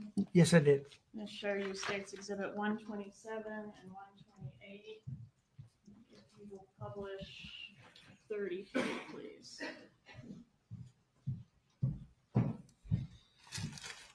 Ask if you recognize 127 and 128. Yes, I do. How do you recognize those? These are the envelopes that we place these bullets in with the identifying marker labels and where they were from. Both one's from gunshot wound number 1 and one's from gunshot wound number 2. Are they in the same or substantially the same condition as when you collected them? They appear to be so, yes, ma'am. Move into evidence 127 and 128, Your Honor. States 127 and 128 are minutes. And is this a photograph of one of these projectiles removed from Mr. Markel's head? Yes, ma'am. This is the one from gunshot wound number 2 to the left cheek area. If you remember on the x-ray, it had kind of a barrel shape to it. I don't remember, but you see the barrel shape here. And for the record, that was 33, now publishing 34. What does this show? This is Upper left, maybe. Thank you. This is the bullet that we pulled from the right side of the brain. And the x-ray is getting a little pretty deformed. You can see that we taken one picture, one aspect of it. Here's the identifying label. What is meant by the term cause of death? That is how that person died. All right, and is it part of your job as assistant medical examiner to determine a cause of death? Yes, ma'am. And were you able to do that in this case? Yes, ma'am. What was the cause of death? Got gunshot wounds of the face and head. And what about manner of death? What's meant by that term? Manner of death is how what were the circumstances that eventually led to the death. And do you have an opinion as to the manner of death? Yes, I do. What is it? Homicide. No further questions. Cross-examination, Dr. Clark. No, Your Honor. Boom. This witness can be excused, and this might be a good time to take our lunch recess. Very well. Dr. Clark, Touching you may tale proceed, sir. Have a good A day. man Right, and let's his hear. beard. Members of the jury, we How are long? going to take our lunch break at this point. As you have been previously instructed, I'm just going to remind you again, you are not to Sleeping discuss nothing? this case with each other or any other person. During your lunch break, you may eat together if you choose to. Again, you may converse about any manner of things, but this case. Does everyone understand this instruction? Please raise your hands. And for the record, the jurors have raised their hands. Please return at 1:15. Enjoy your lunch break. All right, we got an hour 15. Yes. Yes, we've got a full hour 15. All right, so we're going to do what we did during Karen's. We have the benefit of having testimony from other trials that are the same people that are going to testify now. So what I'm going to do is I'm going to probably play. I'm trying to think. Confirm of with which, the people that's what they want. They want Well, prior we go testimony. on the recess As break opposed this to what? afternoon. Not ending We live. believe I know. this merits a small bit of discussion on the topic. It's just The matters that we've discussed at sidebar concerning emotional responses, see. I do feel it is important at this point. Mrs. Adelson, when the testimony is occurring or the evidence, I know you may have a natural reaction, but as best possible, you need to control your reactions concerning any head movements, any expressions of disagreement, or any emotional outbursts. The jury must decide this matter on the merits, on the evidence. Do you understand this? Very well. I do not wish to do this in front of the jurors at all, but it's very important that you are able to control your emotions. Do you understand what I'm saying? Does either party need to be heard before we before we go into the lunch break? No, Your Honor. No, Your Honor. Right. Please report back at 1:15 as well. I believe we have 3 other witnesses that we can possibly get through this afternoon. I mean, if they're that quick. All right. So Allie wanted me to ask you all. I was going to actually play Charlie since he's now officially been run over by the bus. Let's hear what he said the first trial.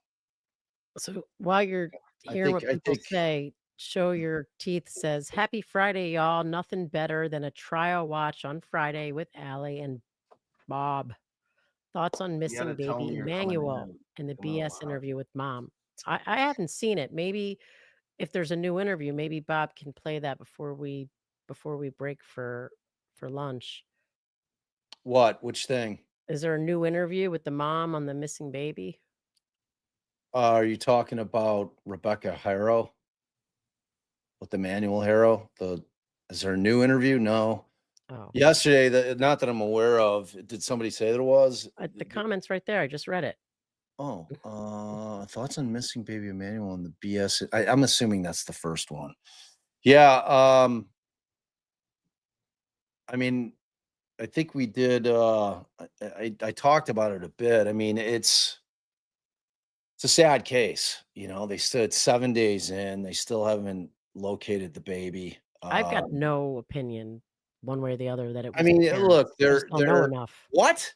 They just arrested the parents? What? Holy shit. Ah. Oh my God. All right. Let's try to find something. All right. While you're doing that, anything. Because I've been following that like pretty heavily. Anything All but right. average Joe says, when he does autopsy, did he need to exclude his hairs each time? He probably does wear a beard cover. I would assume Or for he puts a rubber band in there, tries to probably does that like the bubble braid, like the girls do, like in this day, the youngsters. I'm gonna bubble braid my beard. It's gonna look tight. Keep my shit out. I can't believe they made an arrest. It's like, whoa. Does that mean maybe they they found found the some baby? evidence. I hope not. Oh my God. All right, let me see what's up. Hey, Kurt, by the way, if you're still in here, man, if you're not running the trial, anytime you want to come hang, man, just hit me up. We'd love to have you hang with us. Let's see. All right. Jeez. Wow.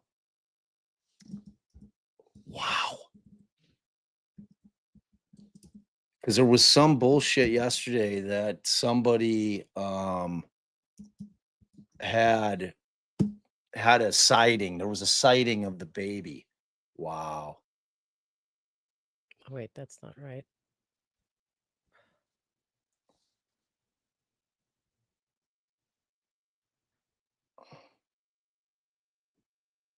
What the heck just happened?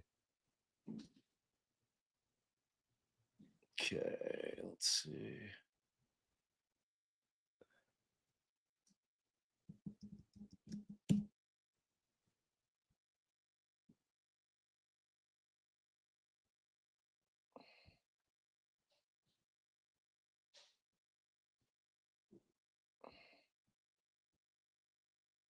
What the hell?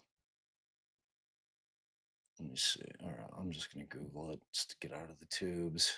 All right, so Bob's looking for whatever we can about the arrest. Going back through you guys' chat to see if people wanted to watch prior testimony. Oh,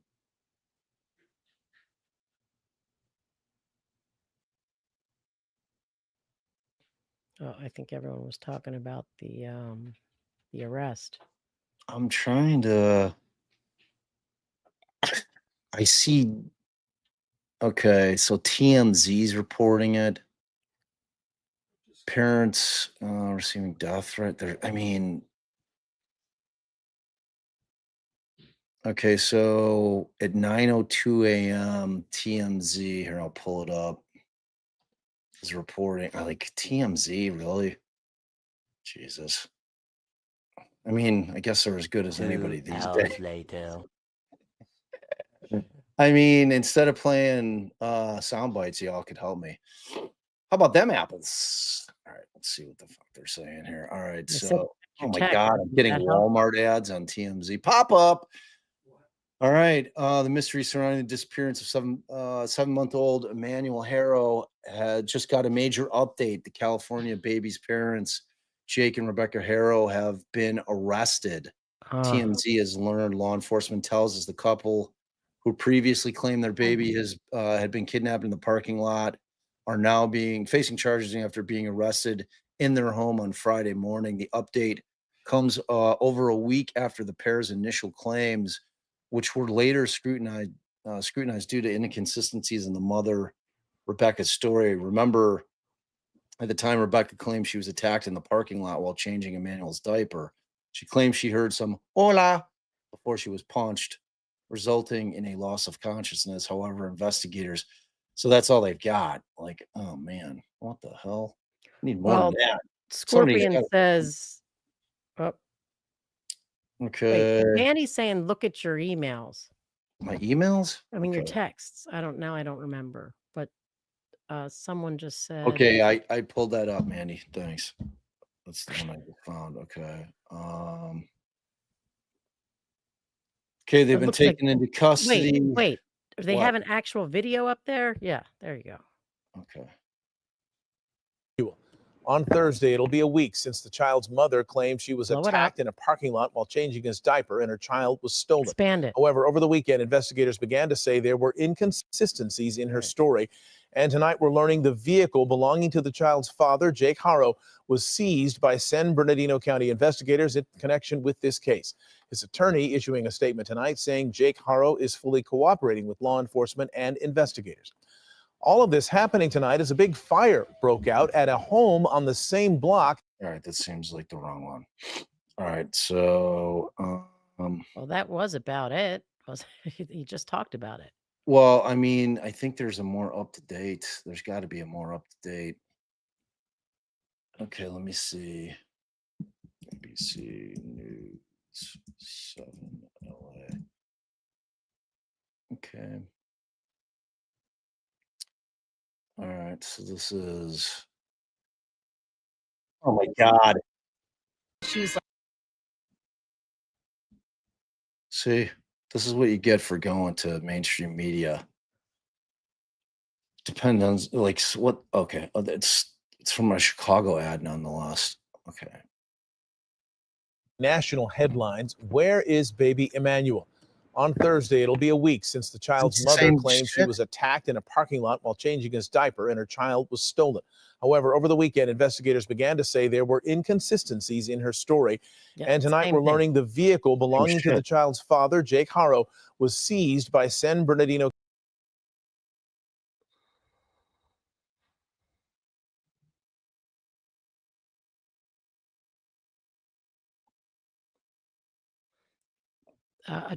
DD's email is a true crime podcast. So let's see. We've Dot- got email. If you got anything that you're seeing anything aside from JLR, like I don't want to watch his shit. But if you've got anything from like kind of regular reporting, so let's see. Let's go into the article itself. So Though. Holly is probably panicking, says the parents of 7-month-old Well, see, Emmanuel. babe, menopause is a natural transition, so don't worry. Okay, it says law enforcement operation was underway Friday morning at the home of family whose 7-month-old baby has been missing for over a week. Few details were immediately available about the operation, which was confirmed to ABC7 by a spokesperson by SBCSD.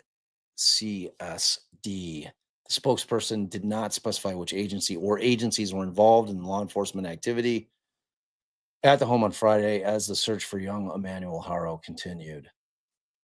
So on Tuesday, they had seized the vehicle. Wow. Sleuthy just sent me that I'm going to look on the sheriff's website. See if they've got something going on, like a presser. Yeah, it's Menopause is a oh my God. I mean, clearly they're speaking out to you, babe. Speaking out to you. Yeah, I mean, there's not much in I terms of see it detail. on their X, which is what she sent me, but I was trying to find something that like wasn't on X, that was just their What's it press say? release.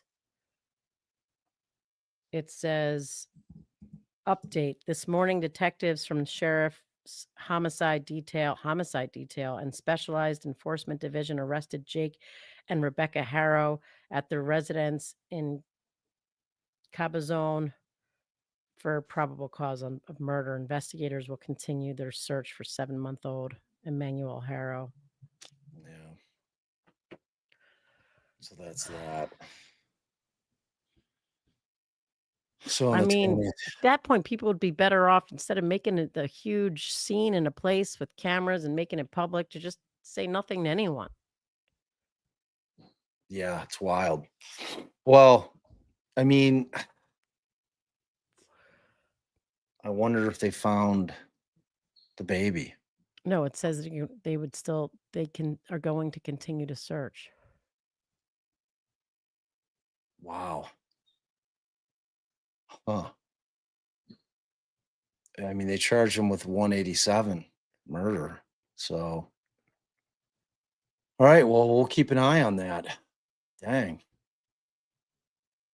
That's what happens when you're live streaming trials. You miss what's going on out in the outside world. Dang. Wow.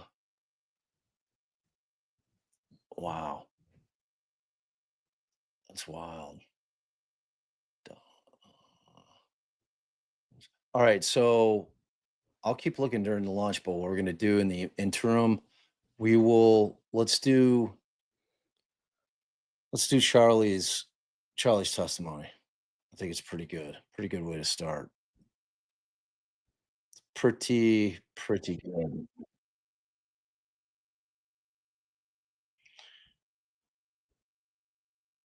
And this is gonna be The Cross by Georgia.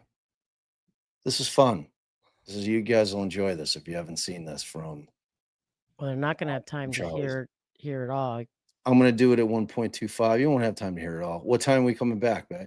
1:15, so a little under an hour. Okay. I'll keep all right. So I'll do it at 1.25. It shouldn't be too fast. All right. Enjoy this. Doctor, have you ever heard the saying that the simplest explanation is always the most likely? Have you heard that? I've heard that theory before, yeah. Was your explanation to the jury over the last little over a day the simplest explanation? It was the truth. You have a thorough explanation. Wait, babe. I told you what happened. Babe. Do you agree that the only problem with having closed captions? Huh? Move the closed captions. Move them to this side. Boy, the closed captions during openings were super annoying. That was perfect. Just like right at her chest level. Should I put it here? Does everybody like that? Right on George's face? Face! All right. Or you can go up in case they scrape. Nah, it's like it's limiting me where I can move it. This is far over as I can get. All right. That'll do. That'll do, pig. Explanation for everything is that there's just so many explanations. There's no explanation. I explained what happened. I want to go through some of that. You claim that you were extorted on July 18th, 2014 by Katherine Magbanua and also in the background, some Latin kings, probably Garcia and Rivera, right? Is that accurate? No, I wasn't extorted by Katherine Magbanua. You weren't? That's not what I believed in 2014. Okay, I'm sorry. I understood you to say you believe that today. Today I do, yes. All right, so who extorted you? I believe that it was Katherine Magbanua's friend that she ran her mouth to. Okay. And that's at 2014. Right, but as you sit here today, you think it's Magbanua, Garcia, and Rivera. Is that accurate? No, that's not accurate. Okay. Who extorted you? As I sit here today, I believe that it was Katherine Magbanua, and I believe Sigfredo Garcia, but I don't know for sure. I was never there when she was ever talking to him, so I don't know if he was in on it with her or not. All right. At the time, though, you did not think she was guilty. You got that right. The time of the extortion. 2014? Yes. Correct. Okay. And then so exactly when you found out would be, I think you said, her trial. That I suspected that she was not telling me the truth and she was a part of it was in 2019. At her trial? Yes. All right. And so she was arrested in 2016, right? Yes. All right. So for 3 years, she was in the Leon County Jail awaiting trial. Yes? She was there. And you believed she was innocent. Yes. And you had this whole explanation to assist with exonerating her, right? I have the truth of what happened, yes. But you didn't offer the truth of what happened, did you? Nobody came to me. I thought the truth would come out. Does someone have to come to you? I was told not to talk to Katie and not to talk to anybody about this case by counsel.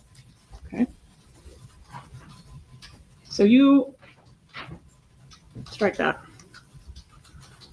On day one, which is July 18th, 2014, she is the only one that physically contacted you to conduct this extortion. Am I correct in that? Yes, you are. So you never actually had any contact with any Latin king? No. No phone calls? No phone calls? No texts? No. No letters? Well, in 2016, you're talking about 14, right? I'm talking about the first layer of the extortion.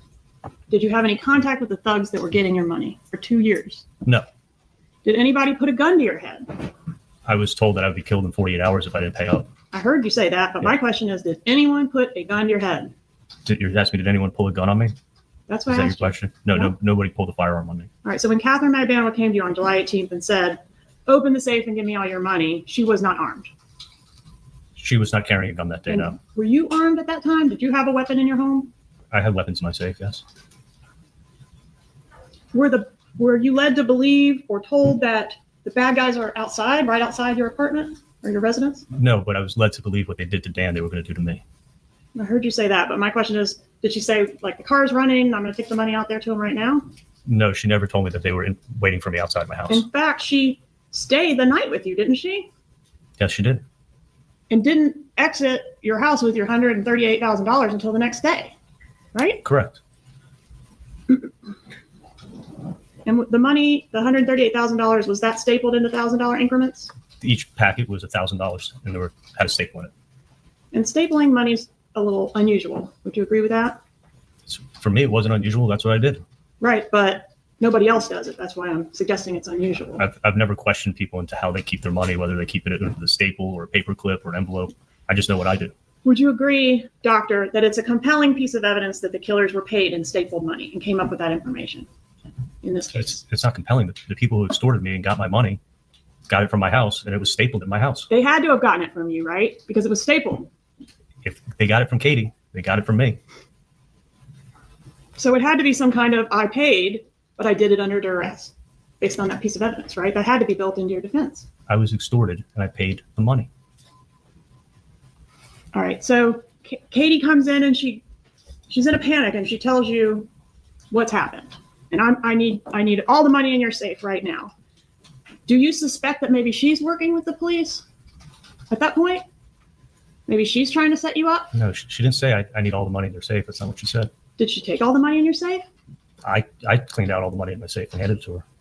Right. Why did you do that? Because I was being extorted for $1/3 But why didn't you? The bump was only $5,000, and you immediately became suspicious and questioning and had all these conversations and deliberations about what to do about it for days. When Katie comes to you, you just open the safe and give her the money, right? Yeah, that's what I did. And there's a big difference between the two. Okay, well, the way that it was done to you, is that the way it's done? You have to be more specific. Well, on the wire, you say repeatedly, that's not the way it's done. You knew that the undercover agent was law enforcement, or at least strongly suspected, because that's not the way it's done. And my question to you is, since you're an expert on extortion, because you've been extorted before, and that's how you knew that's not the way it's done, is this the way it's done? Do extortionists send a girlfriend of their victim to collect their extortion money? Is that the way it's done, doctor? I'm telling you what happened to me. And I was told that if I didn't pay in 48 hours, I would be killed. The person that came and extorted my mom, that was not the same approach as what happened to me. Is that the only way? That's the only way it's done? They send the girlfriend? It's the only time I've ever been extorted like that. Okay. And did you hear any of the negotiate? So they come in and they say, strike. They come in and they say, we need $1/3 You need to pay $1/3 You need to pay $1/3 Why not $1 million? Because when I had told to Katie that the $1 million offer for Dan Markel, I said I was going to pay $1/3 And when she asked me, do you have that much money? And I said, yeah, I could pay it in cash. So she took it as I had cash, and she knew I had a ton of cash in my safe. So she thought I had the cash. I didn't have all that cash. So that's where I'm assuming they got the $1/3 from. But the offer that she bragged about was $1 million offer. Isn't that right? That she ran her mouth about. I was never there when she spoke to her friend. Okay. Was it $1 million offer? The offer was that $1 million was going to be paid, and I was going to pay $1/3. And weren't you going to cover Wendy's third as well? No, not at all. I was going to cover my third. Didn't your lawyer say in opening statement that you were going to cover the whole thing for Wendy's third? No, I was sitting here. I heard what he said. Charlie was going to pay $1/3 All right. And so the offer was $1 million offer, and that's what you told Katie, along with the fact that you were going to cover the third. I was telling her that I was going to pay $1/3 yeah. And then one day, if my sister was able to, she was going to pay me back. And then you didn't have the amount of money that was being demanded at the time, right? No, I only had what I had. All right. And at that point, the blackmailer, Katherine Magbanua, negotiates some type of layaway plan for you to complete the extortion with the Latin Kings. Okay. Katie wasn't the blackmailer, and Katie wasn't the one who was extorting me. Didn't you just tell this jury that Katie was the blackmailer? You realized it in 2019. I had thought that when you were just talking, you were talking about 2014. You were talking about that night. Okay. So yeah, that's night happened in Doctor. 2014. Okay. We all know now, because you have revealed the puzzle piece. She's a blackmailer. Can we agree on that? I believe sitting here in 2023 Yes. that she was in on the extortion for sure. Yes. So is it okay if I refer to her as a blackmailer? I think there's a difference between blackmail and extortion, but yeah, Okay. sitting here today, we can. Sure. We'll refer to her as an extortionist. So this woman, the extortionist, is going to do you a solid by negotiating with the Latin Kings for you to get on a payment plan for the extortion. Isn't that what happened? What you're doing is you're taking what we know in 2003 and trying to say, this is what I knew in 2014. Did she put you on a payment plan? Yes, she said, because I didn't have the money, she said, asked me if I could pay $3,000 a month in 2014. And I said, yes, I can.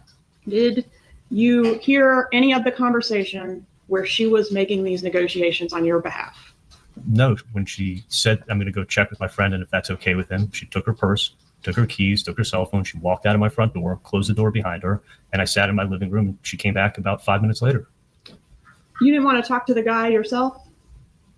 No, I didn't even think of that. I mean, but she went outside to call him. All right. And then the two of you took a Xanax and went to sleep. Well, I took a Xanax. I don't know if she took one out of the bottle, but I definitely did. And the next morning she left with your money, right?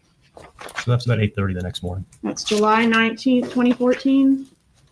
Correct. Let's talk about what you did that day. You did not report this to the police because you were in fear, correct? Absolutely. And you didn't report this to Wendi, even though, according to you, her life was in danger too, correct? Potentially, but I planned on paying the extortion every month. All right. But you did go to the gym that morning, right? Could we show that text, please? Were you able to go to the gym the next I morning? absolutely didn't leave the house. I worked it out at Nova Southeastern Gym. You can check the gym records. I was never there. Okay. Did you say you were going to the gym? I said I was, yeah. But you didn't actually go? No, I didn't leave the house.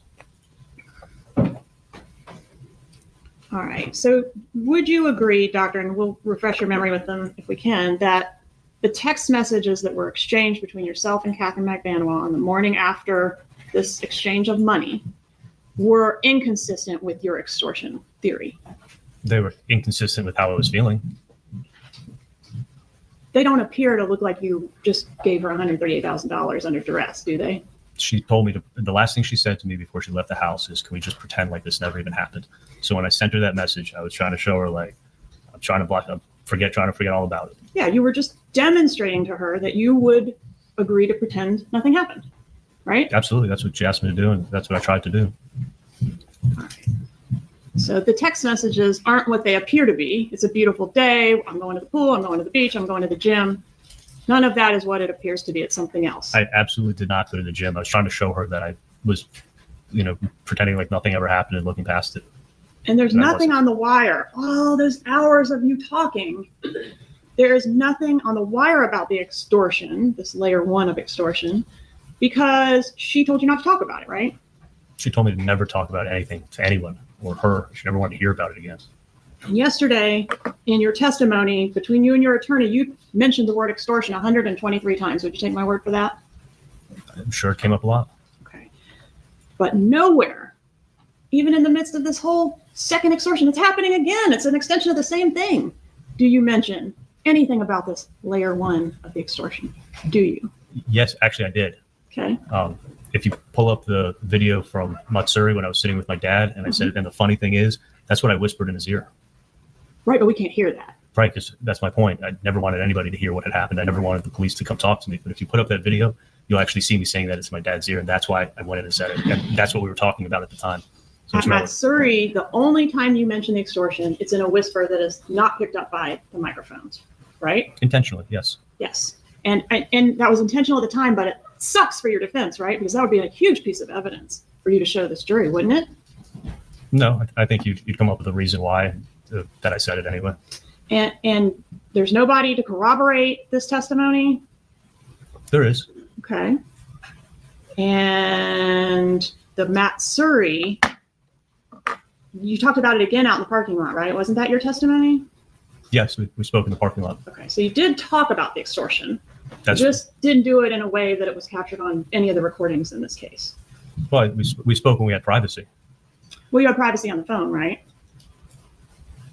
When? At least you thought you had privacy on the phone. Every time when you were talking on the phone for No, hundreds of hours on this no, wire. there's always a chance that I was being listened to. Okay. I mean, well, there was a chance you were being listened to when you whispered in Dad's ear, right? But you said it. And you were talking about it. I whispered real quietly into his ear, so I thought I had privacy. At that point, I thought I had privacy. And Katherine Magbanua and you discussed this first layer of extortion in the car outside of Dolce Vita too, right? That's when I found out everything that was going on, and she opened up when I confronted her. But if this jury could hear that conversation recorded, we would all be hearing basically what you're telling us, that there was an extortion effort that predated the undercover operation.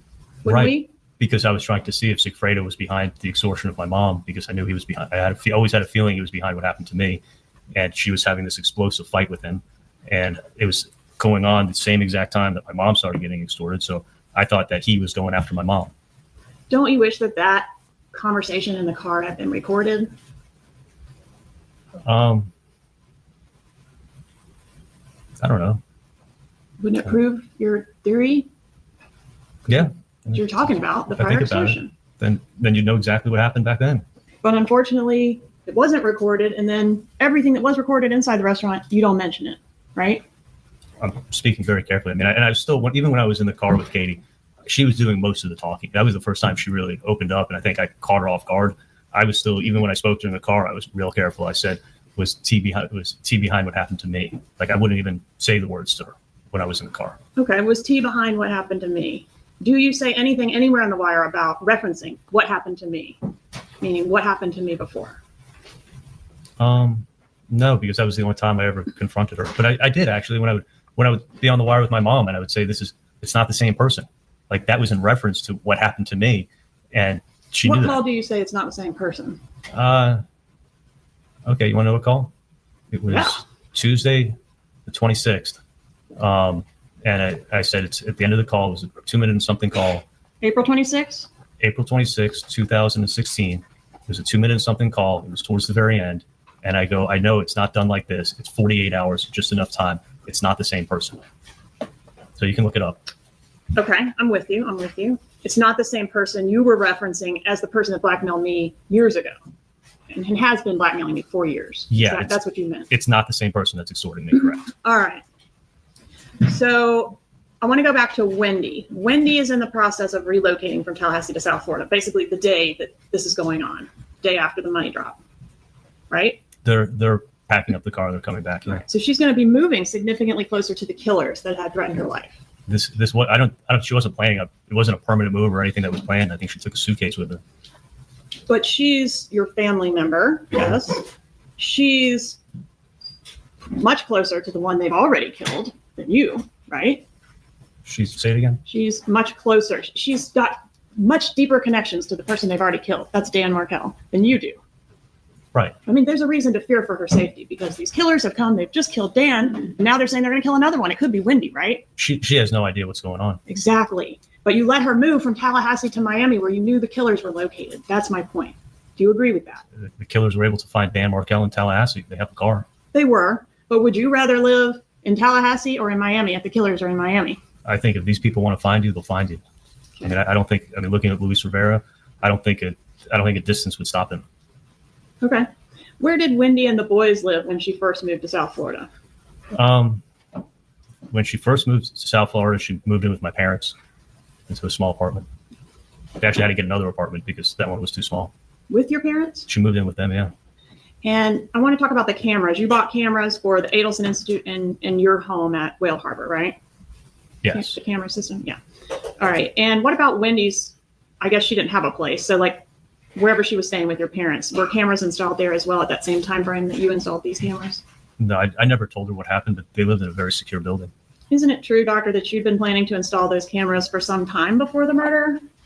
I actually already had cameras at my house that I had installed in 2008. The technology from 2008 to 2014 had changed a lot when it came to cameras. I think you mentioned that. I'm sorry to interrupt you, but I think you mentioned all that on direct. I'm referring to this particular update that was done post-homicide. You were in communication with this camera guy, and I think your lawyer mentioned this, You had 84 text messages with him dating back to January 20th of 2014 in regards to the update that occurred post-murder. Do you agree with that? I know there was always talk that we were going to get cameras in the office, and we just never got around to it. When this happened, that week, within probably 3 days, I called the camera guy up and I said, I get cameras in my house and my new cameras for my house, and I want to get cameras in my office. How soon can you come out and do it? And then he came out, I'd say 4 or 5 days after that, bought the equipment and installed it that week. Did you hire a private investigator to help you with this whole problem you were having? With the extortion? Yes. No, I didn't tell anybody. Did you get a bodyguard? No, I carried a gun on me, and I always sleep with a gun next to me in bed, and I carried a gun on my person and had a gun in my car at all times. Do you recall a statement you made on the Dolce Vita recording that said you were going to start carrying a gun? Yeah, because for a long time, after this happened, I was carrying a gun, and it's uncomfortable, and I don't always like carrying a gun. So I hadn't carried a gun in a while, and I was going to start carrying one again. But you did say in 2016, I'm going to start carrying one. Yeah, I carried probably for about 4 to 6 months after this happened, and I wear scrubs, so the gun that I had can kind of stick out, and it's uncomfortable. I prefer not to carry a gun. So you quit carrying it, but during the time you were still paying the extortion money. Yes. All right, and the extortion money that you were paying, $3,000 a month, that wasn't going towards the principal of whatever was left on the $333,000, right? Didn't you testify to that? Correct. All right, so you never came up with the remaining bulk of the money that you owed. Never. And nobody ever came after you for that? No, they said you could pay it all off and it'll be done, or just pay $3,000 a month. So I thought about paying the full amount. All right, then a couple of weeks later, after the initial extortion, you and Katherine Magbanua broke up, according to your direct. Did I have that right? That's not correct. When did you break up? Within a week. I met her, we went out to dinner, we went out to eat, and I just said, this has got to end. All right, so you broke up with her. Yes. Weren't you scared that if you broke up with her, that she would sick the Latin Kings on you? No, because I had every intention of paying every month. When I broke up with her and I said, listen, I don't want to surround myself with this. I'm scared. She said that she was going to come every month and pick up the money and protect me. And she understood. I mean, our relationship was on the rocks. But you've testified that all the gifts and stuff that you gave her were to keep her happy, right? Yeah, when I realized that she's the one who's protecting me and she wasn't a part of this extortion, I had no problem keeping her happy, and I looked for things to do, nice things to do for her because she was broke. But not worried about pissing her off by breaking up with her. Well, our relationship was definitely on the rocks. After July 1st, when Sigfredo cut me off and threatened me and called my dad, and then she knew I didn't even invite her to my dad's birthday party, which was a family gathering with family friends on July 5th. She knew we were going to be done. After you broke up with Katherine Magbanua a week after the murder, did you continue to talk to her? We still communicated for sure. Talk on the phone? And texted, yeah. And meet up? No, the only time I would see her was I saw her again the end of August. She came and picked up the money, and that's when she asked me if I could put her on the books because none of this money was going to her and she needed to get health insurance for her kids. So I said, yeah, I'll do it and help you out. And did you continue to hook up with her after the breakup? And by that, I mean, have sex with her. There was one occasion. There was one time that we hooked up. Okay. When was that? I want to say it was probably about 5 months after we'd broken up. Okay. Well, there was one other occasion before that in October of 2014. Do you recall that? October 9th of 2014? That's probably the occasion I'm talking about. It's July. Let me count the months. July, August, September, October. So, okay. So 4 months. Okay, and there's another one on October 15th. You remember that one? No, I think we did hook up about one time. Okay, well, one time on October 9th and one time on October 15th. I thought it was one time. If it was 2 times, it's been. Could it have been 2 times? But no more. Okay. And on August 25th, 14, that would have been after the breakup, right? Yeah. You text her. And then she replies, I don't need help. I'm good. Don't need favors, nor will I trust anyone again. Erase my number, please. Go on with your life like you did already and have been doing. Sorry we spoke today. I don't want to stress your life more. Don't do anything for me. Do you remember receiving that text from Katherine Magbanua? Yeah, it sounds familiar. That's a pretty weird text to get from the extortionist. You're meeting her to give her money. Why is she saying erase my number? She's not the extortionist. Okay. In 2014, I didn't think she was the extortionist. Right, but it's been revealed that she was. In 2019. So you're taking what was known in 2019 and you're trying to say I knew what I knew in I'm not trying to 1914. say you knew. I'm trying to say she knew. She knew she was the extortionist. Why is she telling you to erase her number and leave her alone? Because I broke up with her. Exactly. On 9/14 or 9/11 of 14, she sends you hashtag bestie for life. Do you remember that? It sounds familiar. So did you all have some kind of reconciliation after the breakup? No, I was probably doing a favor and making her happy with something.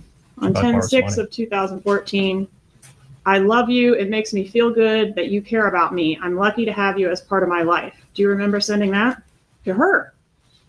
Yeah. On 10/9 of 14, I mentioned the sex talk. I won't go into the details of it. Again, 10/15, more sex talk. 10/23 of 14, thank you again for everything you're doing for my mommy. She sends you that. What were you doing for her mother? I don't know. I think I did a consult for her, but I didn't do anything for her mom. 2/24 of 15, you agree that she always knows how to make you smile, and you say, I love you to her. Remember that?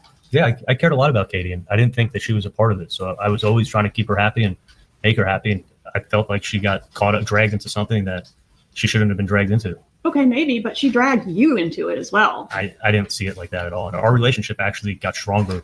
You know, initially when I got extorted, I had limited contact with her and I was cold to her. And then over time, I realized that she's the one who's protecting me and she's not involved with these people because the extortion never went up and Katie was always broke. She was involved with them because she had a child with the guy, right? I didn't know for sure it was him. But you suspected always that it was him. I always suspected that Sigfredo was behind this. So wouldn't you want to distance yourself from this woman who, I mean, were you ever really that serious about her to begin with? I mean, we spent 7-8 months together. But you were never considering marrying her. No, I wasn't I considering mean, you were a playboy, right? You had a zillion girlfriends. that is actually not even true. Okay. Did you have a lot of girlfriends? I had 2 girlfriends in the 2 or 3 years after her. I dated Whitney Kick for 9 months. Okay, but how many women were you talking to and engaging with sexually? A lot more than Whitney Kick, right? There could have been 1 or 2. Or more? No. Okay. Point being, you were not going to marry Katherine Magbanua. I wasn't having marriage plans, no. Okay. And you have now broken up with her after this incident. Yes. She's the person that's taking the money from you physically. She's the one. I looked at it as she's the one who's protecting me. If she wasn't, I was going to get a visit. Is she the one that was physically taking the money? Yes. Is she the one that was connected to the person you suspected to have killed your brother-in-law? I thought she was tied to that person, yes. And she's the one that got you into this, right? Because she ran her mouth, right? And I looked at that I ran my mouth too. And if I never said anything to her, this would never have happened. So I felt responsible for saying something to her in the first place. But you didn't feel responsible enough to try to do anything about her sitting in jail, an innocent woman, for 3 years. Did you? She never contacted me. You didn't offer to testify in her trial. You let her get convicted and get life in prison, didn't you? I thought the truth was going to come out. But not through you. I was never contacted. I thought it was going to come out through her. Was there any contact between your lawyers and her lawyers? You'd have to ask them. You said you didn't have any contact with her. Did you have any zero contact with her. So your lawyers didn't tell you anything on behalf of her lawyers? Absolutely not. And her lawyers didn't hear anything from your lawyers? I don't know what lawyers talk about, but I can tell you that I never talked to Katie and I never told my lawyers. You never relayed a message through your lawyers that the Adelson family would not be talking in this case? Absolutely not. And she had nothing to worry about as far as that end was concerned? That's not true at all. Did you or your agent contact her brother to offer to assist with her attorney's fees in her case? That's a complete lie. On 10/27 of 15, you say you can't wait to get lunch with her. She's the best, and you're lucky to have her as a friend for life. Did you say that? Yes. 10/27/15, you can't wait to get lunch with her. 10/30/15, you tell her you miss her. 12/9 of 15, again, you tell her she's the best. Yeah, I said all those things. Do you agree that this picture does not look like a relationship between an extortionist and her victim? I agree, because Katie wasn't the extortionist. She was the extortionist. In 2014 and No. 2015, I didn't believe that. I know you didn't believe it, but we're looking back now, okay? You know, it's like if you're going to quote me, date me. Like what I knew in 2014 and what I knew in 2015 is not what I know now in 2023. Okay, yes, I hear you. You didn't know then, and that's why you were nice to her. Yeah, I thought she was protecting me. Got it. And none of those factors that I pointed out weighed into that consideration, that she ran her mouth, that she brought the Latin Kings on you, she was taking the money from you. None of that counterbalanced it. You were still going to be friends with her and keep her happy. You're wrong. I didn't know about the Latin Kings in 2014 or 2015. All right. The love text, which is what I'm referring to all these texts where you're still nice to this person after you break up with her. You're still doing favors for this person after you break up with her. And that's like a major problem for your defense, isn't it? No, our relationship got stronger. I agree. Our relationship got stronger, but it was much different. Isn't that why she has to be an innocent conduit between you and the bad guys? Because if those texts didn't exist, she would be the extortionist and the bad actor in this whole thing, right? I'm not following your theory. You have to explain away those texts, don't you, Doctor? No, I have to sit here and tell you the truth. Now you're finding it out.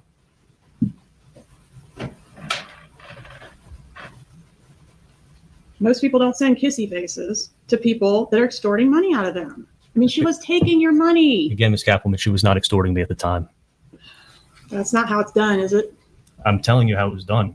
So then over these next 2 years, you would meet her monthly and hand over a bundle of checks and $3,000 in cash, right? No, you're wrong. Okay, tell me. I would hand over $2,000 in cash and a bundle of checks. $2,000 in cash and a bundle of checks. And so over the course of 2 years, I'm terrible at math, but that's roughly how much money? Because I think I did $3,000. It's $48,000 in cash, in addition to the $138 you provided the night of. You agree with that? If your math is correct, I'm just telling you what I paid her each month. And the checks, which is another $17,000, right? You're doing the math. It was a lot of money. Was it a lot of money to you? It was a lot of money to me, yeah. I work hard.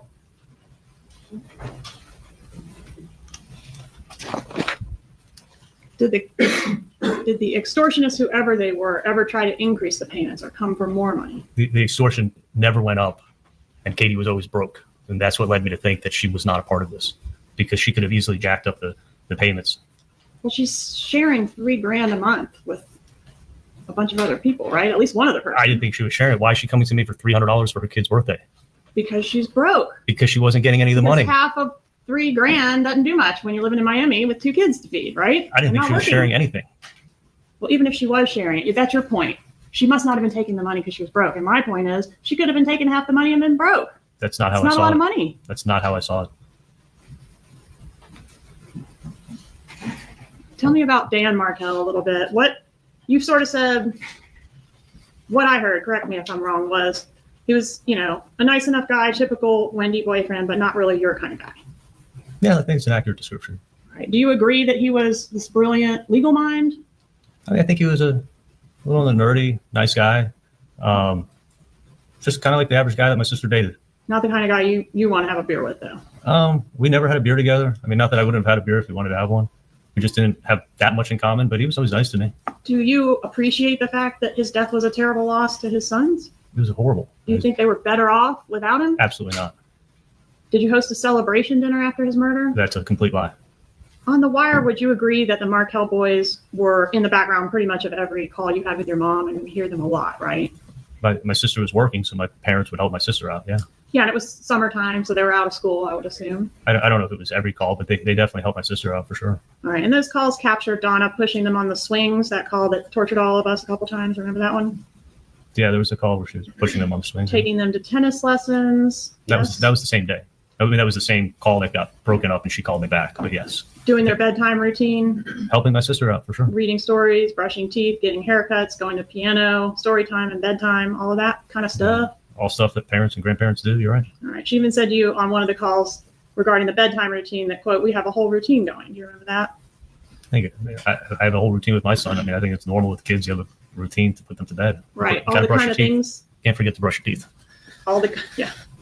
Dental humor couldn't hurt, right? What's that? All the things that your mom wouldn't have been able to do as readily if the kids were living in Tallahassee. Agree with that? I mean, when they come up to visit them, they'd be doing the same thing. Sure, when they came up to visit, but now they're doing it every day, right? Almost every day. Not every day, but when my sister needed them, she helped them out. And these are all things, these little routine things that Dan Markel will never be able to do with his sons. Do you agree with that? Absolutely. Does your mom have a favorite child? She says she doesn't have favorites, but I don't think she likes my older brother. Okay. But is Wendi the favorite? I'd like to think it's a tie. It's between me and her. Does your mom worry more about Wendi than you? Let's I don't know. before this case. No, I don't. I mean, I don't. I think maybe in different parts of my life, she's probably more concerned about me. Different parts of my sister's life, she may be more concerned about her. Is it true that your mom has a tendency to worry herself sick if there's something going on with one of you kids? No, I mean, she's a concerned mom, but I think she's a normal mom. Was she pretty worried about Wendy's marital problems? No, she wasn't. I think she'd get upset when my sister would tell her things that Danny was doing and going to work, bad mouthing her. But I think any parent would get upset.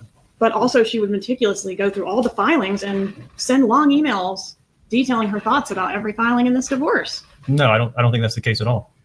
Okay. Did she hate Dan Markel? I think she liked him in the beginning, for sure. And I think when he was being a jerk to my sister, I don't think anyone particularly liked him when he was being a jerk. What about the time around the time that he was killed? Did your mother hate Dan Markel? No, I think it kind of like tapered off. I think she only disliked him when he was being mean to my sister. Other than that, nobody had a problem. He with was being mean to your sister during these divorce proceedings and subsequent litigation, right? I think it was on and off. I think it was sporadic. And when your mom's worried about Wendi, does she come to you for solutions or to talk things out? No, I don't think worried is the right word to describe it. Does she ever make Wendy's problems your problems? No. Like convincing you to get Wendi to pull the plug on the house on Halloween 2013? Didn't she convince you to sort of take up that cause? No, that was actually me. I thought I shared my thoughts on homeownership for my sister. That was all me. Didn't you say that if she had bought that house, that would have been the second worst decision of Wendy's life? I thght it was going to be a stupid decision to buy that house. And what was the first worst decision of Wendy's life? Oh, I thought looking at hindsight 2020, I think when she'd agreed when she married Dan. And did you convince her to take a particular job as well? Remember that call? Yeah, she got an offer from a law firm and she was debating whether or not she should take it. She didn't know if it was exactly what she wanted to do. I was like, hey, you don't know what you don't like doing until you've done it. Seems like a great opportunity. Like, why not do it? Learn the job skill. It's a skill you don't. And she's like, well, I don't have that skill. I'm like, well, it's a good opportunity to learn it and you may like it. And if you don't like it, then try something else. But I was trying to encourage her to take what sounded like a great opportunity. And Mom shared your thoughts, and I'm referring to Donna Adelson, shared your thoughts about this opportunity being a good one for Wendi, right? I probably heard about the job from my mom, but I definitely heard about it from my sister because I'm talking to my sister about it. Yeah, I mean, the job was not what she had any experience in, right? It was a whole other field of law. Then that was my point. It was like, well, why not take it if they're offering it to you and you can learn something new? It sounds like a great opportunity. Do you and Donna know what's best for Wendi better than she knows herself? No, but not at all. Were you a spy when it came to Wendi? Did you get information from Wendi and relay it to Donna? At times, because I was dating Bree and Bree worked for Dave. So I would hear stuff about Dave from Bree. So I kind of had an inside, I got inside information. In what capacity did Bree work for Dave? Dave was his, after she graduated from college, she was working as a nanny for Dave. Right. And how old was Bree during the time you were dating her? Is she significantly younger than you? She was 24 and I was 39. Is Bree the mother of your child? She is the mother of my child, yeah. All right, so back to Wendi and Donna. So Wendi, was she tight-lipped with Donna about her private life? I don't think she shared everything. But she would tell things to you that she wouldn't tell to Donna. I can't say that for sure. Can you play clip 1, please? Publishing call EEE. EEE. 3 E's.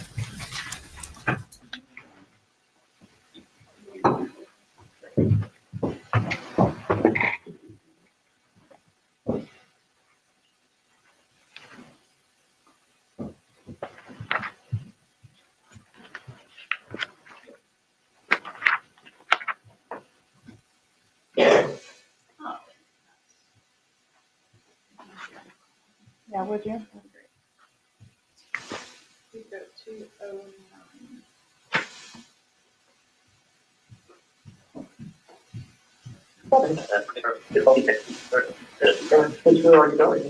On this way, just hop off it there fast. Anyway, so I just spoke to Dave Tell. How did you? Probably an old fart. She's a few months older than me. But so I asked him for his birthday. Turns out Wendy's making him a little party in Cleveland. Oh, really? Yeah, Wendy goes like very tight-lipped. You're not kidding. So what you need to do is She's obviously tight-lipped for a reason, because she doesn't want you to know anything. So my point is, if she doesn't want you to know anything, then don't ask anything. I don't Be know. happy. Yeah. And then I can find everything out to tell you. I know. It's great. So I was like, so what are you doing for your birthday? He's like, well, Wendy's making me like a little birthday dinner, a little get-together party. I'm like, oh, that's awesome. He's like, yeah, she's doing it. He's like, I don't know anything. All I know is Wendy's putting it together for me, and she's doing it quickly. Aw. So I'm like, oh, that's awesome. All I knew is that she was going straight from work to the hotel where everybody was meeting for the this Miami Sellers thing that she got, and that she was going to be there tonight because it starts early first thing tomorrow morning. Right. I guess in between she managed to do something else, which makes me happy. I'm really glad. Oh, yeah. I couldn't imagine. Oh. Yeah, Yeah, he's got me good. yeah. Yeah.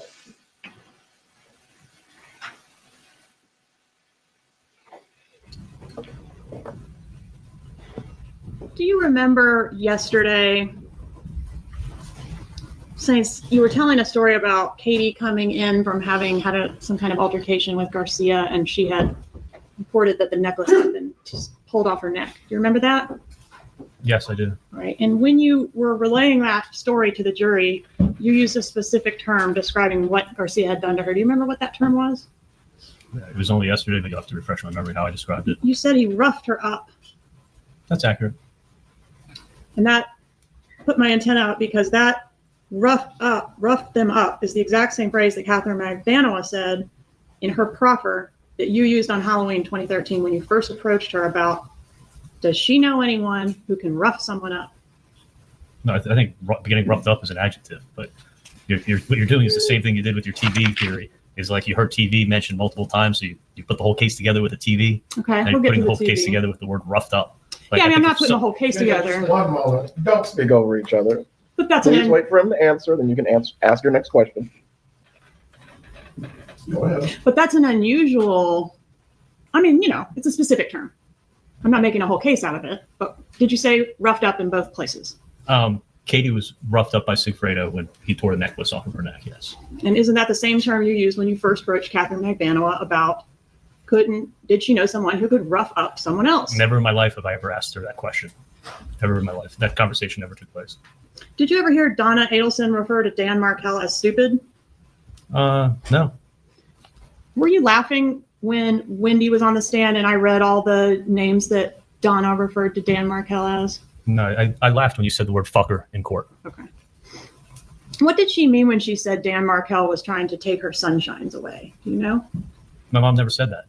No, so you never heard her say that was made up, and he put it in a court filing, and then now it becomes something that my mom said because someone made it up and put it in a court filing. My mom never said that. Did your mom refer to the children as her sunshines? No, the kids were 3 and 4. A 3 and 4-year-old can't repeat a conversation and remember words 6 hours later and repeat it accurately. I have a 5-year-old son. Never seen a 3 and 4-year-old do that. So it was made up, and now you're repeating it. Okay. Have you been a good brother to Wendi? I always try to be a good brother. It sounds like maybe you're not agreeing that this was a really nasty divorce, or are you agreeing it was a nasty divorce? I mean, I don't think any divorces can be pleasant, but I think they definitely had their fights. I mean, they were fighting over bicycles and all kinds of crap. But in addition to that, Dan Markel accused your sister of fraud, right? He made an accusation, yeah. Threatened her with federal kidnapping charges. Oh, that's a new one. You just told me. That one's in the emails that are in evidence. Did you review those? I didn't review the federal kidnapping charges in this case. Was seeking contempt proceedings. You heard about that here in court, yes? I heard about that, yeah. Even went after her lawyer personally, right? He made serious threats against her lawyer. And her bar card could have been in jeopardy if any of those, or some of them. I heard the other day she was saying that I guess her lawyer, he was threatening her lawyer's bar card. Her lawyer's bar card as well as Wendy's. He was making lots of threats and writing lots of stuff, I guess. And he messed with your mom too, didn't he? In that grandma motion, you know which one I'm talking about? I don't think he was messing with my mom. I mean, nobody took that seriously. I don't think anyone even knew about it. Isn't your mom, I'm sorry, finish. I said I don't think anyone even knew about it till years later. Isn't your mom notorious for always getting worked up about everything? She gets upset. I mean, she's a concerned mom. I mean, But is she notorious for getting really worked up about everything? to a certain extent. I mean, Aren't those your own words from Call S that's in evidence in this case? yeah, those are my words, but you can't, honestly, not to an extreme, but she does worry, especially when like Latin King gang members are extorting her for money. Did your mom take the grandma motion seriously? I don't think she even knew about it. She didn't talk to you about it? No, I didn't find out about it until years later. Wasn't this divorce a big deal in your family? It didn't affect my life. I can tell you that. So I don't think that's true. I think it was a big deal in my sister's life. Why did Wendi testify that she was getting along well with Dan Markel just prior to his death? Can we agree that's not true? I think there were ups and downs and how they got along. I mean, you got to ask her. She was on the stand. I mean, I wasn't living her life. Is it part of your defense to minimize how nasty and contentious this divorce was? My defense is to tell the truth.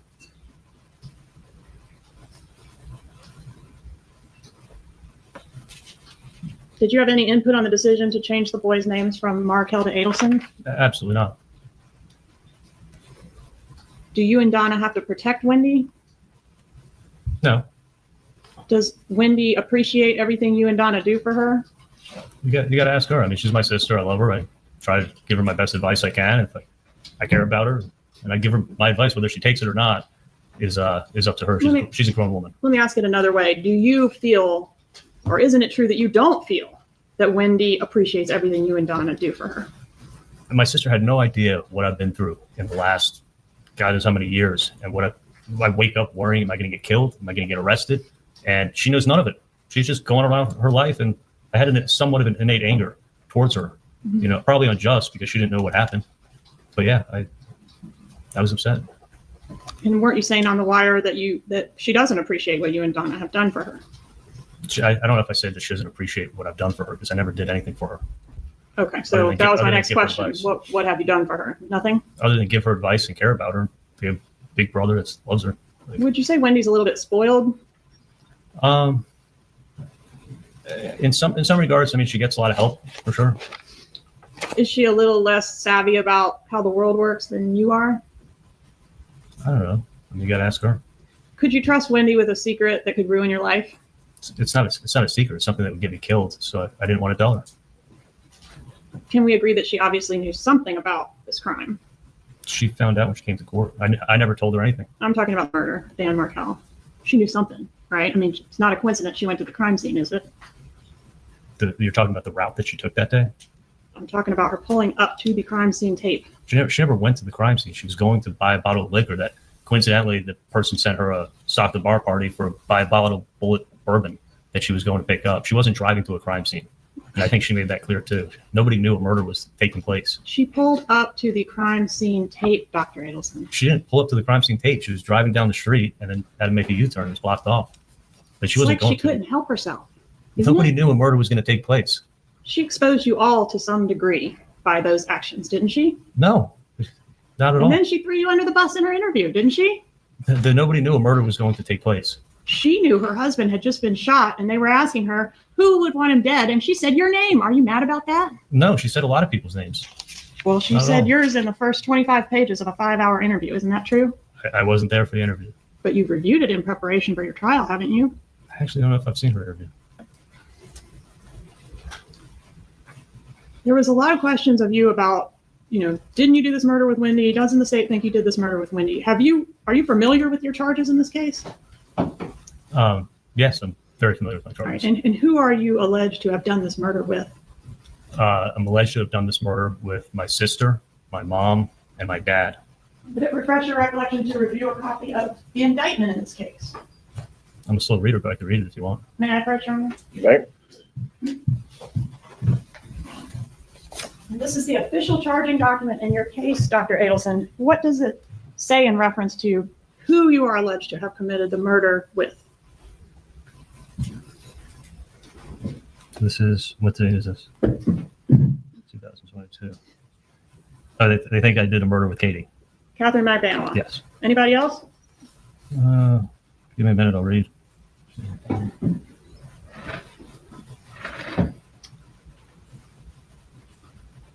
They got Luis Rivera in here. They got Sigfredo Garcia. As being alleged to have committed the murder with you? Did I read it too quick? Take your time.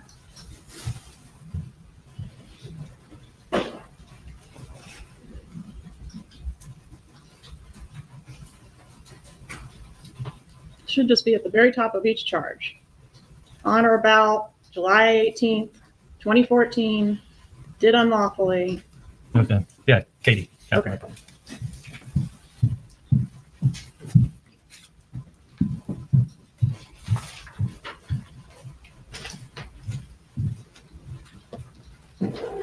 Are you mad that Wendi hasn't been charged and you have? No, I'm mad that I got charged for a crime that I didn't commit. Do you have any innate anger with Wendi over that fact? No, not at all. Are you pissed that she told all that stuff to Jeff Lacoste? I don't think she said that to Jeff, but I wasn't there. How did Lacoste know about the celebration dinner? That we went out to dinner. She got sick, so she may have told someone that she threw up. And then what? He just added the part about you referring to it as a celebration? I never referred to it as a celebration dinner. I picked my sister up. I said, "Where do you want to go to eat?" She said she wanted pizza or sushi. I said, "I know a great sushi place." We went there. We didn't have reservations. We ended up sitting at the bar for an hour waiting for our table. She had 2 drinks and got sick. She vomited on the dinner table or at the dinner table. Yeah, she got her to the bathroom. But yeah, she doesn't drink alcohol. So those 2 drinks, and I think on an empty stomach, I think she got really sick. But there was no celebration dinner. It was the first time that she actually really left the house since she got back from Tallahassee. She was devastated. Did you say something to her about the murder of Dan Markel right before she vomited? Absolutely not. Do you remember what you said right before she vomited? She was I think she said, "I don't feel well." And I say, "Oh no." And then she threw up. Before that? No, I think I said, "Oh no." And then she threw up. Before she announced that she was going to be ill. Right. Do you remember what the conversation was? Just how's the food? How's your dinner? I mean, we were probably about halfway through dinner. If you look at the timetable, we weren't there long. Why did you brag to Jeffrey Lacoste about your connection to the Cuban criminal element? Never said that to Jeff Lacoste. So he's making that up? If he said it, I never said it. Well, you were in here when he said it, weren't you? I heard him say it, yeah. But I never said that to him.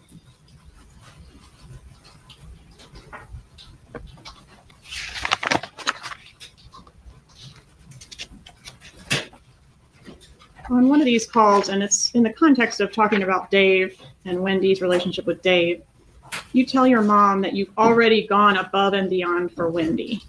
Was that a reference to having her ex murdered? No, that's me getting tired of this Dave stuff. I mean, Dave's a great guy. I mean, everyone who meets him likes him. He's not only super successful, but he's very low key, like t-shirts and jeans kind of guy. And he loved my sister's kids. I mean, if you listen to The Wire, the point I was making is not how successful he is. The point I was making is that my nephew farted on him, and he thought it was funny and didn't bother him. And he also has 3 young kids, the same ages as my sister's 2 young kids. They actually met in line when my sister was registering the kids for school, and it was they've been friends for years. So I thought it was a great opportunity for my sister to have a great guy in her life.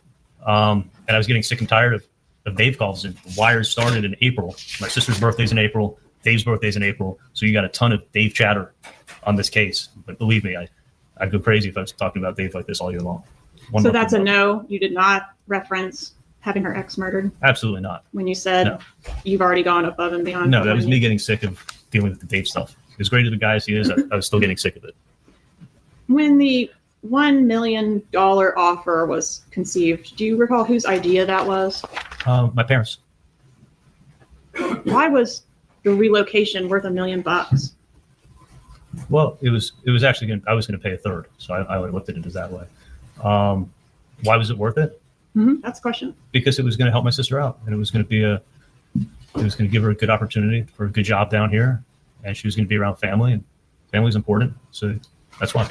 Isn't it true that financially you came out ahead on this deal as opposed to if you had coughed up the third of the $1 million offer? How in the world did I come up ahead? This is the craziest thing. Financially, you paid $138,000, then you paid $2,000 a month plus the $1,000 payroll amount.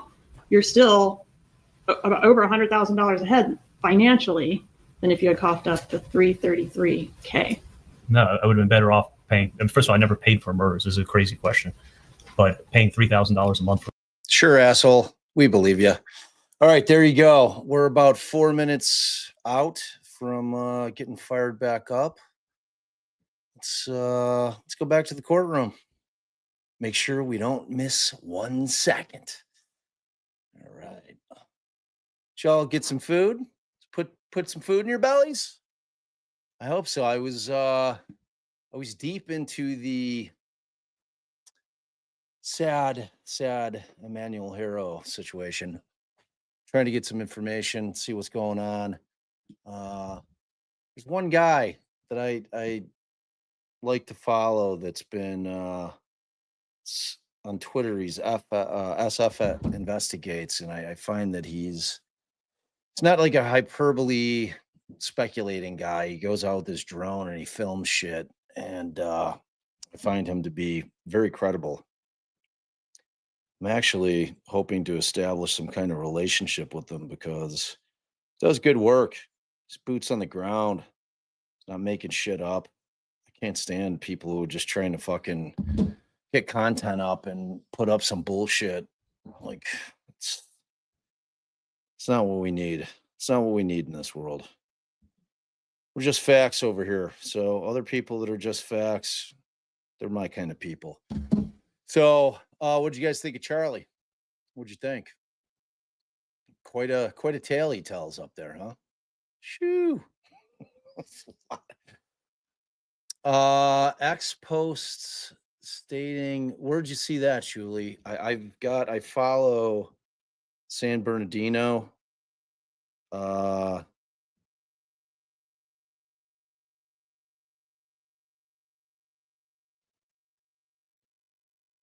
They're the sheriff's department. I haven't seen anything. Let me check again regarding oppressor.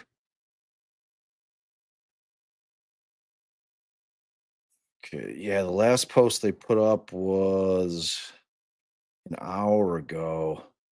So I don't know if I'm obviously very interested in this case, so let me know if that is in fact something that somebody can confirm, because I'm certainly not going to bust into the trial with it, but maybe at the close of business, court business today, we'll throw it up. It's obviously something I'd like to hear. I'd like to find what type of evidence.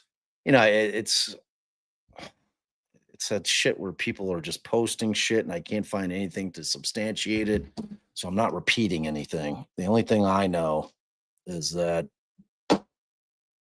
San Bernardino's sheriff said they've arrested the parents. That's what I know. Oh, I see my dad's down there. Oh, poor guy. Allie's not back yet. She ran to get our guy, some big bag of food. We of course selected some food that is not sold anywhere except for 2 places. And it's like a monthly purchase. It's a giant bag. But the dude goes through it. He goes through it. So what'd y'all think? What'd you think of Charlie? Think he's completely full of shit? Man, I mean, the reason I wanted to throw that up there is if you haven't watched any of the other stuff, in terms of the trials, you can see how the dynamic is going to be very strange. Now that we know that Donna has allowed her attorneys to take the approach that he did it. Wasn't me. He did it. I didn't do shit. He told me to write checks. I didn't question it. It's his business. I didn't do shit. He did it. Now that that's out there and we heard his story, I mean, you got through a pretty good portion of his story. Georgia was giving him the business. And it's going to be really, really interesting to see how this thing plays out. It's going to be really, really interesting. I mean, it's like you've got this pending appeal thing that's floating over Charlie's head. Obviously he's going to have self-preservation in mind with respect to not blowing that up. But the way that it's set up, if you don't have that hanging in the ether, that appeal hanging in the ether, you could see a situation wherein maybe he wasn't advised by his mother or her attorneys that they were going to be throwing him under the bus. And when he comes to find out, when Georgia says to him, well, Mr. Adelson, are you aware that your mother is saying that this was all you and she had nothing to do with it? You could see a situation if that appeal didn't exist in the world, if it had already been, say, briefed fully and denied. And he's like, well, you know, I guess there's post-conviction stuff. I can appeal this up the chain, but you could see a world in which he turns on his mom on the stand. But like, I think with that appeal being there, he's going to have to stay the course. You know, it's like, it's fascinating. It's fascinating to me. It's, I hope we get, I think Judge Everett got out of them that it sounded like he said that there were 3 more witnesses, you know, because, and remember, when you're trying to put these cases together, you get your witnesses lined up. If it's a lengthy case, you're doing the best that you can to try to guesstimate how long they're going to be on the stand. You don't want to have people wasting their whole day. You know, if they have a job and you're saying, look, I need you to testify on this day, you know, but it's like, that's an educated guess. You know, if you don't think you're going to be able to get to somebody, you want to give them the courtesy of not having them sit in court or in the courthouse for the better part of the day, just waiting. So, you know, sometimes you get that situation where you line up X amount of witnesses and you get that situation where you don't know if the defense is going to cross or not. You know, you just don't know. So they do the best as they can to try to guesstimate how long it's going to take. So we don't know who's going to get called. If we're going by who was called in Charlie's trial, seems to be it's going to be a bit more of the same. They're kind of laying the foundation of the case. They're obviously starting with you know, with the neighbor hearing the gunshots, setting that up, you know, getting to police, you know, first reporting officer over to the scene, and then we go to the ME who did the autopsy. So I imagine we're going to get another cop that's going to talk about how they sniffed out the Prius. I mean, if we're going chronologically. And, you know, I don't know how much they're going to, because it seemed to be that Donna's attorney was conceding that the state has powerful evidence, that they've been able to prove certain things, that they've been able to prove that Dan Markel was in fact killed by Luis and Sigfredo, and that Katie was the go-between Charlie and the hitman. So, you know, I mean, like, in terms of, are they going to cross the cops hard? I don't know.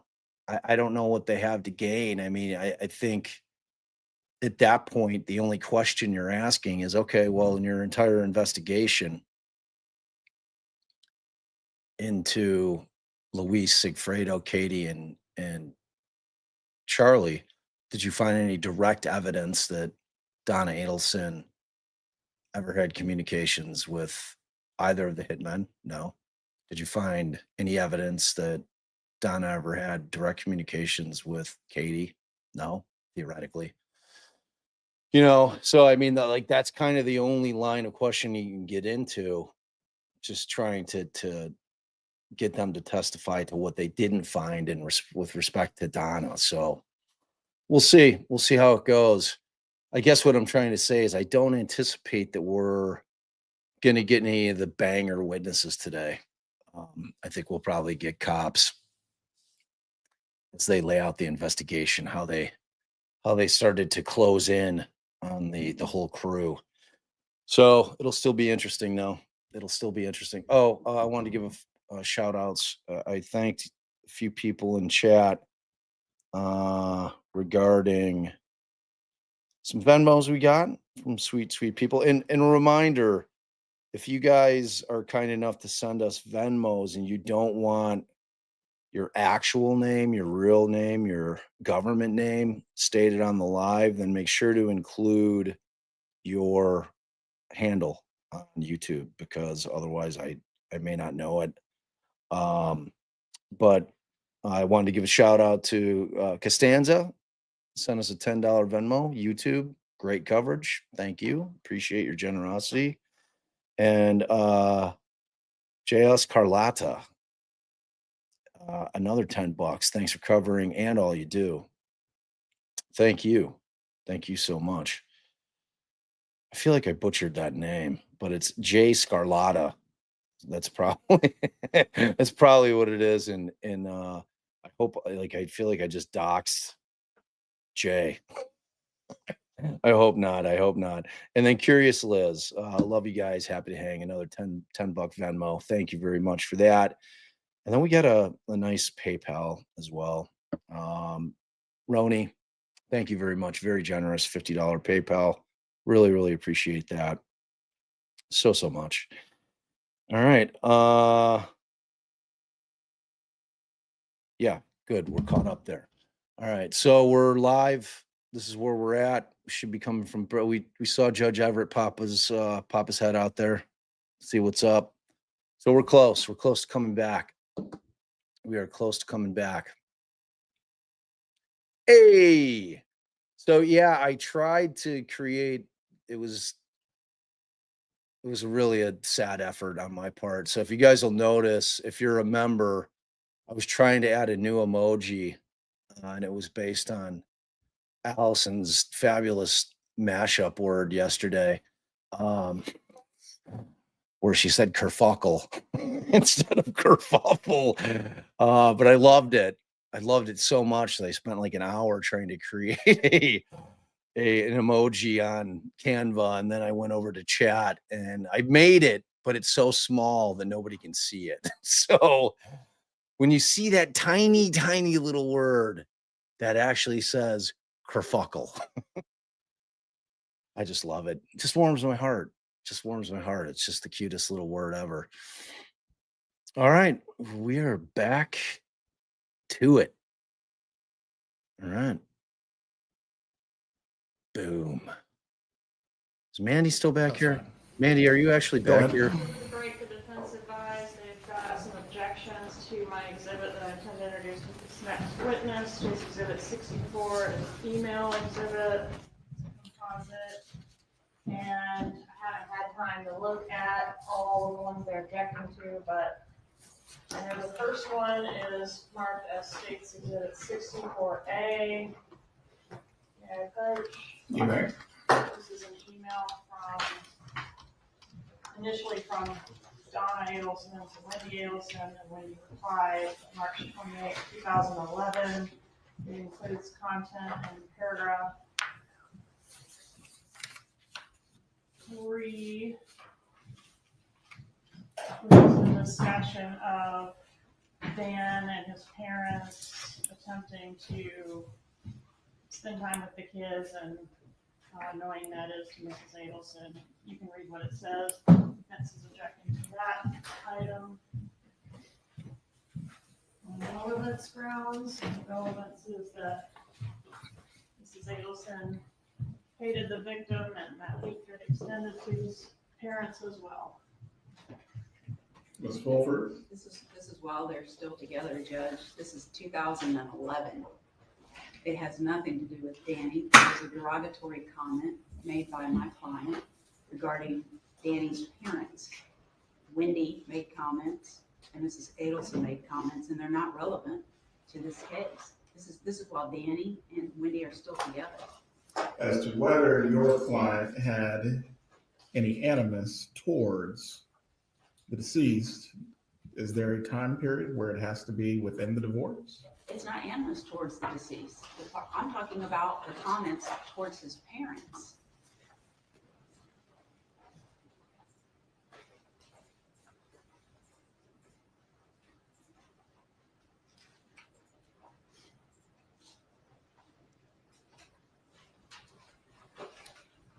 Kathleen, as it relates to the comments going towards the parents. I think it's relevant, Judge. Goes toward motive. She did not want these children to be with the father and with the father's family. She wanted them with her and her family. And that's what happened. That's not what this email says. Right. That's not what the email said. It's not a confession of murder. It's a expression of dislike, which just goes to the motive. Hi. Go ahead in the kitchen when you get a chance. Me?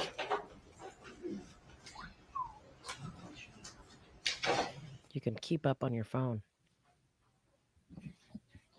Did you snarf? Enough.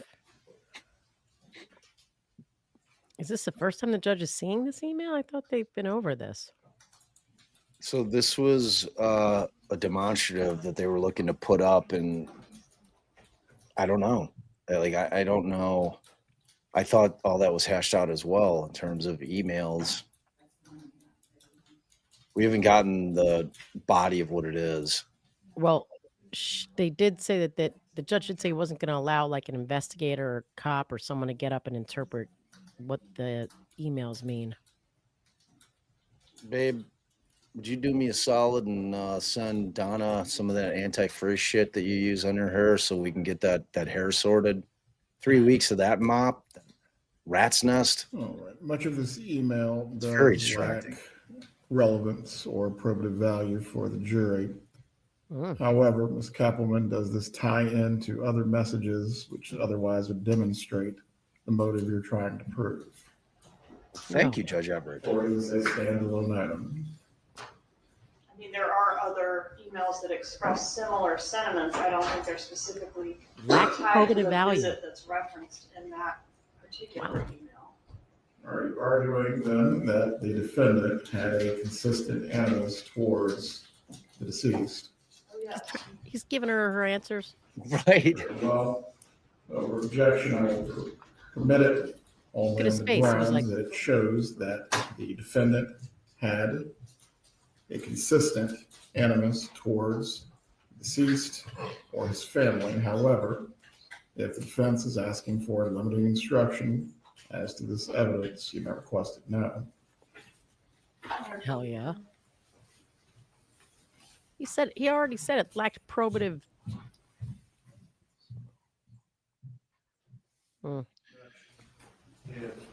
We're asking, yes, we would ask for a limiting instruction. This is not directed towards Danny Markel. I mean, if you take a look at it,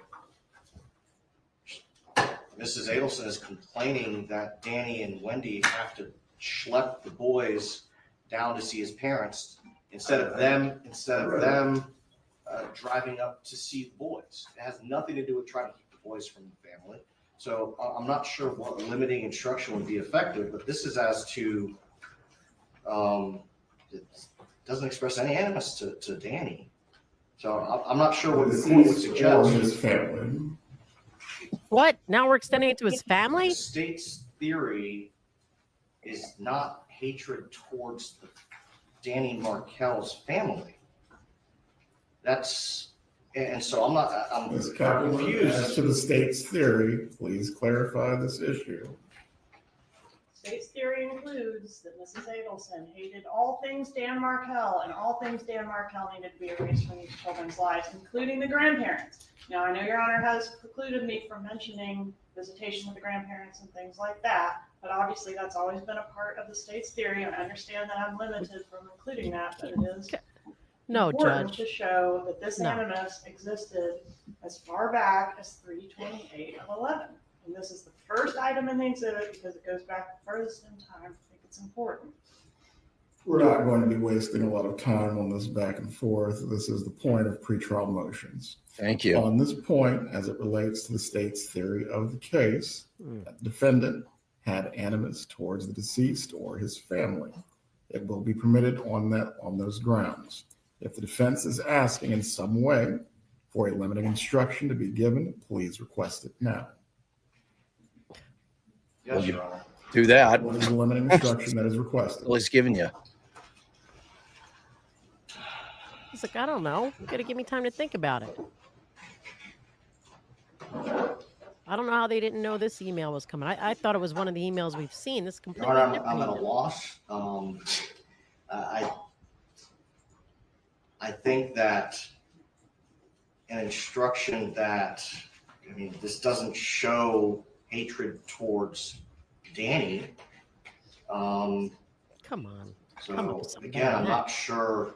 Obviously disagree with the state's argument concerning this. So I'm open to Analysis can only be suggestions. considered for the defendant's state of mind as it related to the deceased or his family. I would ask that it be related to the deceased's family. It has not to do with the deceased. Ms. Katherine. Well, No, I wouldn't even want it at all. down. That instruction's horrible. Let's go through them. Yes, sir. State's Exhibit 64D is an email dated 10/26/12. May I approach? You may. This email is from Donna Adelson to Wendi Adelson, showing her a list of prospective love interests from the website that Mrs. Adelson has identified as potential matches for Wendi. It's offered to show how controlling Donna Adelson was over her children's lives, how much she inserted herself into their private lives. And again, she likes to be in control of who they date and who they marry. That was a step too far. Inserting in lives, okay. Controlling. Response. Judge, this is not an email from my client, Wendi Adelson. This is an email from Match.com to the email address that my client has. It doesn't say anything, the copy I have at least, doesn't say anything at all about Wendi Adelson. Okay, I'll replace it with a copy that shows the email heading on the top, Judge. It's my fault. And this was her forwarding this or actually including some sort of message? Forwards it. It's hearsay. I'm not sure if she included a message. She definitely did on the next one, which is also subject to defense objection. It's State's Exhibit 64I. I'll approach with that as well. Related. What's the date on that? Judge, seems like you should have considered this earlier. If it's subject to their objection. 1/17/13 today on Exhibit 64I.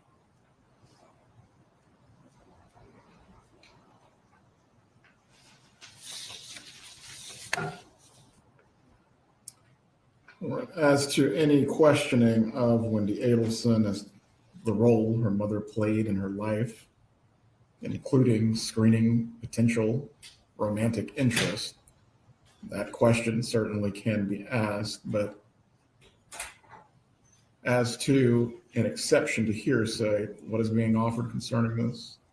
The relevance of it, or Yeah. the exception to hearsay? He said the exception to hearsay.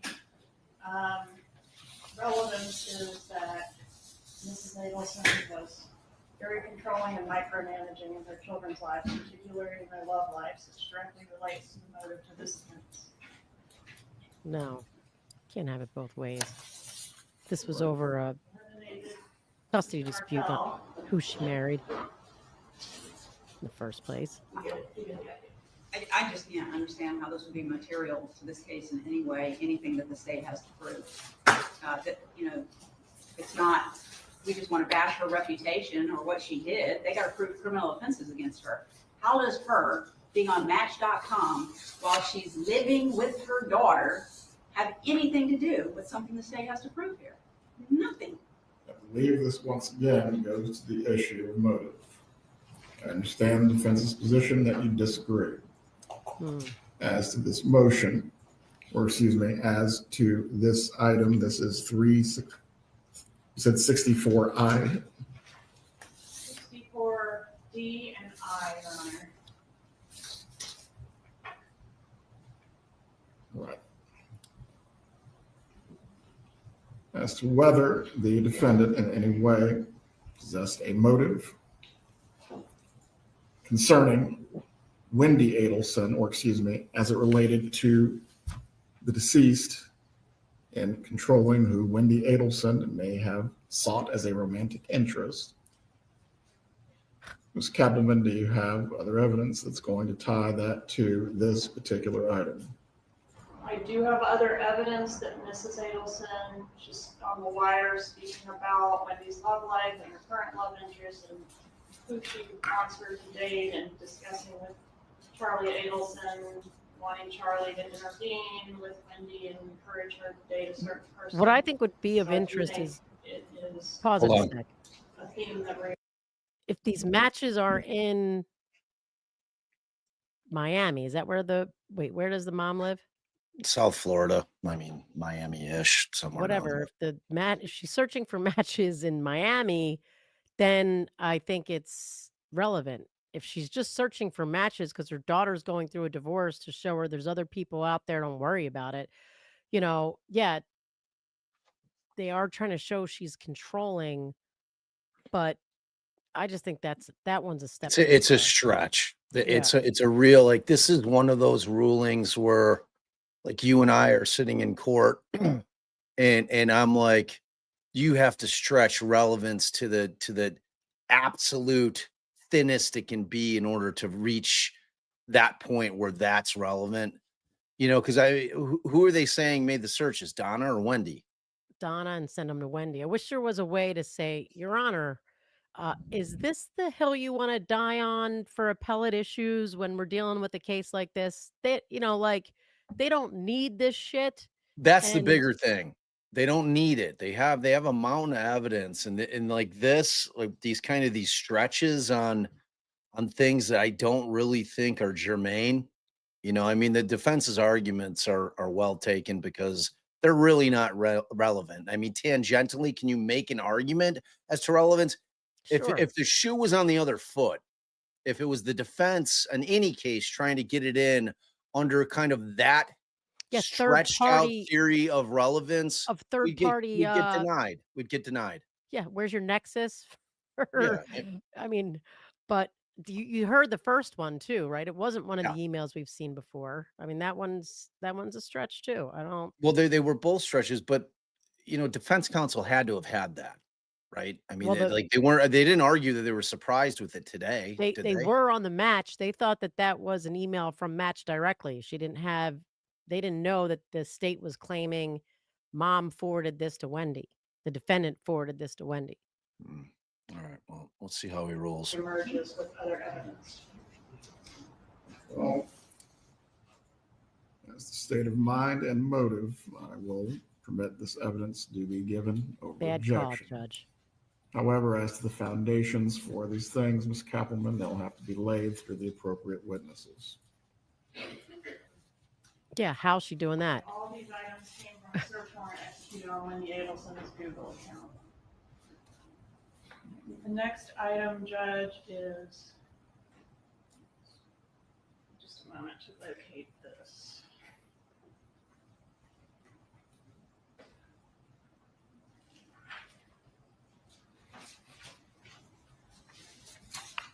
I believe it's 64W, an email dated June 27th, 13.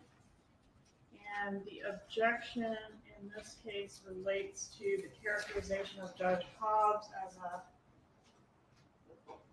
can't find the quote, but something like a Southern black lady. They just were proposing redacting that. Find the page for Your Honor.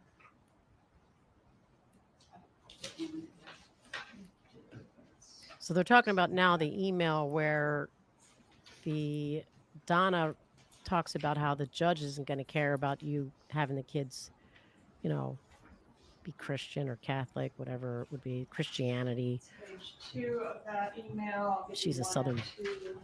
black lady. Second page, 2/3 of the way down in the second paragraph. And they want that Judge redacted. Hobbs. It's prejudicial, especially if there's anybody of color on the. There's no particular relevance to that characterization of Judge Hobbs, so I just don't think it's prejudicial, so I don't know why we're redacting. Whatever Your Honor thinks on that one, Judge. You just said it's not relevant anyway. believe the jury could take that as in a very derogatory way. It has absolutely nothing to do with this case, that comment. Nothing. Unless there's another motive I don't know about. Now they're throwing motives around, new motives. I think the judge allowed the state to change their motive. In some I didn't hear ways, once since we do have about two general jurors of African American descent that would otherwise animus. impute on the defendant a negative character trait. I will permit the redaction for that reason. Beyond that, the item will be admitted. Next judge is an email dated April 7th, 2015.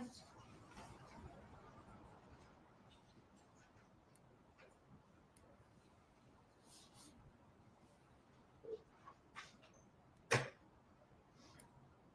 believe what's referenced here is 64HH.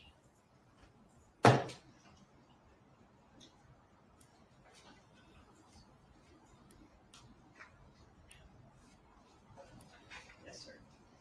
May I approach? Okay.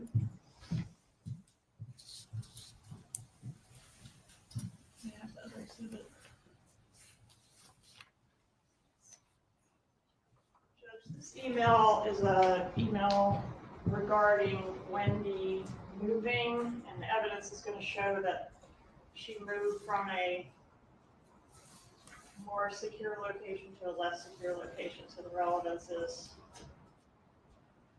sort of going to have to be developed as the trial goes on. But the idea is that there was no fear for Wendi's safety. Come on. Email is dated. 7/15, I believe, is the last date in the chain. Thank you. If you have to start the foundation with one witness but enter at a later point, that is certainly appropriate. What is the objection? Well, Judge, I have a question. The email that I'm looking at that was provided to us on July the 15th, 2014 is to Jeff Lacoste from Wendi Adelson. I believe these are from David Trafton at MiamiRealEstate.com. That's not what we're given. May I show the exhibit to the defense? Please do. How are you going to show she had more security at the other place she lived and less security at this place? And how many witnesses are we getting on to establish that?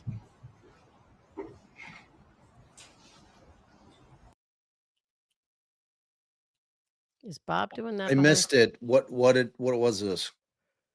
We don't know What's yet, this? but it's evidence that in 2015, July of 2015, that they were moving Wendi from a more secure place to a less secure place. So this establishes that no one was afraid for Wendi's safety, but we're waiting to see who sent what to who and why. See, I'm wondering, remember, as defense attorneys, we never have to provide the state prior to trial what our theory of defense is. I wonder if the shit was all probably tendered in discovery. And I wonder if during lunch, after the opening, when Georgia finally figured out what their theory of defense is going to be, which is to blame it all on Charlie, if they decided that they wanted to try to bolster the motive up a bit more, just in terms of, because they weren't anticipating that that's what they were going to do. I mean, you know, clearly you're trying to think of everything that they're going to come up with. You know, like Charlie came up with the ridiculous extortion scheme thing. And like, I don't know if they would have anticipated that Donna was going to allow for her attorneys to flamethrow Charlie and just put it all on him. I don't know. I'm trying to figure out why these issues weren't brought up in motions to eliminate. Right, because I mean, the judge said it. Right, the defense should. Well, there was a motion about emails, and then some of them were take them as they come. But I wonder if the defense didn't think that this is stuff that they were going to use at all. Like if they got a document dump from what was gathered on Google. That's what I'm saying. Like I think they probably got it all in discovery. But what I don't hear them arguing is, okay, yes, we were tendered this in discovery, but Your Honor, we tendered our exhibit lists 3 days ago. And these particular exhibits weren't on it because you know what I'm saying? It's like they didn't file the motion in limine. Like they're not arguing as to like they were taken by surprise because it either wasn't on the evidence list or it wasn't provided to them in discovery. Because I'm surprised Judge Everett isn't giving them a little more pushback on like, why the fuck didn't you file a motion in limine? Like, why are we doing this while a jury's sitting back in the jury room? So I don't know. Right. And defense, I think, could have made an argument, at least with the Match.com one, that they didn't do a motion in limine because it seemed that it was clearly not going to be admissible here and didn't even see a world where the state would attempt to because Well, it's an email from Match.com to Wendi Adelson because they did not know because she didn't have the full heading there to show that it went from Donna to Wendi. yeah, And but it when they was get like, their exhibit list, like ahead of trial, I mean, you can't make that argument. Like you see it there. well, if it You're was, pulling it up, you're saying, well, what the fuck's this Match.com email shit? You pull it up, you're like, oh no, like this is this, I mean, that's the point of a motion to eliminate. That's what I'm saying. Like, they're not explaining why this wasn't brought up prior to like we're in the middle of the trial or the beginning stages of the trial. Like at some point, I don't know how many of these there are, but Everett's gonna get pretty irritated with it. I all don't right, let's know. go.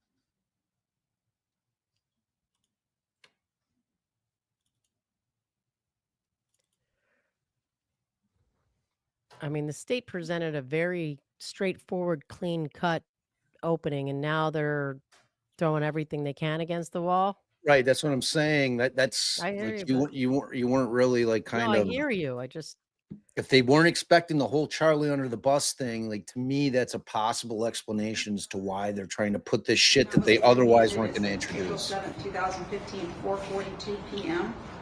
This is regarding Wendi moving.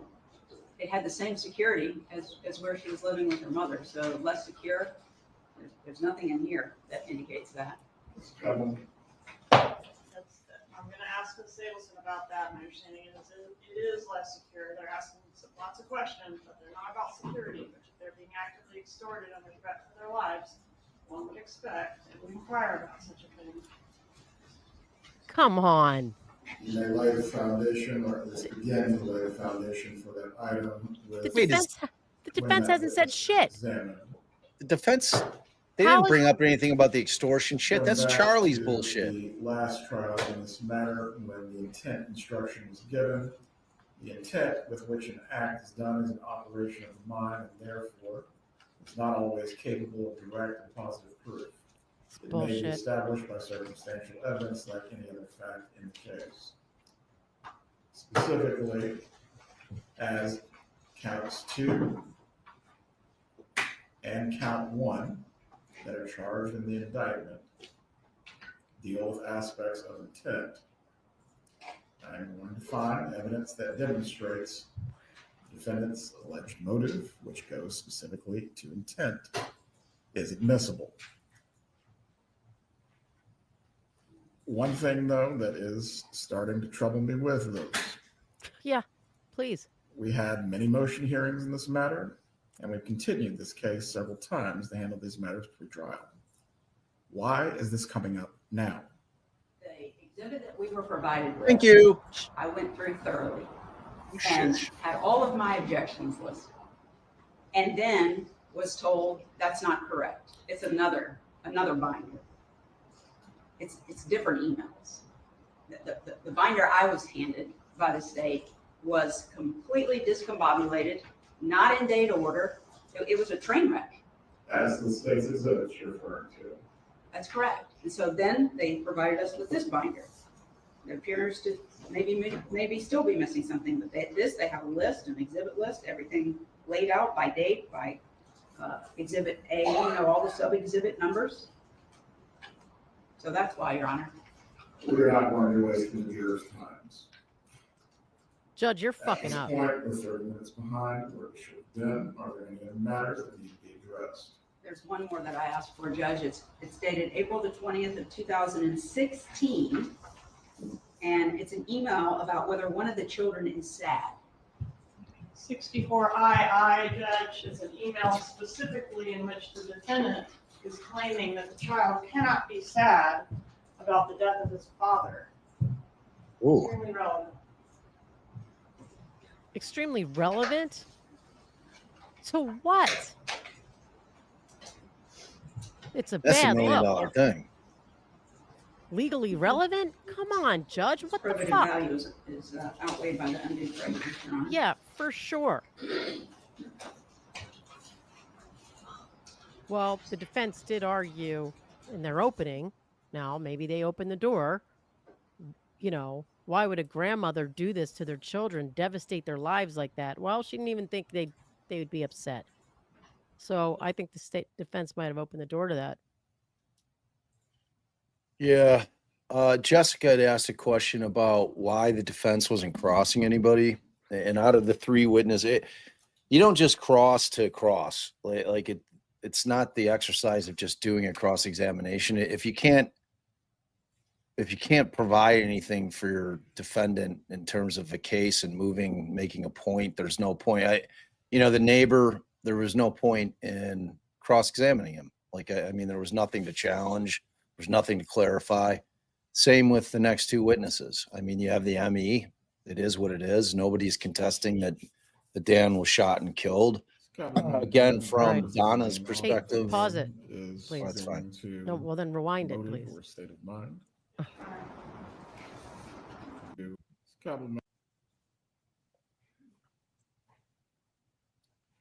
Compliment again, the purposes of being offered for is going to motive or state of mind. What is the undue prejudice on? the defense is arguing concerning this particular email? The undue prejudice is what the state is arguing, and they're going to argue to the jury, is that this email says that Donna Adelson said he could not be sad about his father. What she's describing is her time with the child, and she hasn't seen him sad. And it's 2 years after, unfortunately, Mr. Markel was killed. Cattleman, if you wish to proffer the testimony from the witness on this, I'll allow you to do so out of the presence of the jury, but this one is seeming a bit attenuated. Mrs. Adelson. In commenting on how the child is Sure, Judge, but it relates back to the motive and thinking that it wouldn't harm the children. It was going to be good for the children to get rid of their father. Children have no memory prior to this young age that the father was killed. I think it goes to motive, Judge. that. I'll allow you to set up your foundation within parts if you need to do so. I'll revisit whether this item can be admitted at that point. Sure, there's one item that I've added today in light of the opening statement. There you go. Mrs. Adelson's use of the Skype to facilitate visitation with the father, stated December 18th, 2013. It has been previously provided. It's now marked as State's Exhibit AA.1. While the defense is looking that over, I also have a stipulation of the parties may approach. Okay. This will be the first thing. I'd like to have your honor read this to the jury as soon as they come back in.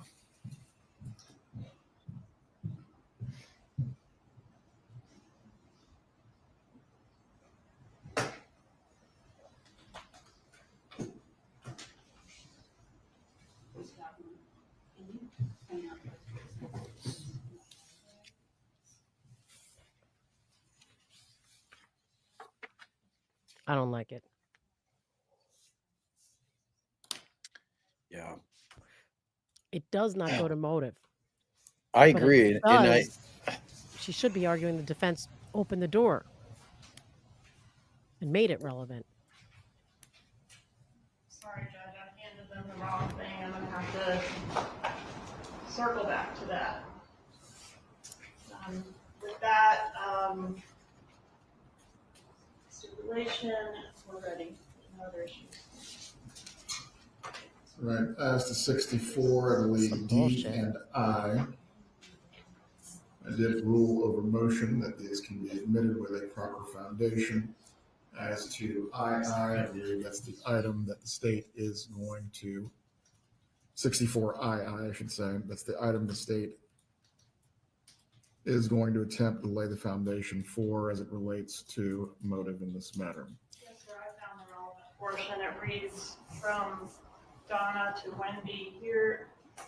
I'm sorry, from Wendi to Donna. Dear Mom and Dad, here is the phone/Skype plan for the holidays. And she's forwarding a Skype plan from Dan Markel. Please help me do this. It means less stress for me if we just follow it. Doesn't mean she wasn't going to follow it. No, out. I don't know what the relevance of that is. Wendi Adelson sending an email to her mother because her mother takes care of the children very frequently and saying, here's the schedule. Let's do this. It doesn't say Mrs. Adelson has not done it. I think it suggests that Mrs. Adelson has not done it, or at least that there's been issues and problems with Skype. And That's an inference. Satisfactory to Mr. Markel, so I would ask you admit it based on the statements made in the opening statement by the defense. Bullshit. Well, the opening statement is not evidence. The jurors are not considered as such. Maybe that's As to any foundation that you wish to lay for that particular item, that it was not previously followed, and now Wendi Adelson sent that item to her mother, you'll need to establish the foundation first before it's offered. Finally. Please bring in the jurors. So I guess she couldn't say they opened the door in their opening, but she could have just saved it for rebuttal. Let them open the door. Offered, the limiting instruction will be given. Thank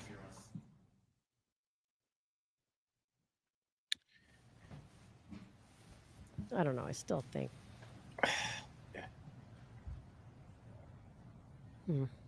Gotta think about it, I guess. Yeah, it's really the question to me is whether or not they were intending on actually introducing it up until after the defense's opening. I don't know. Not even to just that one point. I'm talking about, you know, this weird excuse that she had that their binder was discombobulated and she didn't see it is strange to me. Well, I didn't hear anything in their opening about animus towards the parents. It's just they wanted them to be able to live closer to them so they could see the kids whenever they wanted.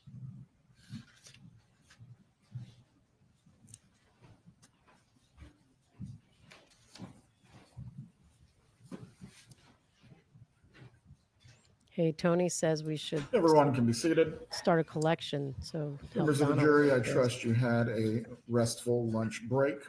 Before we resume with the evidence this afternoon, I'm going to read to you a stipulation that has been agreed upon by the parties. When the parties agree that certain facts are true, that is called a stipulation of fact. You must accept stipulated facts as having been proven. However, the significance of these facts, as with all facts, is for you to decide.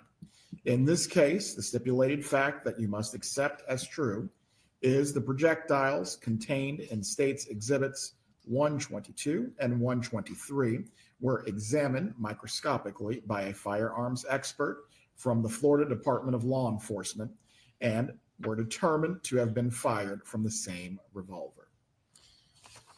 That saves some Appleman, time. you may call your next witness. The state calls Craig Isom. Craig Isom.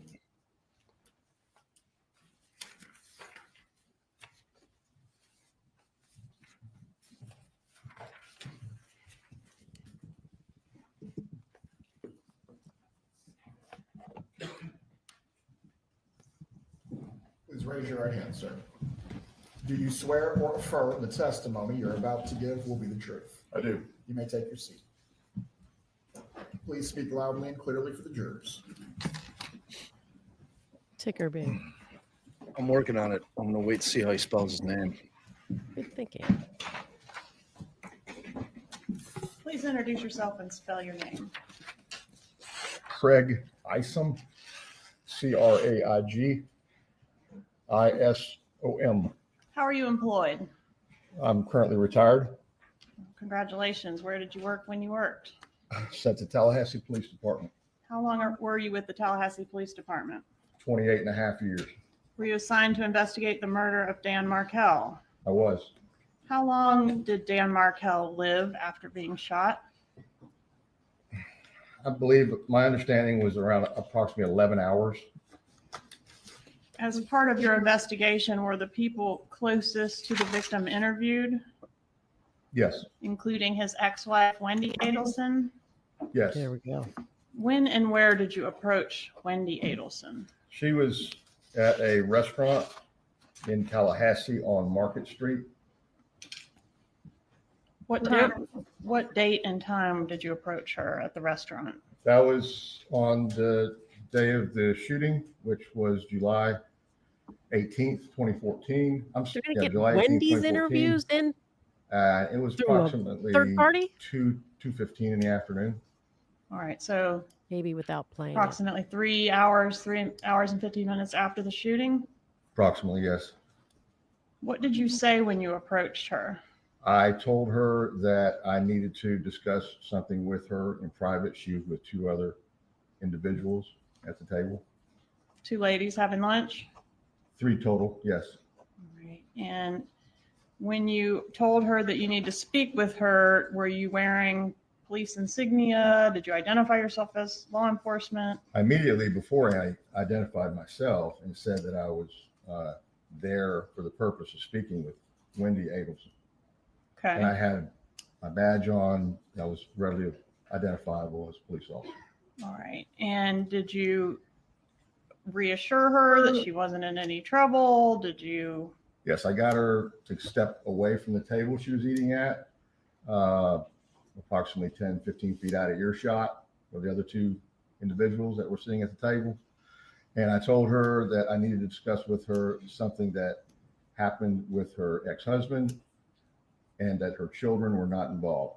I reassured her because the children had already been checked on. They were still at the daycare and they were fine. As part of this approach of Wendi Adelson, were there any handcuffs involved?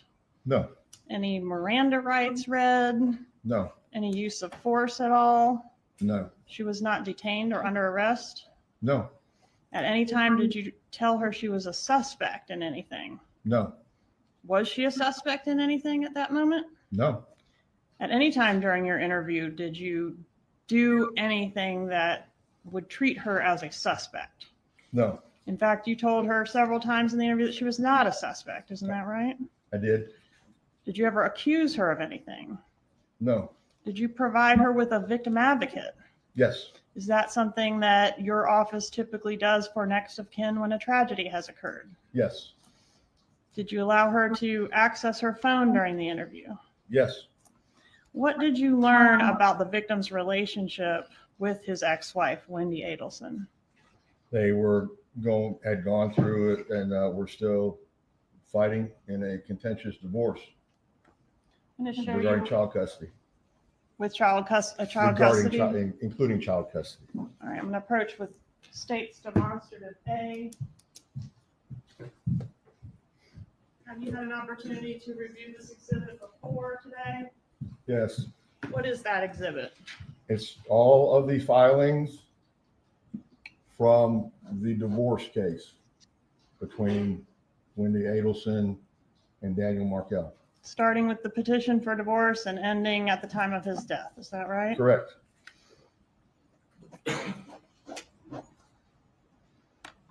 And the filings in here, have you had an opportunity to review them? Yes. All right. And did this litigation include arguing over things so petty as a tennis racket? It did. Objection, Your Honor. Nothing's been entered into evidence, and we would object to a witness testifying to the contents of the file. Rule: the witness may testify concerning his personal knowledge of the investigation. As Thank you, Judge. As part of these proceedings, did Wendi Adelson seek to relocate with the children from Tallahassee to South Florida? She did. Did she say why she wanted to relocate to South Florida? Objection, hearsay. Staying, the answer would call for hearsay unless you have an exception. I'm going to show you what I've marked as State's Exhibit 60. Have you had an opportunity to review State's Exhibit 60?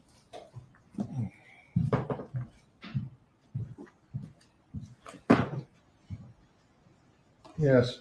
Are those the portion of the divorce filings contained in State's Demonstrative A that can be directly linked to Donna Adelson? Yes. Meaning she saw those items. Yes. Objection, lack of foundation. I believe that's what Ms. Katherine is doing right now, overruled. Move into evidence State 60, Your Honor.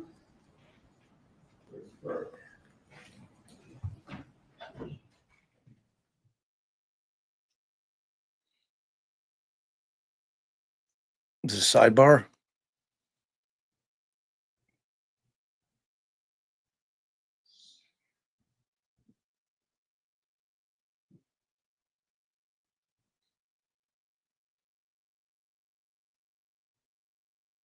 I guess it's a sidebar. I didn't hear him say it was a sidebar, but I'm assuming that's what it was.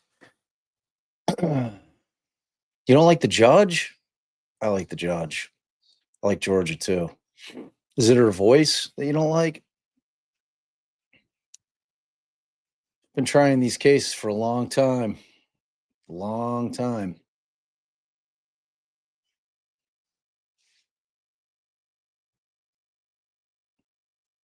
So right now there appears to be an argument over whether or not Georgia has laid the proper foundation to get this exhibit into evidence.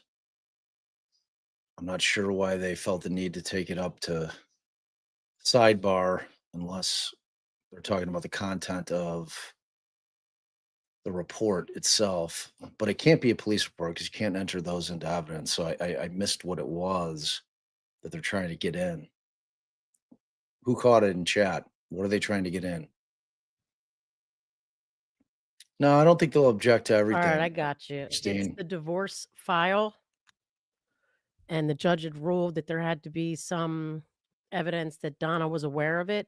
I find it inappropriate for the state to have him testify that these are the documents that Donna was aware of before they've proven that Donna was aware of them. The judge said, I think that's what she's doing right now, laying the foundation, how they know that Donna knows these things. Well, don't say it until you tell us until you establish it. Out of the divorce proceedings, were there any filings that you found evidence in searching wherever that Donna saw, that Donna was personally aware of it? Okay, which emails, before you just say all these things I'm putting in the evidence was things that Donna was aware of. Is he the proper witness to get in? Are you talking when you say the divorce file, you mean like the pleadings? Yeah, she's like, this is the entire file. Why is this cop who met with Wendi at a restaurant 4 hours after the day of the shooting of Dan Markel the proper guy to get this into He evidence? said he reviewed the files, part of the investigation. Mm. He already testified that they argued over everything, including a tennis racket, which the defense also objected to. Yeah. Then she tried to have him say what Wendi said. Now, I got to think about the exception for a prior sworn statement, because a lot of those pleadings are sworn, verified pleadings. But it also still involves the confrontation clause. So he shouldn't be saying anything that she said. And he shouldn't be getting her statements in other than to lay the foundation so that when she is in, they can play it at whatever other time.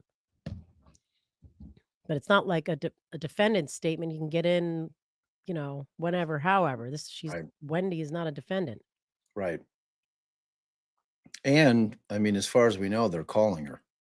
Right. But in terms of, I guess,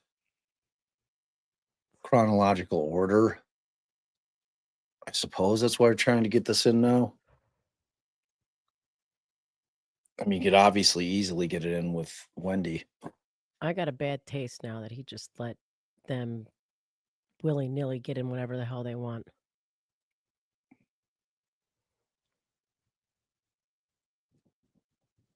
Yeah. It's I don't know. Oh, can you read it? Can you read the kerfuckle emoji? Kerfuckle. It's very small. Have you seen it, babe? Very No. tiny. Yeah. I've got to look at it on YouTube, right? I've got to make it bigger. It's very, very small.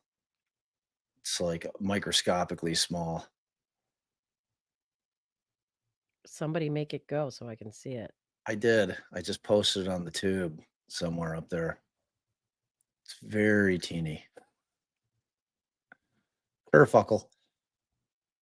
Oh, Oh, there it is. See? Wait, you saw it on It's- YouTube? Yeah, it's there. People are posting it. It's the last one. It's very small. You and I will never be able to read it unless Yeah, we but I put don't it. even see anything going up along the screen. What do you mean? Oh, do I have to be in chat? I have to be looking at chat. Der. Oh, duh. Der. Okay. Der. All right. There it is. I thought it was like, sometimes people do a heart. No, see it up there? originally, when I first made the emoji, they had it, the word kerfuckle with like an angry face emoji guy. And I'm like, lose the face. I'm like, I don't know if angry is the right Oh, if I take a screenshot, emotion. blow it up, then I see it. It's very small, Charlotte. It is very, very small. It's tiny. It's Like that purplish. was, I put in, it was supposed to be hot pink. But You it's know my curly. color. Come on. It's purple, baby. I know that. Kerfuckle. Man, that's one curmudgeon of a cop. Yeah. Yeah.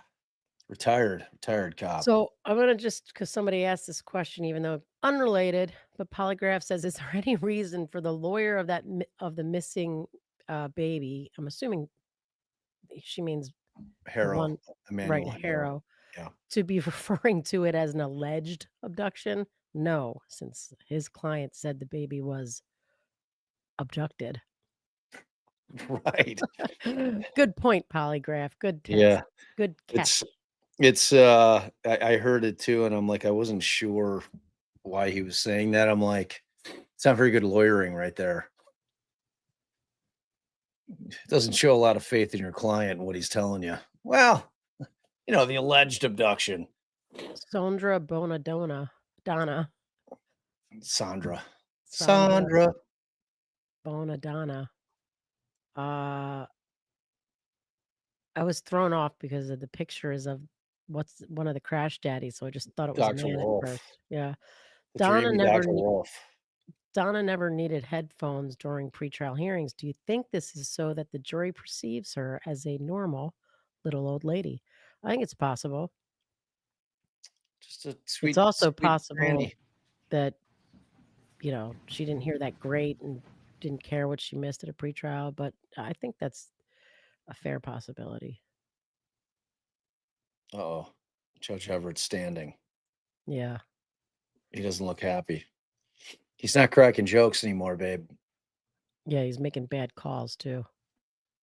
This is turning into quite a kerfuckle. That's what's happening right now. That's what's happening.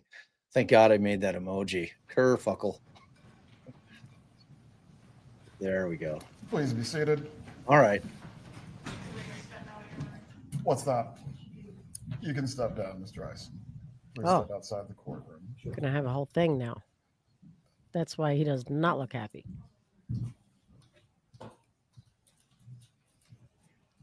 He's pissed. Like this shit should have been litigated before trial. I already forgot what the hell the issue was right before. Oh, the divorce file. Brain fog moment. I literally just got on and At this cleared that point, up. I'm nearing becoming inclined to send the jurors home for the day, as we are wasting a significant amount of time on matters that were either previously litigated or now are still being challenged for reasons that could have been handled out of court. Mr. Zellman, for any item that is being objected to with State 60 that you are claiming has no tie to your client's communications, you need to look through that binder now. Judge, part of the objection that we're making concerning that is without laying the foundation through a witness with personal knowledge, there is no tie to my client. Anything, and specifically anything post-dissolution, so post July 31st of 2013 that's in here, there's no evidence. I heard this argument previously. Yes. It has been ruled upon. Yes. At this point, if the state has multiple witnesses that the foundation can be laid through, your objection will be noted for the record, but we are going to move on. If you need to look through this binder to match it up with specific communications in which you believe no foundation can be laid, you'll need to take the time. But as far as wasting the jurors' time on this any further today, what else does the defense need to look through concerning these exhibits? The state should make an offer of proof on how they have evidence that she has seen these. They may say they were attached as exhibits. We saw at least one email where she says, I have read the blah, blah, blah motion. I think I got it up here somewhere. She's like, let's see. The dreaded blah blah motion. Yeah, Before we leave here blah, blah, today, motion. if we need to go through every single state 23 exhibit page rant. to deal with any objections concerning them, we will do so, however long that takes. But we're not going to be wasting the jurors' time. Just saw this. Obviously, his 23 page rant was insufficient. So I think that. I like when he stands up. 3-page rant was a. Just a moment. Yeah, I think we've like officially entered the kerfuckle zone. Oh yeah, The trial's become real kerfuckle. Yeah, info regarding his quote memorandum of law email. So there's one, So the defense is, if there's more of that, and the defense is like, where's their proof? I mean, it's written in the subject of the email. So come on. Look stern. Stern gaze. And I'll tell you the other thing, this never, never, never give up.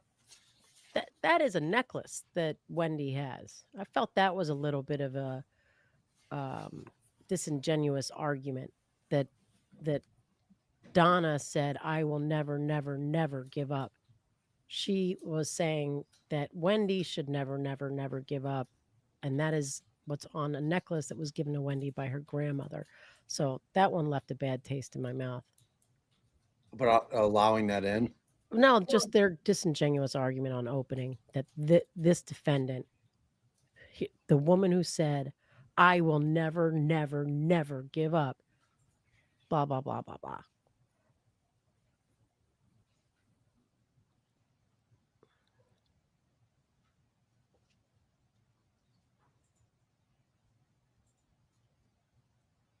Yeah, she's I mean, if they've got her records showing she was logging into the, online portal, and we know she was researching the judge's background, who the judge even donated or accept donations from or gave donations to. I can't remember which. I mean, there's plenty of stuff in here. so Donna right now is internally furious. She's sitting here thinking in her brain that her lawyers are not prepared for this case. Our objection. Know whose problem? concerning, establishing the foundation for proving my client's knowledge. We're ready to proceed. What? Concerning that, Ms. Kappelman, between former Detective Ison, Wendi Adelson, or any other witnesses, are you going to be establishing the foundation as to the defendant's knowledge or connection through multiple witnesses? May I have a moment, please? Go ahead. She doesn't even fucking know. This is a goddamn joke. What in the kerfuckle? Kerfuckle. I had not planned to do that. I provided this exhibit to the defense. I have not heard anything about an objection, so I have not planned to go through every single piece of paper with this witness. I can do that, but that is going to take some time. I will need a recess to prepare for that. I do have a list of how each piece of paper is related to the defendant. Well, tell us. But this witness isn't prepared to go through every single piece of paper in this exhibit. Are you requesting for me to send the jurors home for the day? No. I think I've complied with the court's ruling, and I'm requesting that the exhibit be admitted, pursuant to that, and move on. No. There does have to be a foundation as to the nexus between the defendant's either communications or actions and these pleadings. That was the ruling. Yes, that's exactly what I was going to. For what was provided in discovery. Is that something that needs to be done in front of the jury, Judge, or is that something we could tie up later and move on right now? No. You can tie up later, but it will not be admitted until the foundation is tied up. Okay, Judge, I think that would be my preference then. Very well. Please bring the jurors up. So now she's going to put in a bunch of evidence. Please direct Detective Isom to come back in and take the stand. In the way that we sometimes see, Detective Isom, come back in. you know, a prosecutor put on a cop or someone and they just say, yeah, I took the subpoena, I reviewed these records, they get in, they get off, and you don't ask them any questions about it. Now she's going to do all of that with this witness right now? Well, I mean, the problem is that she just admitted that this guy's not going to have any fucking clue what she's talking about. She's like she's. But she knew she had to. This was the judge's ruling initially. We watched that. We watched a portion of that hearing. If we didn't watch the whole thing, I mean, I watched the whole thing and took notes. But then I don't know that we showed the whole thing on the primer, or was that a different? Yeah, it was on the primer.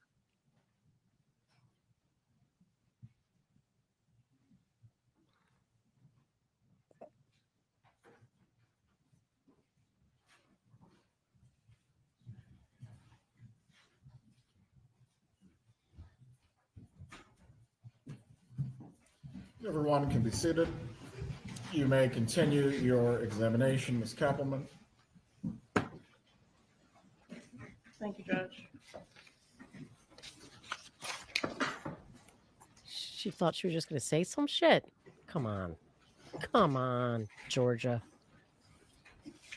Do better.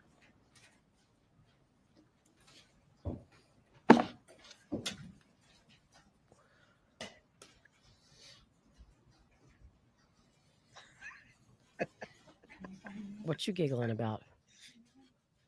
Somebody talked about you rushing me through the primer show. Wrap it up, Bob. Wrap it up. Well, I had points that I wanted to play of the hearing, but you dragged out all that testimony for so long.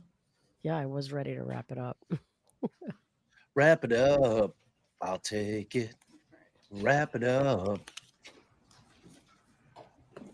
I'm going to approach with State's Exhibit 64. Get to reading, pal. 54. Yes, How do you recognize it? these are the Horse documents. emails, I believe.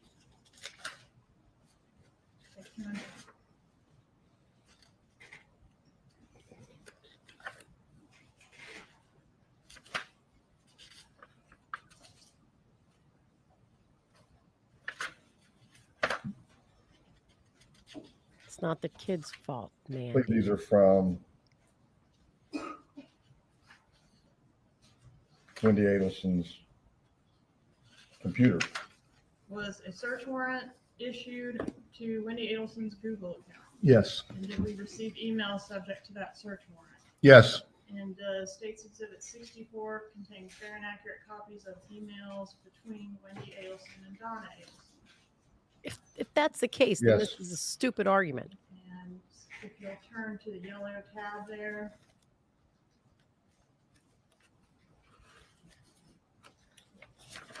In particular, are you familiar with this email?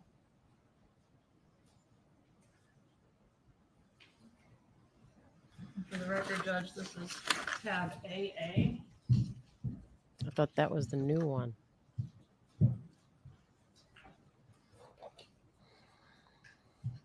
AA. This is. Yes. Is that an email that was sent from Wendi Adelson to Donna Adelson? On the bottom. This is from Donna. Well, okay. It starts out as something from Danny, right? Right. Dan sends this email to Wendi, Okay. and it's what is, CC'd to another individual. okay. And what does Wendi do with it? She forwarded it to her mother. Okay. And is the No, content the court of audio the is email cranked. related to Eyes what it'll we go. referred Sounds to great as to me. grandma motion? Yes. What is the grandma motion? There's a bell. This is where Dan Markel. What is the objection? First of all, lack of foundation and it's hearsay at this point. Overruled as to lack of foundation. The investigator may testify as to his personal knowledge of the investigation. Concerning hearsay, Ms. Katherine.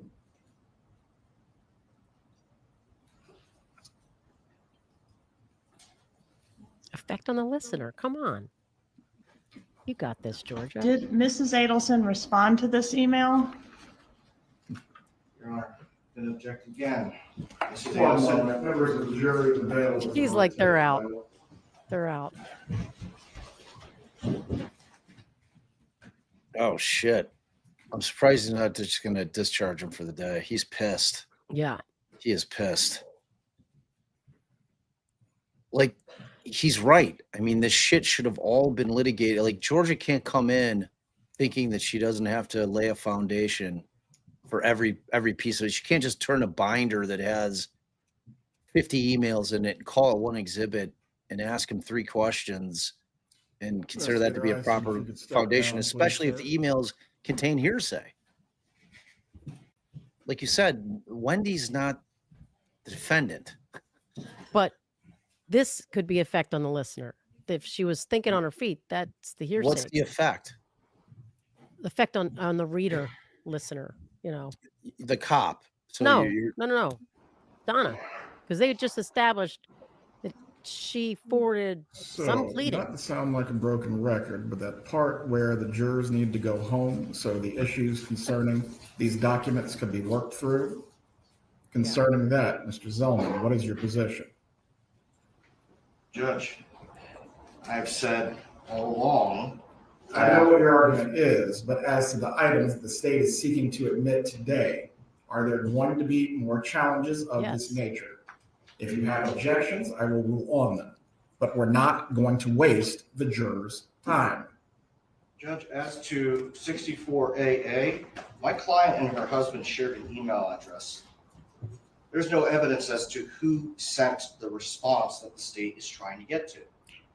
How many parts of 64 is the defense objecting to?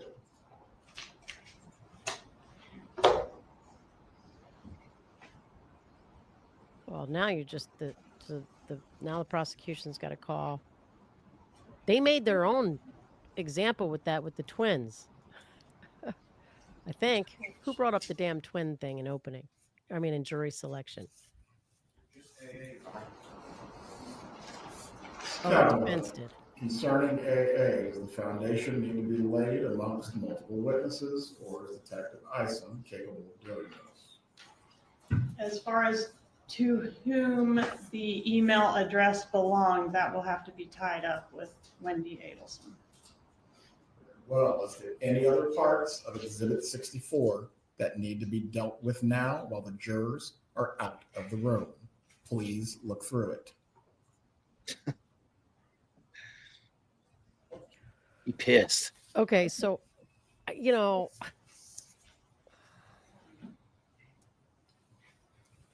unless they're calling Harvey to to say I didn't send that.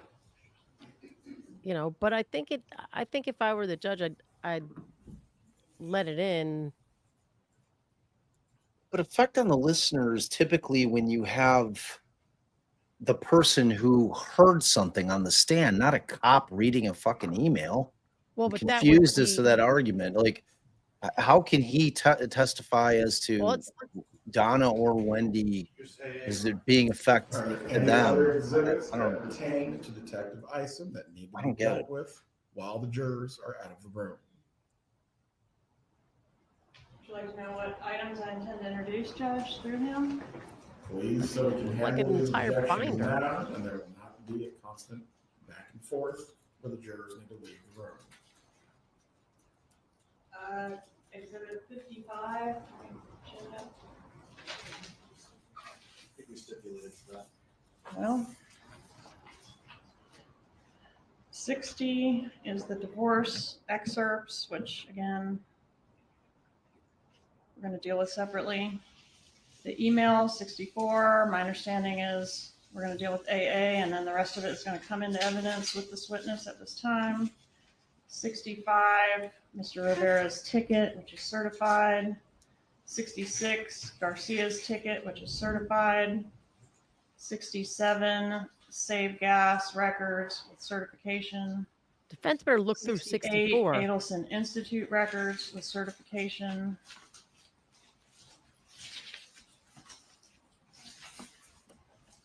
Are there any objections by the defense that need to be handled out of the presence of the jury concerning these items? No, Your Honor.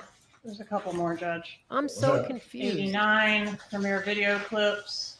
90, bus video clips. 119 is a thumb drive containing the raw data from Premiere, and 120 is a thumb drive containing the raw data from the bus. No objections to those, Your Honor. So, Please bring back in the detective. 64 is this binder. I don't know if the defense is just saying like, well, all the objections I already made about them not being able to lay foundation still apply, because now all of a sudden they're saying just to AA. There was like I and K. There was a whole bunch of them last time. The Match.com, he ruled on some of those. So, I mean, it sounds like there's multiple emails within 64 as well. yeah, that's what I'm saying. 64 is an entire binder. Right, I know. With like, that's why I was saying she's decided to try to cram a bunch of different exhibits under one exhibit number, that being 64. I mean, she still hasn't addressed the hearsay objection at all. Like, Why are we bringing him back in then? I don't know.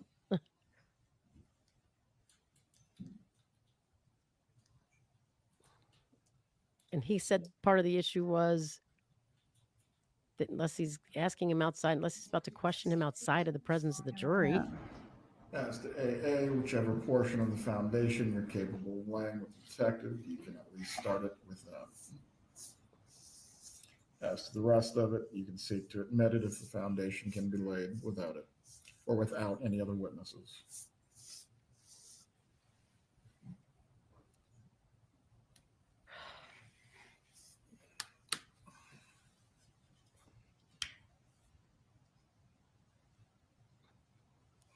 It's got to be conditionally admitted, this stuff. Well, I mean, he wasn't even saying he was going to conditionally admit it. He was going to allow her to question the witnesses on it, and then he would lay the foundation later. Well, theoretically, lay the foundation now, but that the admission of the evidence would be down the road, is what he said. Which she can't question this witness. It's fucked up, right? No. No, it's I don't that's think what he said. That he did say that. Because I thought when he said it, I'm like, wait, you're going to allow her to ask all the questions, basically getting the important thing out, which is the words that these things said, without it being into evidence? I don't know. It's like it was a weird ruling. I thought. I don't know. When the Karen Reed prosecution said, "We want to get this shit in, Your Honor. We promise you, we're going to raise it in rebuttal." And rebuttal never comes. Right.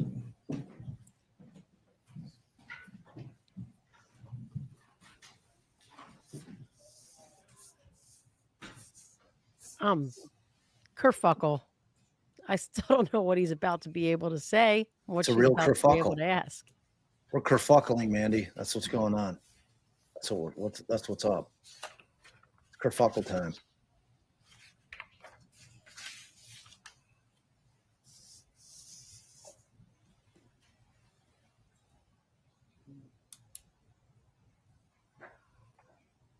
See, this is when watching trials is not fun. When you get through like foundational shit, you know, like these fights of getting things into evidence. It's the slow part, but it's mandatory. You got to do it.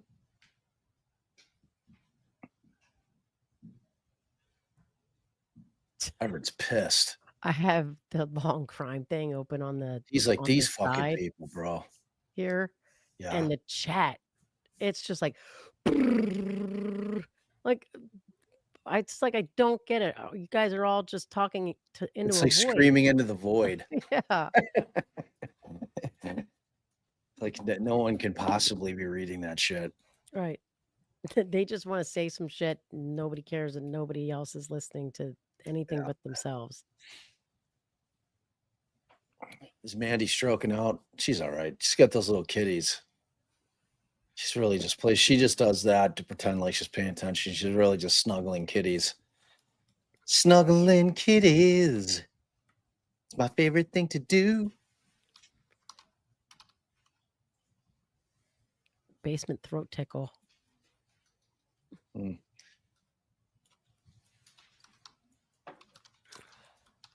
Something's down here.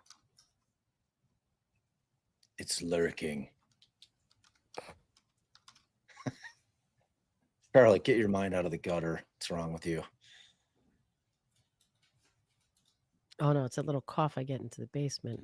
Is that what we're talking about? No, I was talking about Mandy's cat had a bunch of little kittens. And I said kitties, and Charlotte, with her mind in the gutter, thought I said titties. I mean, wouldn't be outside the realm of possibilities. Hey, take it easy. Take it easy. But to comment on Mandy's titties, that'd be a thing. That would be inappropriate. That'd be inappropriate. I'd never do that. I would hope not. The sound for the titties? Or did you play that sound? That was Mandela, I'm sure. I didn't play it. If you didn't play it, and I didn't play it. That was Mandy's titty sound. Nice, Mandy. And there's her kitty sound. Everyone can be seated. Let's try this Continue again. with your examination of Mr. Isom as it relates to the foundation. Mr. Isom, you, I believe, previously indicated that you reviewed the divorce file as part of your investigation, Yes, and that's the court file. yes, All right, and as part of your investigation, did you review the emails that were subject to Wendi Adelson's Google search warrant? yes, And in those emails, was there an email in which the contents of, well, let me ask you first about the motion. Did you review a motion where Dan Markel was seeking to restrict Donna Adelson's access to the children? Wow. yes, I did. All right. And that motion was filed with the court. Yes, It was pending at the time of his death. yes, And did you find in the emails any evidence that the contents of that motion were sent to Donna Adelson? yes, And is that tab AA of State's Exhibit 64? What happens to defense's objection that they shared an email? There is no proof. yes, I think it's a cross-examination And question. are the contents of that email substantially similar to the allegations made in the court filing? substantially, yes. Okay. And what is the gist of what it is that Dan Markel is requesting? He wants, Where's he the- does not want They're afraid to object. Adelson to have unsupervised contact with his children. Why not? Because of the statements that are made in here, and that was shown in the court filing, that the children reflected that grandma says you're stupid, grandma says she hates you. And Judge, This is fucking. I simply do not read from a document that has not been admitted. I mean, what is? Why did he let them get? What? I would Why? ask to admit State's Exhibit 64. I told you that's what he was going to do. They're like getting to say all the shit without the thing being in evidence. Subject to tying up AA. I would Rewind it. the whole thing. States 64. And Grandma says you're stupid. Grandma says she hates you. At this time, Judge, I would ask to admit State's Exhibit 64. all parts or just the part that does not include AA. Subject to tying up AA, I would seek to admit the whole thing. States 64. Any objection? Yes. Just the objection previously made, Your Honor. Concerning States 64, it will be admitted except for Part AA and any later foundation that needs to be addressed. Did, in your review of these emails contained in State's Exhibit 64, the defendant, Donna Adelson, use any strong language against Dan Markel? Yes. Did she call him any names? Yes. I would ask you to review State's Exhibit 64, tab DD.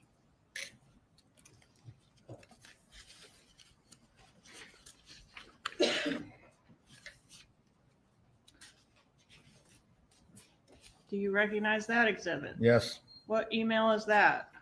This is from Donna to Wendi. And does she call Dan any names in that email? She calls him Elvis. How about asshole? I know it's in here. Take your All time. right. Pause this a second, babe. Oh, he's gone. These emails are all come from a Donna and Harvey email and are signed love, mom and dad.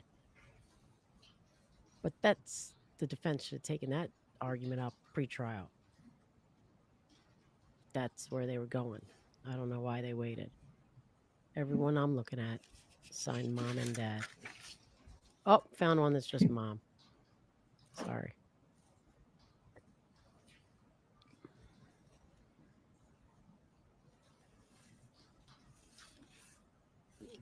Mom and dad. Have you ever seen an email where she called him an asshole?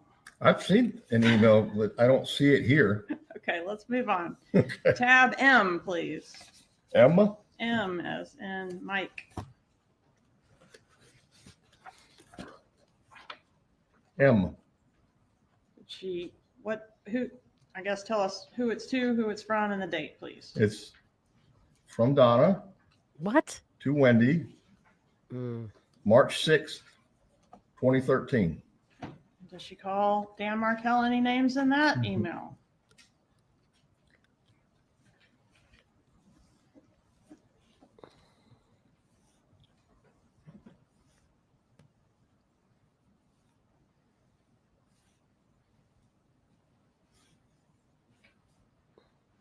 Yes, she does. What names does she call him?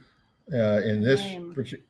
in this particular email, after the first paragraph, it says that she calls him a major fucker. Please refer to tab Q, a May 3rd of 13 email. This is some petty shit they're doing right now. Yes, Does that email, is it from Donna to Wendi? it is. And does it reference Wendy's relocation efforts? Yes, Does it indicate that Wendy's relocation efforts are extremely important to Donna Adelson? Objection leading. yes, Please reference tab V as in Victor, a June 25th email. Are you familiar with the court filing in which relocation was denied? yes. Do you know on which date relocation was denied? June 20th, 2013. Oh, So this this is is email this on is the tab one. V as in Victor. Is it 5 days after relocation was denied? It is June 26th, 2013. Does Donna Adelson, the defendant, propose another plan to facilitate relocation in light of the court's ruling? Yes. Yes, she does. So this is done after the court's ruling, Correct. and relocation is still being discussed. Yes. Okay, what does she suggest? She suggests that the children between Wendi And Dan, you can do it. Start attending, or her at least the ruse of them going to a Christian church or a Catholic church. And to take pictures of it and send it to Dan Markel, right? Yes. To strong arm him into agreeing to the relocation, right? Correct. Coercion. Did Donna Adelson, the defendant in this case, suggest a bribe to Dan Markel to cause him to allow these kids to be moved to South Florida? Yes. Draw your attention to tab W. What is the proposal in reference to this bribe? $1 million. $1 million. Yes. Sorry, probably loud. Okay.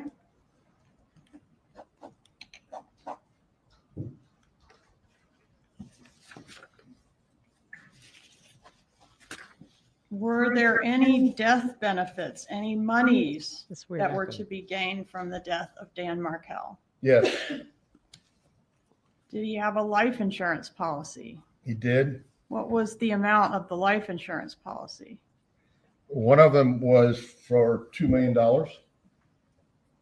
This is some bullshit. And the second one for $60,000? $60,000 from the second one through the law school. Were there any survivor benefits for these kids in the event of Dan's death? There was. What are those? $4,800 a month. Who gets that money for the disbursement of the kids? Wendi Adelson. How is this What relevant? about through his employment at FSU Law School? Did he have a pension there? Got a pension, a deferred comp, 401k, And an estate worth some money, right? approximately $300,000. Now she's given him financial What was motive. the total value of Mr. Markel's estate? 2.7 million. As part of your investigation, did you attempt to establish a timeline of the victim's activities prior to his murder? Yes. What did he do that day? At 8:50 a.m., he dropped off his children. She's leading the hell out of this person. Daycare on Completely. West Street. From there, he proceeded to go back across town to Premier Fitness Gym off of Village Square Boulevard. Was there any surveillance at the gym? Feel Yes, free to And advocate. was that collected by law enforcement? it was. Just snuck that financial shit right in. No objection.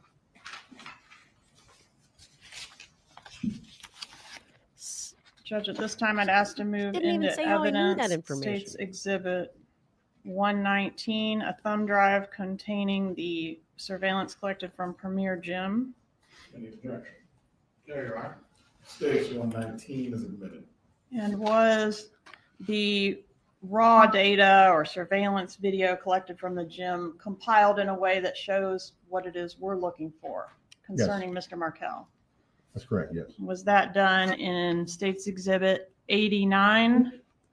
I believe so. All right, Judge, at this time, I'd ask to move into evidence, States 89. Any objection? There you are. States 89 is admitted. It's been compiled. Were you able to see on this gym surveillance video Mr. Markel's vehicle enter the parking lot of the gym? Yes, At what time does he enter the parking lot of the I gym? believe it was 9:11 sound right? 9/11, yes. We're talking about AM. So you said he dropped the kids off at 8:50 and he arrives at the gym at 9:11? 8:50 a.m. is when he dropped the children off, and he signed them in at the daycare. And then at 9/11 is when you see his car enter the parking lot at Premier, all on July 18th, 2014. And were you able to see anything sinister about the parking lot of Premier Gym on the morning of Mr. Markel's shooting? Following Markel's car entering the lot, a short time later, a vehicle enters the lot that is similar in description from the next door witness, Mr. Guyger. And is that a Prius? What does the suspect vehicle do when Mr. Markel enters the gym? It parks and no one gets out of the car. How long does the suspect vehicle stay there while Mr. Markel's in the gym? I don't recall the exact amount of time, but it's quite some time that the whole time he's in the gym. And even after he comes out, gets back in his car and leaves. That's when the car leaves at the same time. All right. So the whole time he's in the gym doing his workout, this suspect Prius is in the parking lot. Correct. And when he comes out to leave and gets in his vehicle, what happens with the Prius then? The Prius follows. Judge, at this time, I would ask to introduce State's Exhibit 89. I'm sorry, I have introduced it. I'm asking to publish it at this time. Thank you. So now he's going to say all that again. There's the vehicle. There's no one getting out of the vehicle. There it's parking.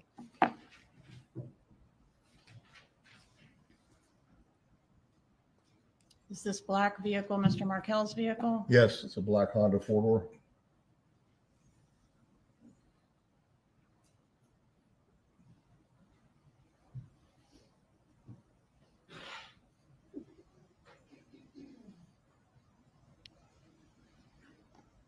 They have this in slow motion.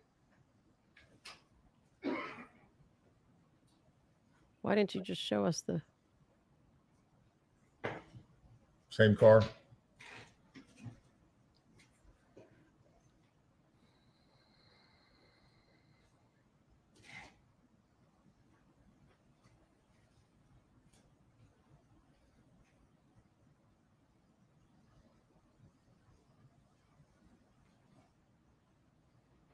And that's Mr. Markel parking right there behind the flagpole. That's correct.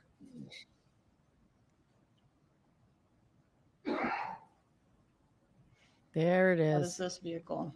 That will be the suspect vehicle, And is green the- Prius. Okay, consistent with the description given by Mr. Guyger. They said a light colored or silverish, and the car color is a silver pine mica. Looks like a green. Like that silvery green. Is it straight silver? I mean, it doesn't matter. Who's that in the blue circle? That's Mr. Markel exiting his vehicle.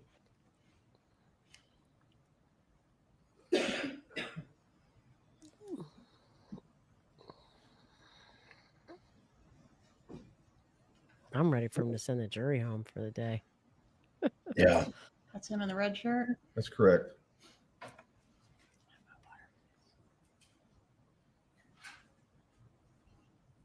She needs her water. She's thirsty. Actually, I need more water too. I'll be back. Mr. Markel entering Premier's Okay. doors.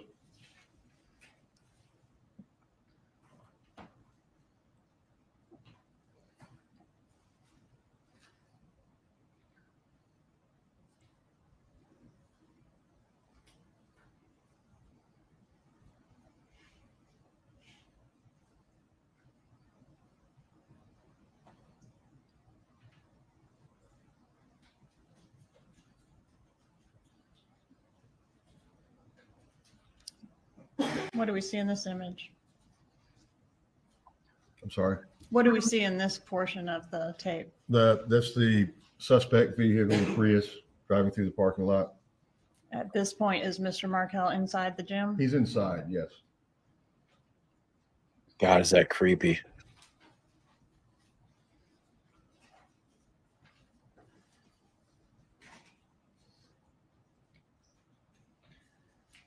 This is still in the front section where the car went from right to left. Overpass, and we're at Metropolitan Boulevard, and the bus just so happens to pull up right behind the Prius. Based on the image in this exhibit right here, were you able to deduce the tag number of the Prius? No, That would have saved you a lot of a trouble, though, lot wouldn't it? of time. Yes. The video could not be enhanced anymore. See, that's TV show shit. Just so you guys know.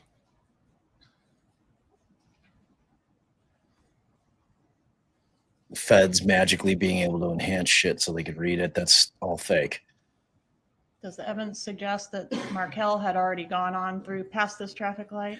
Correct, because this car was behind Markel's car. So he must have beat the light or got through the intersection before this.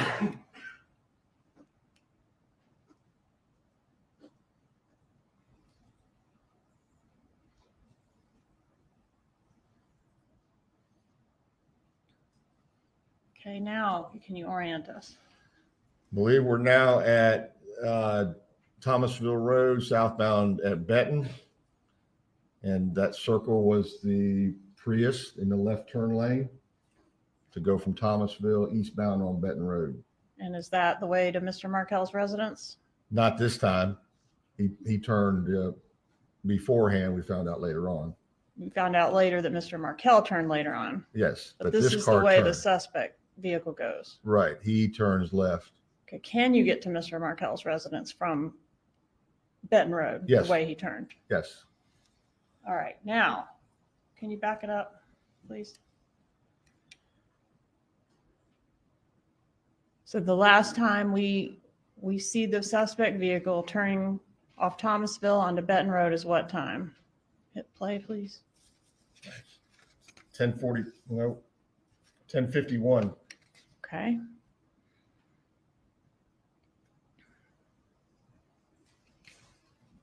And what time does our, pause it please, what time does our 911 call come in? 11:02 a.m.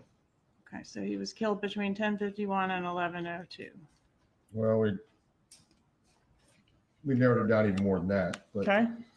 Tell me how you narrowed it down further. well, than that. this bus now, this is a different bus, same city bus group, but this is a totally different bus. It's northbound on Thomasville Road.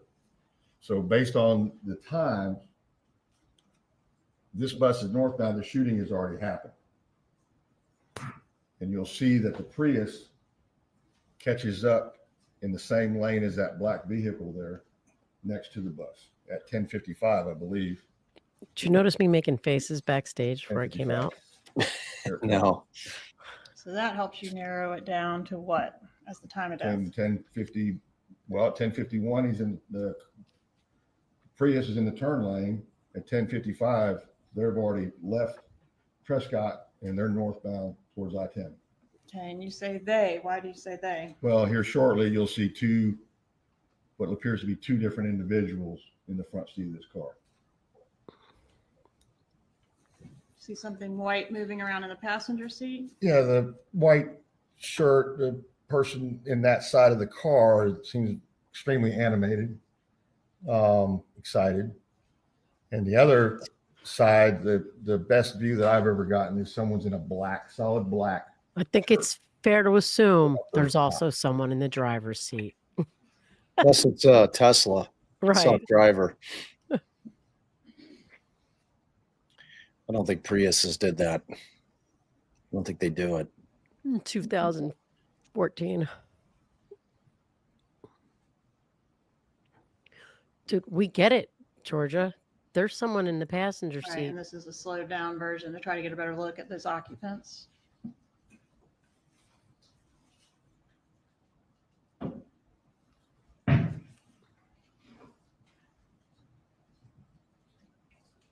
So you have to have front tags in Illinois. What are these orange circles The indicating? law. These are characteristics of this car that we found to be unique.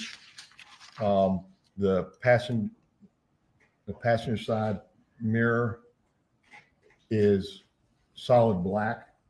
These cars have, when they come new, the mirror is the same color as the car, the mirror casing on the outside. This one's been replaced, it appears, because it's black.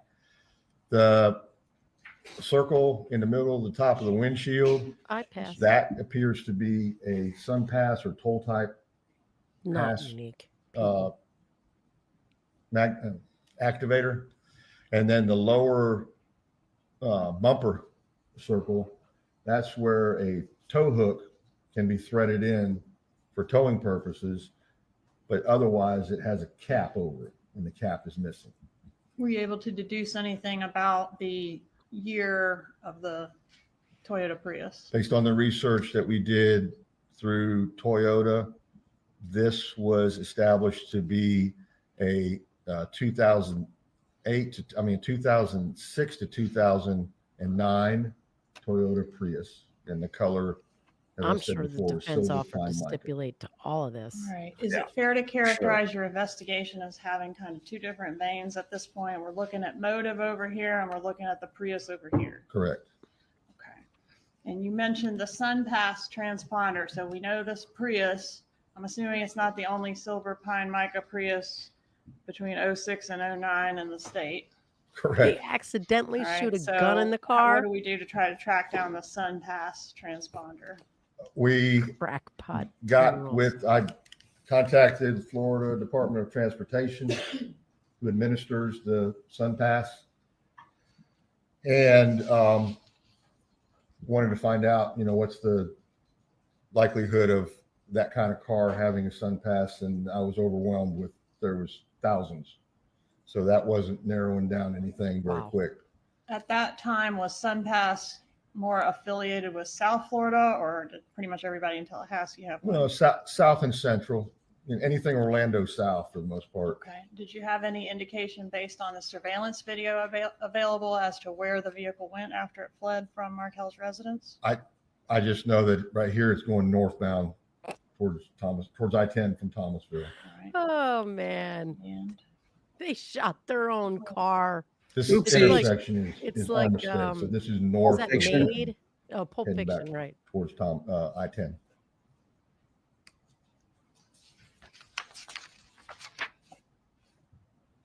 They had to call in the wolf. Uh-huh.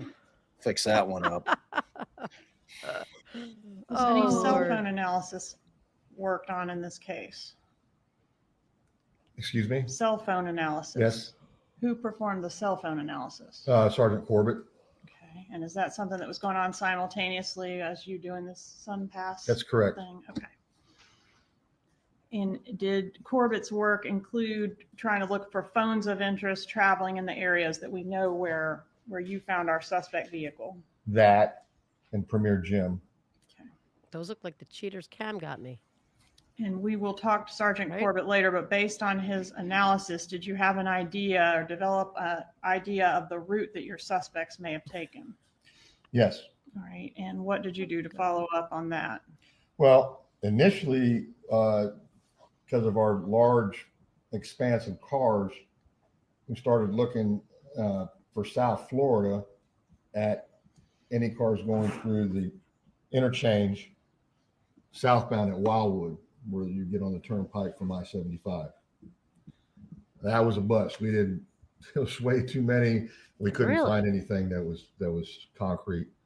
So once the phone analysis was done, we had a better idea that there was one particular number, and tracking that went southbound on I-75 all the way to Naples, and then crossing over on Alligator Alley, which is still I-75 from west to east, from Naples to Broward County. And once you learned that it was actually this other route than what you would expect, were you able to do anything with in reference to the toll plazas and the SunPass transponder that you weren't able to do previously? That's correct. Okay, tell us about that. Once we had that established, then I contacted the SunPass administrators again at Department of Transportation. And I explained to them what I had. I said, we got a Prius, a 2006 to 2009, silver pine mica, not that they had that in the records. I says, but we have them going through approximately this toll plaza in Naples, going westbound. And once I gave them that and the time, within a couple minutes of when they would have gone through, they showed an activation with a transponder from the windshield at that toll plaza in Naples in Collier County, and there was only one Prius, and that's what we determined, that it was going back to South Florida and cutting across Alligator Alley. All right. And were you able to backtrack and find the toll plaza record or SunPass record of the vehicle coming to Tallahassee as well? Correct. On the 16th of July, that same transponder, we're talking about the sticker on the windshield, that same transponder went through from Broward County, West Broward County, through the other end of the toll plaza. There's one on each end. There's nothing in the middle. But one going eastbound, that same transponder on the 16th of July cut across Alligator Alley and then presumably went up 75, which the phone records will show that. And then the return trip was the first one we found. And did that help you identify the particular SunPass transponder by like an identification number? Yes. And is a particular SunPass transponder affiliated with a particular vehicle through some type of SunPass record? Yes, it shows the customer who purchased the SunPass, and they submit what kind of vehicle it is, the tag number, in case the SunPass, the transponder doesn't work, they could still use their credit because it'll take a picture. Nowadays, they could just target criminals. So what did you learn about the suspect vehicle at this time from the SunPass stuff? It was a rental. It was a rental from a Miami car rental place called Save Gas. Okay.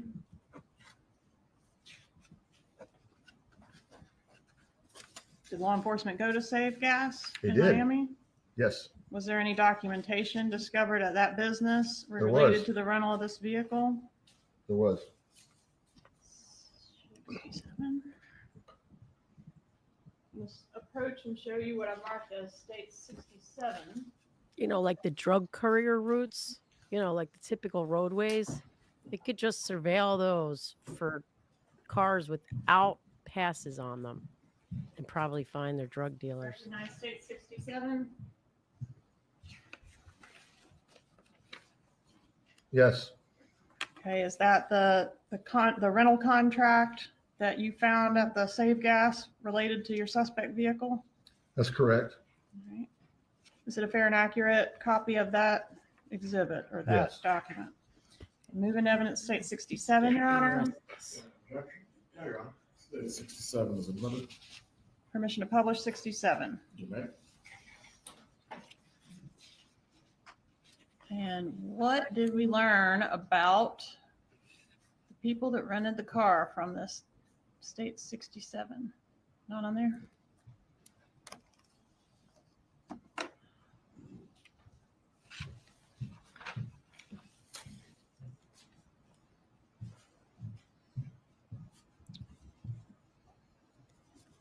Good question, Mad World. What do they call gas in other countries? What? Petro? Fuel? Petro? Petro. Who rented the vehicle? Gasolina. According to this document, that's gas, babe. Luis Rivera, It's the same. Normandy Drive in Miami, is the one that rented this car. And did he provide a phone number for himself? Yes. Is that the number listed right here? Yes. Okay. And any other drivers listed on the contract? No driver listed there, but up in the top, you Yes, see I the word brother and a phone number that became significant. All right. And whose phone number were you able to associate? Who were you able to associate this phone number with? The brother. Sigfredo Garcia.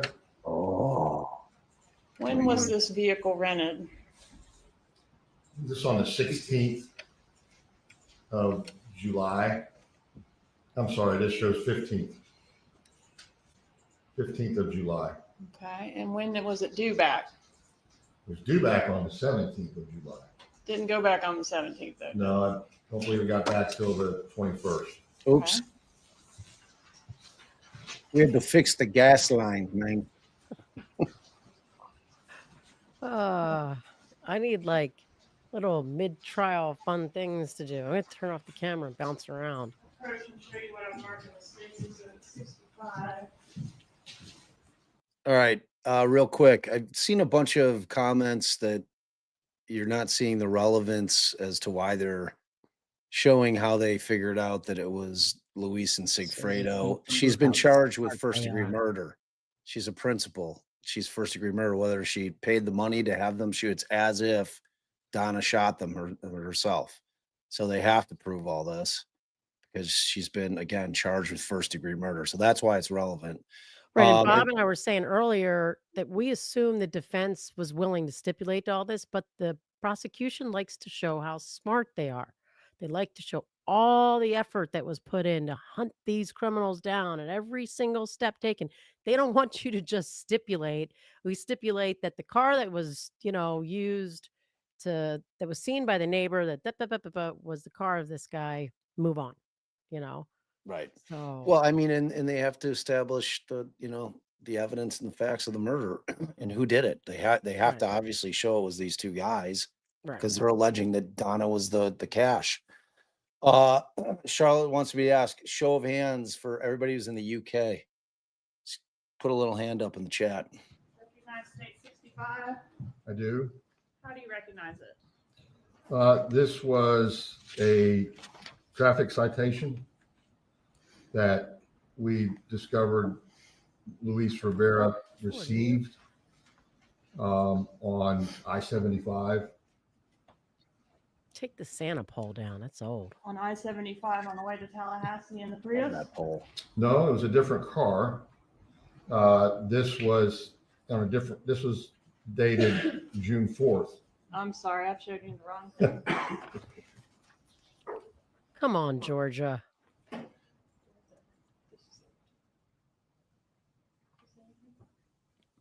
That was the first time they tried to kill him. They were unsuccessful. I had heard something like that, right? That he went down twice. There was a different day they were going to kill him. That's what he said. I don't know. Yeah. June 4th. They're talking.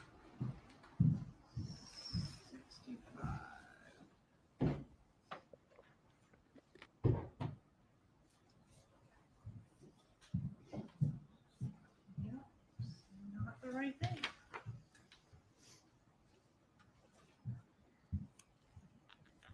Man, I hate not having blooping. We have a little blooping. That's a point. Yeah, baby blooping. Circle back to that. All right. Circling Let back. me ask you about phone. You mentioned that Sergeant Corbett was Yeah, working on Charlotte. the phone records. I'm going to approach and show you what I marked as State's Exhibit 55. You recognize this exhibit? I've heard Shannon M before. Chart of all the folks whose phone records we collected in this case, or many of them. Yes, that's correct. And by stipulation, Judge, these phone numbers have been associated with the folks on the chart, so I'd ask to move into evidence States 55. Defense is stipulated. Yes, no objection to the publishing. 55 is admitted at this time.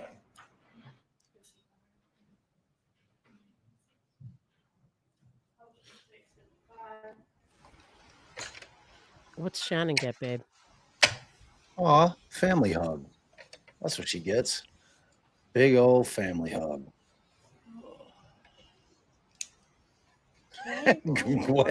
Gwennen's got Donna innocent. They haven't put any evidence on yet. Gwennen, wait for it. Wait for it. Wait for it. I mean, as of right now, she is correct. She is correct. In They've the court of proven law, nothing yet. Donna is innocent.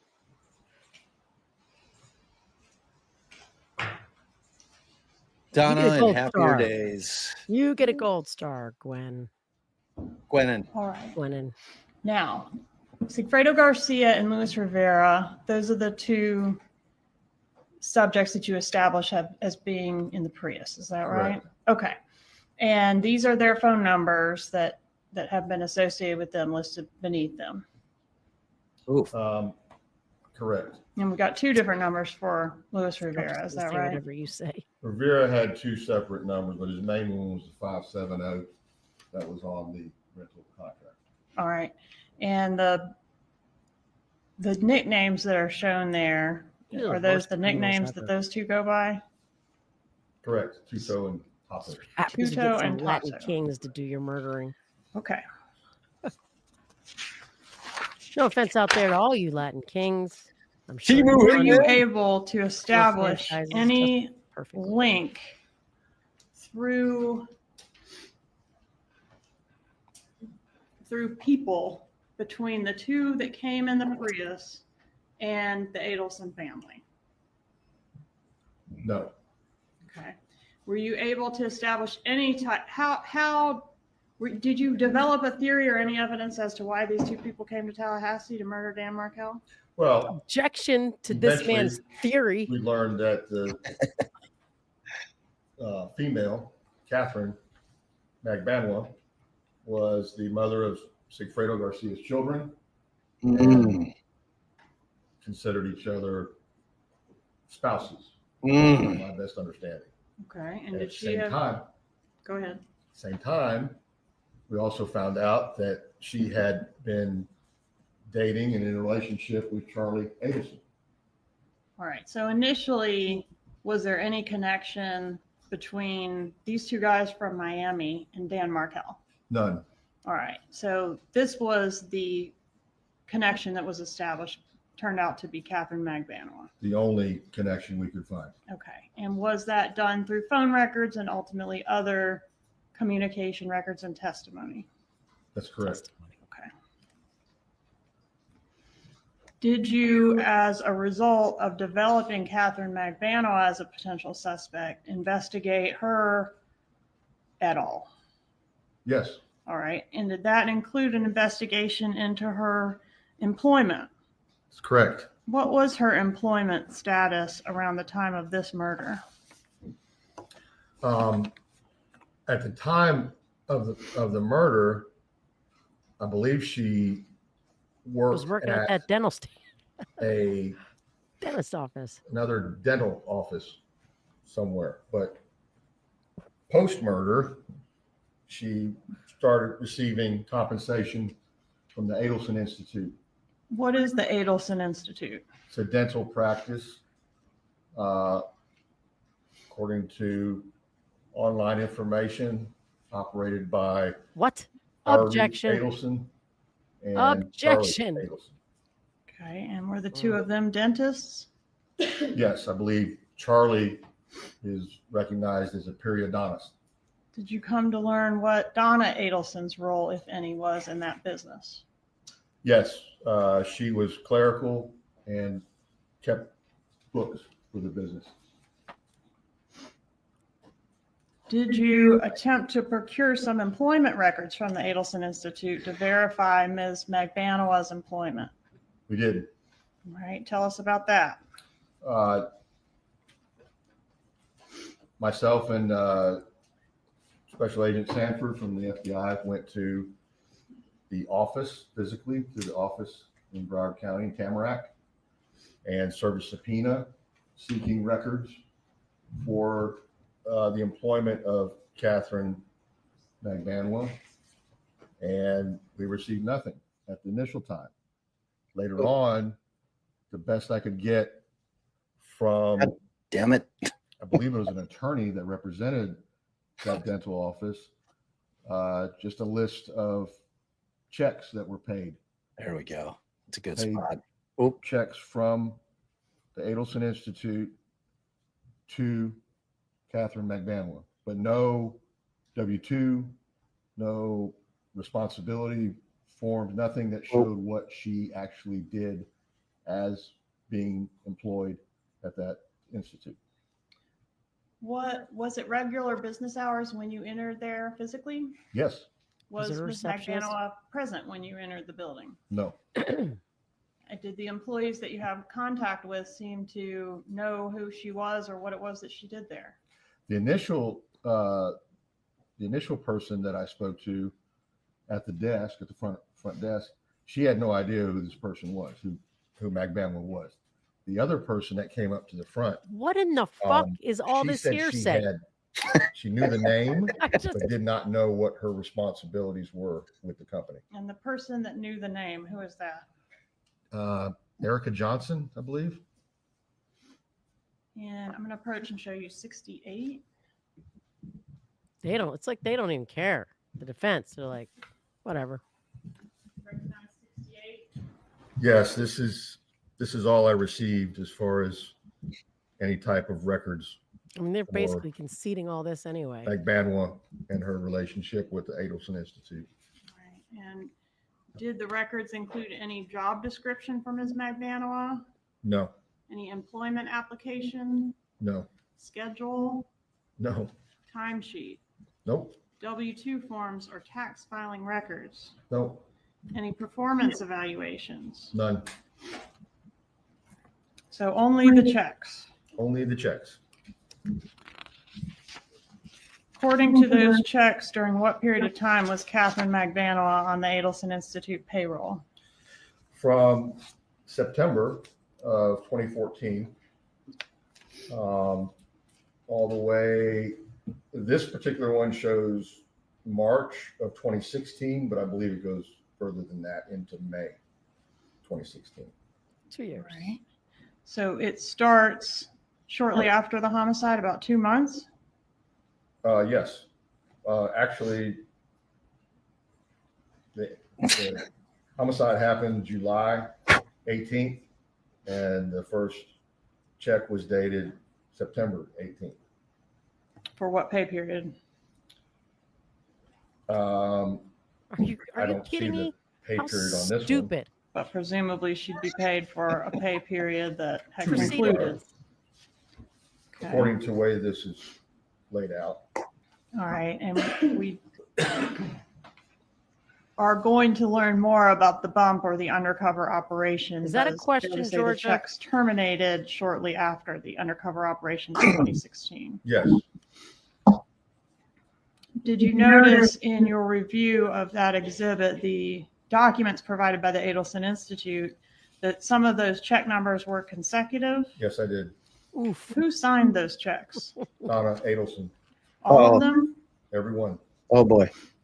Were you ever able to develop any evidence that Magbanua was physically going to the Adelson Institute during these pay periods?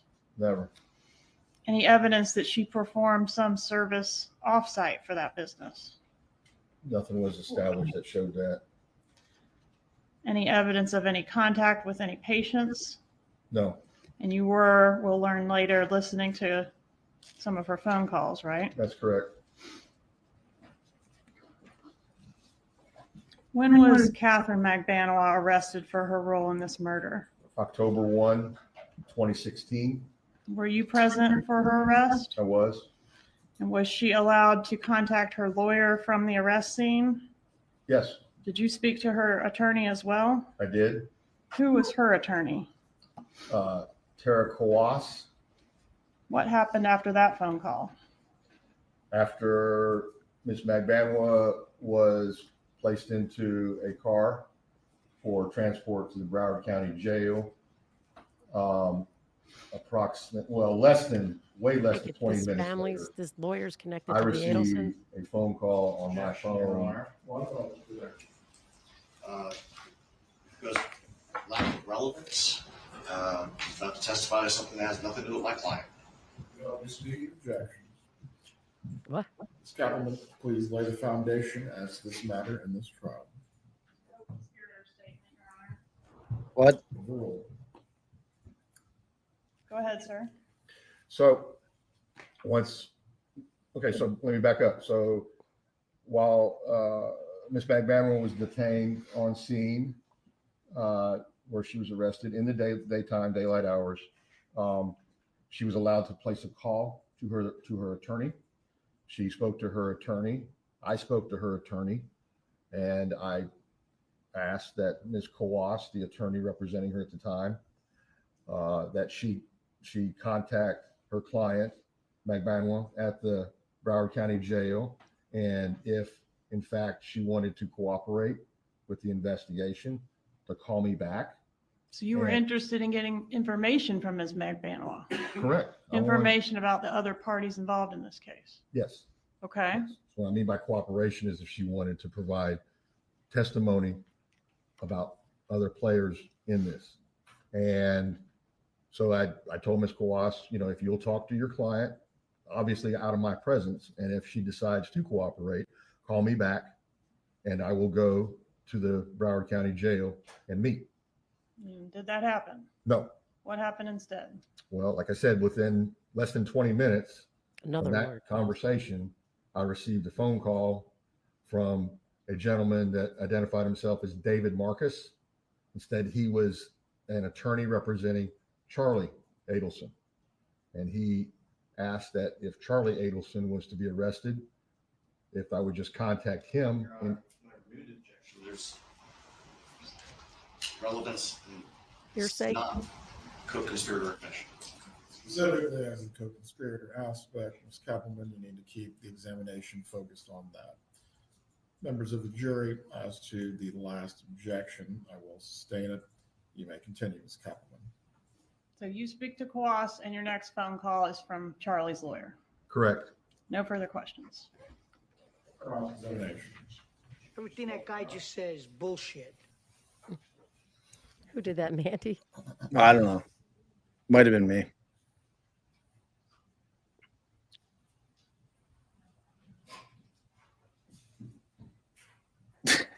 Somebody in chat called this guy Chubby Clooney. I'm like, what? I mean, Nah. Clooney's a lot better looking. Oh, he's gonna hike his pants up a little. Get ready to ask some questions.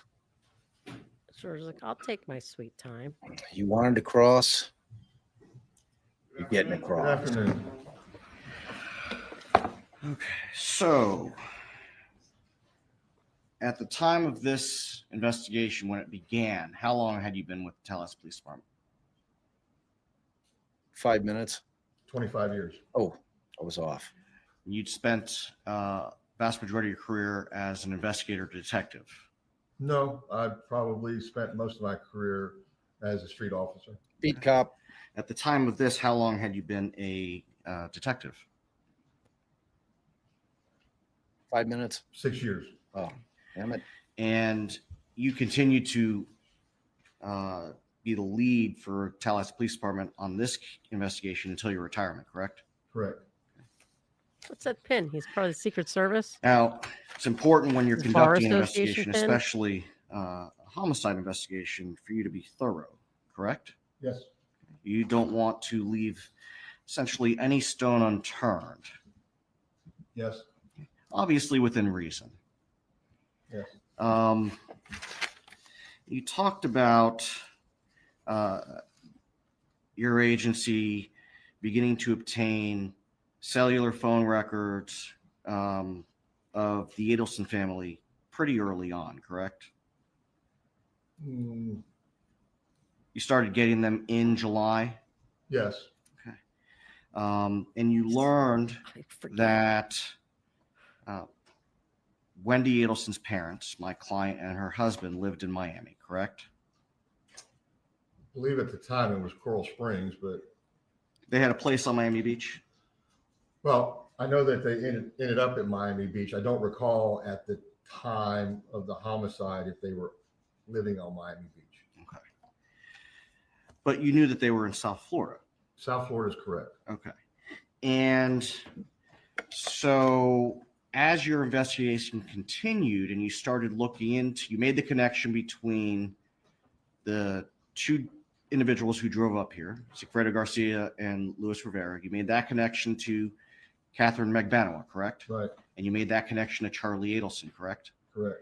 And then you see these large cash deposits into Katie Magbanua, or you see Katie Magbanua's unemployment status. Right. She's still paying her bills in South Florida. Yes. Now, you also mentioned that you contacted the SunPass Authority. Yes.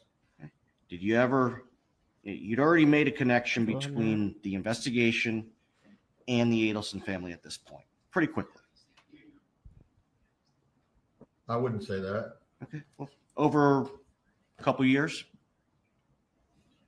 By the time June of 2016 comes, comes about, you've already made that connection. Oh, yes. By that time, yes. They did a bump. And you contacted the SunPass Authority for my client's SunPass records, correct? No. No, you didn't. Did you contact the Turnpike Authority for construction records for the Turnpike? And what happened to our Construction banner? records? Yes. No. What about for I-95 or 595? Let me turn this shit off. To my knowledge, there is no, and I believe I established that with the FDOT, Florida Department of Transportation, that there was no toll system on 95. Okay. I was asked about construction records on 95. I did not inquire about construction records. What about accident records? Accident records? Yeah. No. What the hell's he getting at? So you Isn't it didn't true that investigate. my client and her husband shared an email address. I believe they did. You learned that during your investigation. In fact, I think Wendi said that, didn't she? In her interview with you? Pause it real quick, babe. I don't recall whether she said it. So just so you know, I know I was talking about this, how, well, you know what? All these letters are signed dad and mom and come from an email that's literally Donna Harvey. But in it, she certainly says things like, your dad and I. Oops. Yeah. And then there was one, and I actually thought that uses I a lot. So like I got to NYU every month. And this is, of course, your annual meeting. I'll stay with the children. You got to go. That was actually her talking like as though she was talking as the mother. But in any event, there's also times where it'll say I did this and I did that. So there's way. All right, there's we all ways know it of was doing Donna. Isom's taking a nap right now, real quick. Oh, he woke up. Where is my shit? Clients love hearing that. Where's that one document I was looking for? Hold on.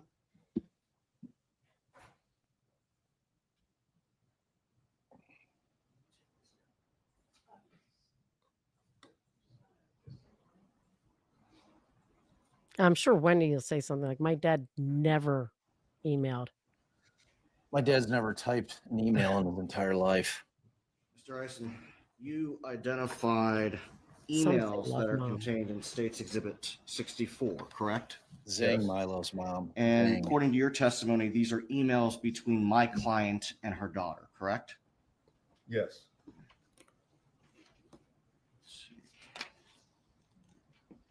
And in some of these emails, my client called Danny Markel bad names. Yes.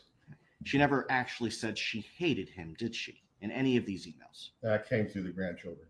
Okay. At the time, the grandchildren were 3 and 4. I don't recall the age. They were young. And you also testified about a bribe. You are not a family law attorney, are you? No. Okay. And you have no idea whether or not it's permitted for one party to offer any sort of financial incentive to another party when it comes to relocation. That's not in my realm. Well, why the fuck you calling it a bribe? She calls Bro. it a bribe. I but know, yeah, they You do. also testified about She shouldn't be, though. Right. I was surprised. Mr. they ended up Markel's checking on life it. insurance policy, pension, and you said that those funds went to his children with Wendi as a custodian. Some of them, and some of them was Dan Markel's sister as a custodian. Okay. Did my client receive any financial benefit in the form of Danny's life insurance, his pension, or anything else? Not that I could tell. Going back to those emails, especially the one the state highlighted concerning the Catholic Church and dressing the kids up, Wendi didn't take those suggestions, did she? No. Pass.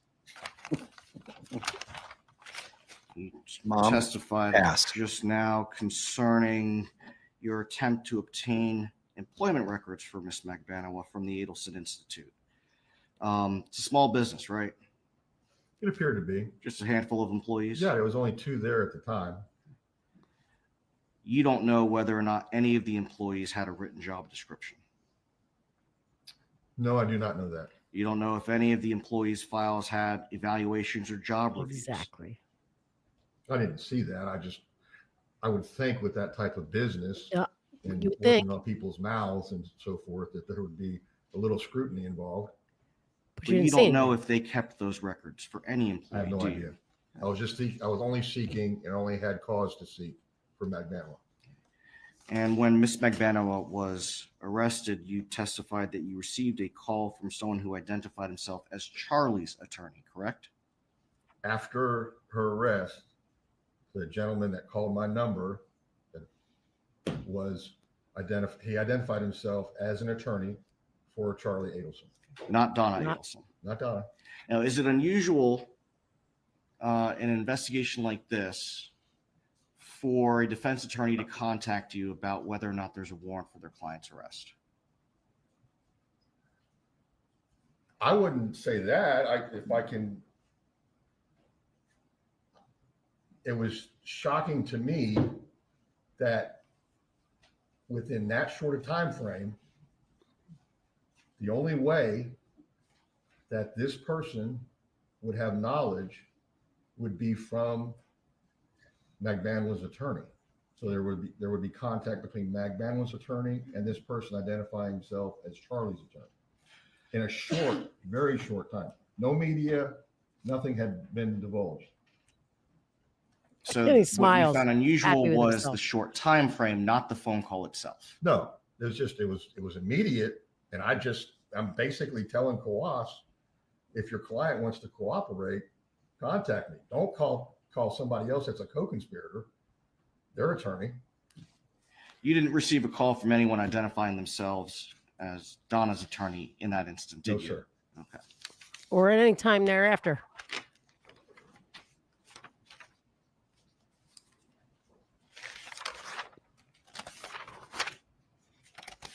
Boy, he really can't control a witness. Just let him put his whole theory right out there. Well, there was no media. None of this is in evidence yet. Gets all in through the defense. Ms. Kappelman asked you about what has been coined that grandmother motion. Again, you're not a family law attorney. Right. Still Pause it a sec, babe. And Still not so a family law although you attorney. read Right. the motion, But I play one on TV Right. occasionally. Had Bob and I feel safe speaking for Bob, got a call from, let's just say, a Charlie saying, my ex-girlfriend's lawyer just called, said she told her to tell me she's been arrested. I need to know if they want to arrest me now. I want to get ahead of this thing. We'd be like, whoa, whoa, whoa, wait a minute. We're not going to call about you 10 minutes after she was arrested so that they wonder how in the hell you already know she's been arrested.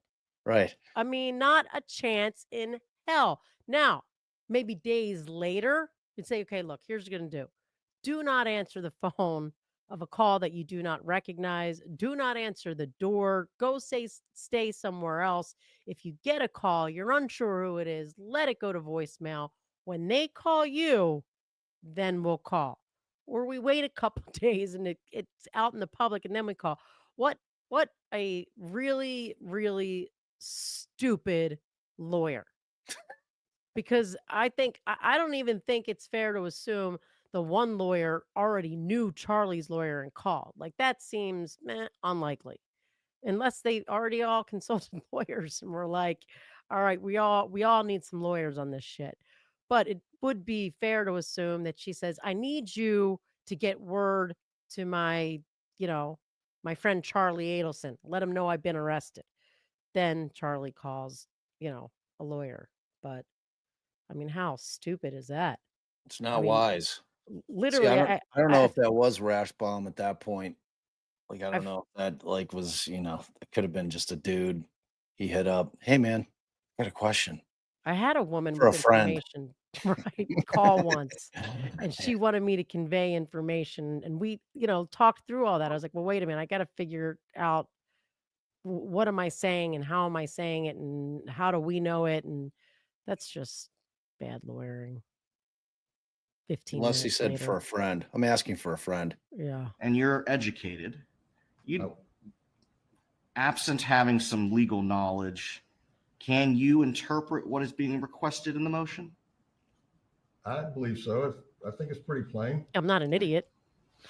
I'm glad you said that. I know Now, how I to want to go back read. to the emails. Okay. And I'm going to use the board. The emails that you testified were between my client and her mother. This one's signed mom and dad, right? Yeah, but it says right in this sentence here, consequently, dad's, mine, and yes, even Charlie's will be affected by how well we I just think we needed to take a break. Power through. power through. For sure. Got to power through. So much for 3 witnesses in the afternoon. With all the kerfuckling that was happening. A lot of kerfuckling.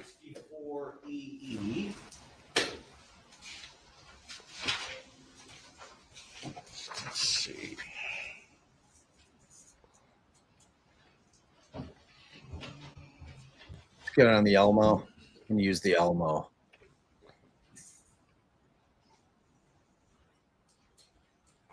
The sender of this email is not Donna Adelson, is it? No, it doesn't.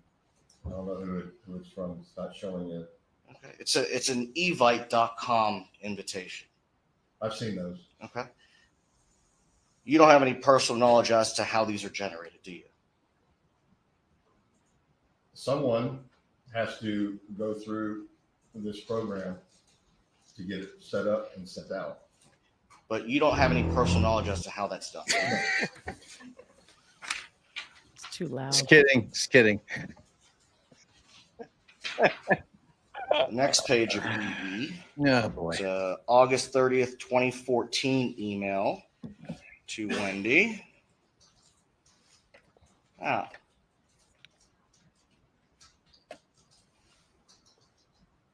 The sender is donnaharvey@gmail.com, correct? That's correct. Whose name is next to that? Harvey Adelson. That's not Donna Adelson, is it? I believe that's her husband.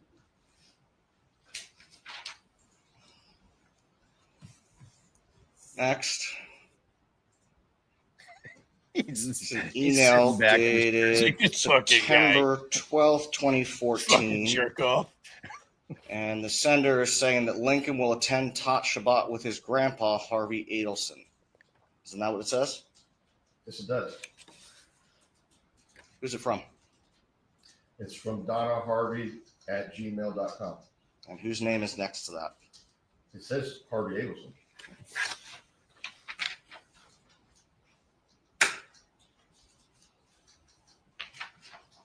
Throwing Harvey under the bus now. Well, there's plenty of them that say Donna Harvey show or you whatever, and then Donna Adelson. 64FF. This is, again, from Harvey, donnaharvey@gmail.com, correct? Yes. Okay. Whose name is there? Where it says from? Yes. It says Harvey Adelson. Wendi, this is the information on work order for repair of TV Friday, July 18th between 8 and 12. Love, Dad. My client's not Dad, is she? I wouldn't refer to him as that. I don't think she would either. Refer to her as that, not him as that. You would refer to him as that. You wouldn't refer to her as that.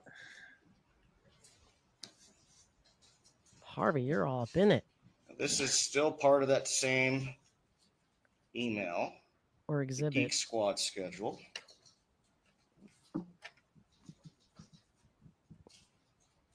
Would you be willing to accept a sooner appointment if one become available? Do you see that language? Harvey's skulking out of the courtroom right now. Oh shit! Yes. Stay. What's the answer underneath that? My own stretch.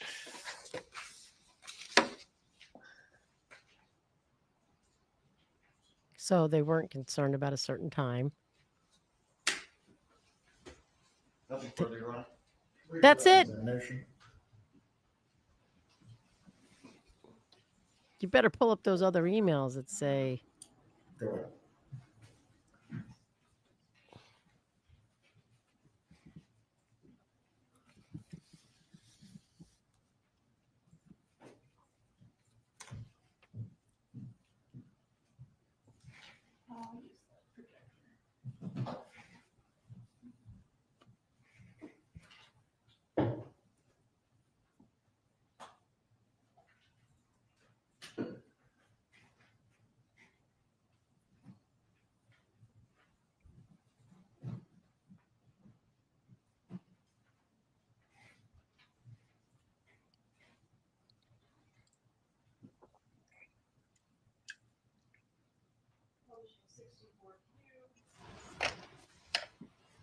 Defense pointed out, hey, Harvey and Donna share an email address, right? Donna Yeah. Harvey at gmail.com. And some of these are signed dad.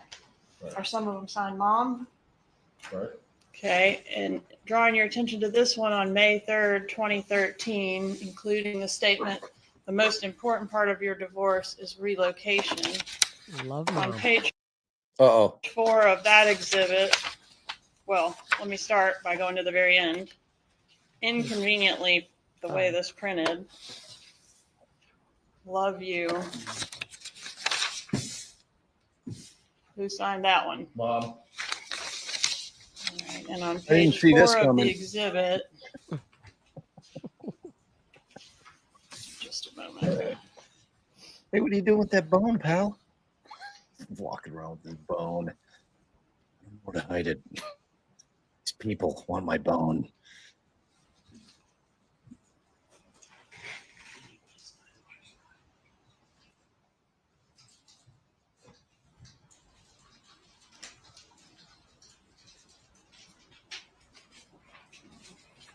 Page 5 says, Dad said he'd look up any papers tonight or over the weekend that you may need. He even has info. The State's on what Exhibit family W, home this is Guyger- one from Thursday, June 27th, 2013. It's signed mom and dad, right? That's correct. Okay. Oh, finally. And this one, Get the Elmo shot.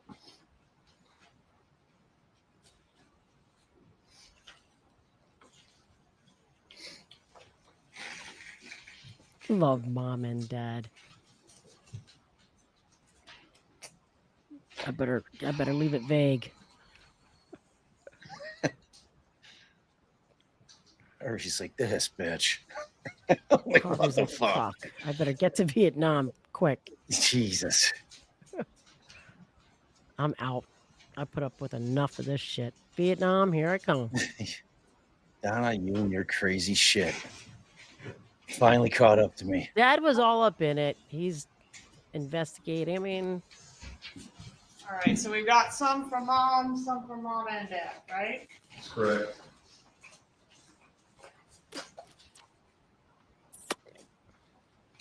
come on, point out the dads and the mom and dad ones. You can do it. No further questions. Oh, darn it. You list that down, Mr. Rice. June 25th, 2013. Hi, son. You doing? You going? What's that? Yes, sir. Am I what? You're welcome. Under the Members of rule. the jury will take a break at this point briefly. The bailiff will take you to the jury room.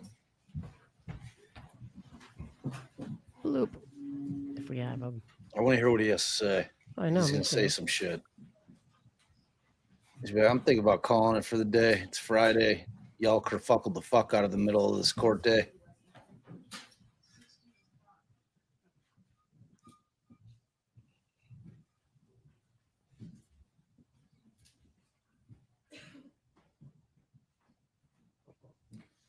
Everyone can be seated. Just a reminder for the gallery while the testimony is taking place. If you step outside of the courtroom, you'll need to Yeah, wait not coming until back. the examination of that witness is complete. We will resume at 3:50. 350. It is 350. It's true. where we are. Got some blooping now. Bloop, bloop, bloop, bloop, bloop, bloop, bloop, bloop, bloop, bloop. It's a short break. Bloop, bloop, bloop, bloop, bloop. Bloop, bloop, bloop, bloop, bloop, bloop, bloop, bloop, bloop, bloop, bloop, bloop, bloop, bloop, bloop, bloop, bloop, bloop. Bloop. Oh, he's late. He's fucking late. Judge is on my list. Oh my God. Now we're live. It's 3:51. What's happening?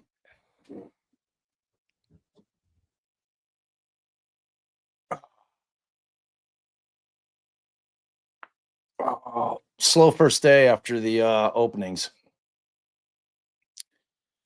I mean, she basically put on her own case with this guy. Yeah. I mean, the bump's coming. Yeah. Luis, he's coming. Katie. All right, let's talk about this. Why? So he wants to establish something about them not checking whether certain roads were closed or there was construction. What the hell was he getting at? I mean, don't know. sure, there must be something, I don't know. What do you guys think? What do you guys think? I'm sure you can come up with something.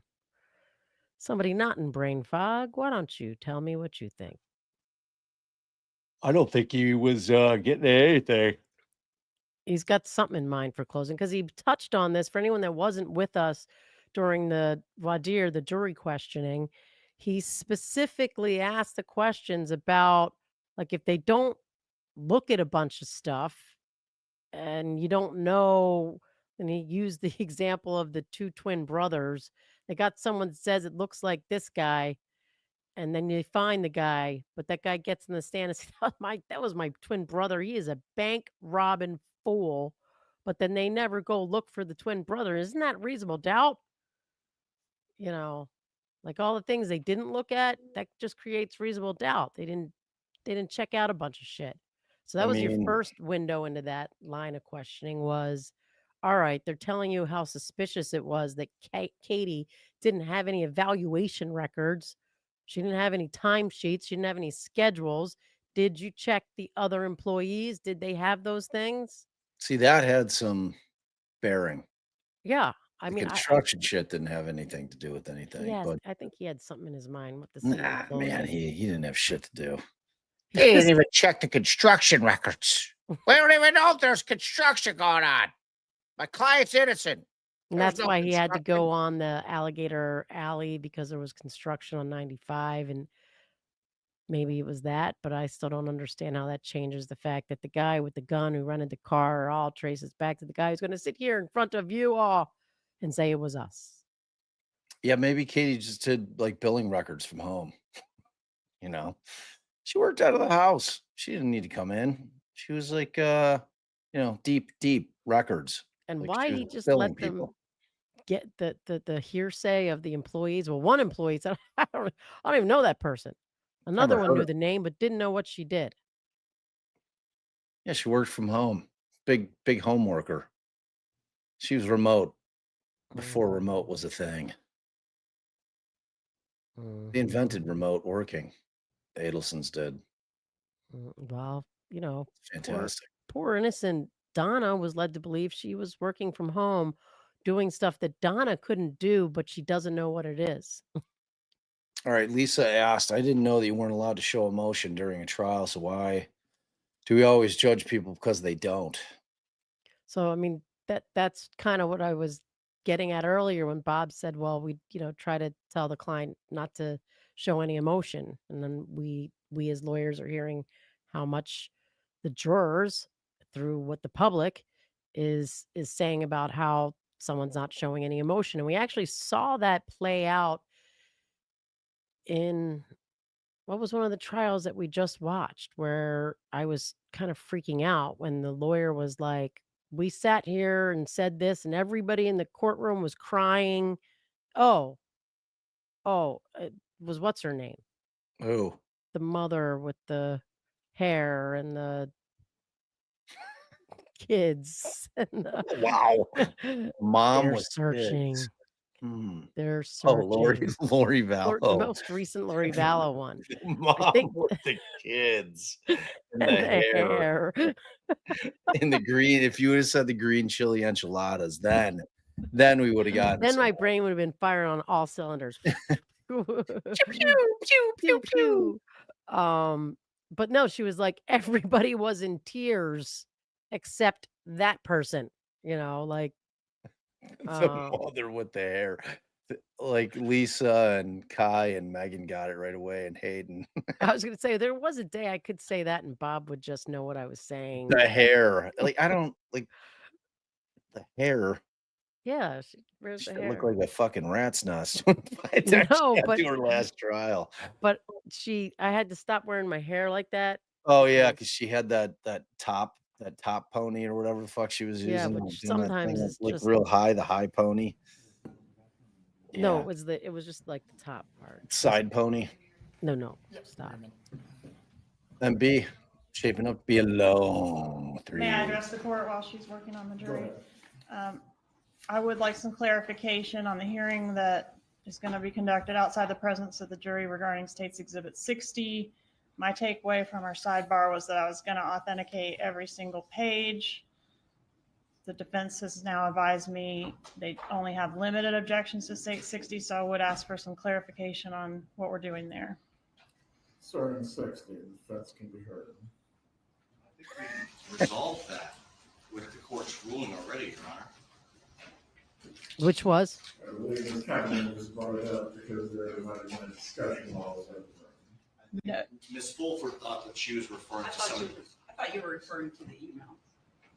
Oh, no, I'm For referring to the 64, divorce. State Exhibit 64 has been admitted with the only exception being AA for right now. That was my bad. I thought that's My what bad. I was referring to when I said Okay. divorce. I don't know how to use a computer, but I know term my bad. As to State 60, the foundation has begun with the detective as to any other witnesses that you intend to link up the parts of the foundation with. You were certainly permitted to do so. Is the divorce file. Is there an objection to it right now being admitted? I believe the objection was foundation Yeah. as to showing emails or communications that link up exactly with what the pleadings are. Yes, sir. And will that be in reference to each pleading or just select pleadings? Any pleading you want to get in, Ms. chick. Fulford. If they want it in, they need to show a foundation and relevance. My understanding from the court's ruling is that the state could lay the foundation as they move through their case. And with that ruling, I mean, obviously we'd like them to establish foundation, but I'm not objecting to what has been presented as 60 other than the foundation, which, as you indicated, they can prove up along the way as long as they complete it by the end of Each their case one. in chief. Well, Each until one. the foundation is complete as to State 60, it's not admitted. Understood. Each Okay, one. I am going to go forward with Mr. Rivera at this time, Judge. If we finish before 5, I'm hopeful that I'll be able, outside the presence of the jury, to conduct that hearing regarding Finally. the foundation and admissibility of that exhibit. Would that be acceptable to the We court? go. That's And fine. she's expecting to be done. Not sure. I'm going to be In an ready. hour. I'm working on that, but just wanted to have clarification on what I was working on. Yeah, guess what, Georgia? For every document from the divorce Please file bring in the you jurors. want to And get can we in, have Mr. Rivera brought in? you need to establish Donna saw Want to it, have him seated? knew before about we it, bring him? was You can aware of bring it. Rivera first. Don't act stupid.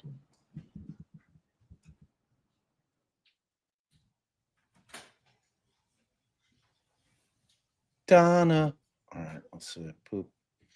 There we go. What? There we go. I got the scroll going. Well, let's take. We all scrolled up. All scrolled up. Hey, what does Tina Lewis get? Aw, family hug. Whoa, whoa, Georgia. You can bring in the jurors. whoa. Oh. You can take a seat for right now. Mr. Rivera. Thanks, Tammy Martin. You're Stuck the on our best, minds Tammy. now. Tammy. We need to really pick up the supers. Put those commercials back on. Look at him.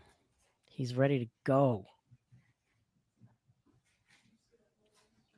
So you're closer to that microphone. All right, you're entering the courtroom. Oh, Nancy sent us a $20 Venmo. Thanks, Nancy. Hey. Thanks, Ew. That's a while ago. Oh, I late. you late.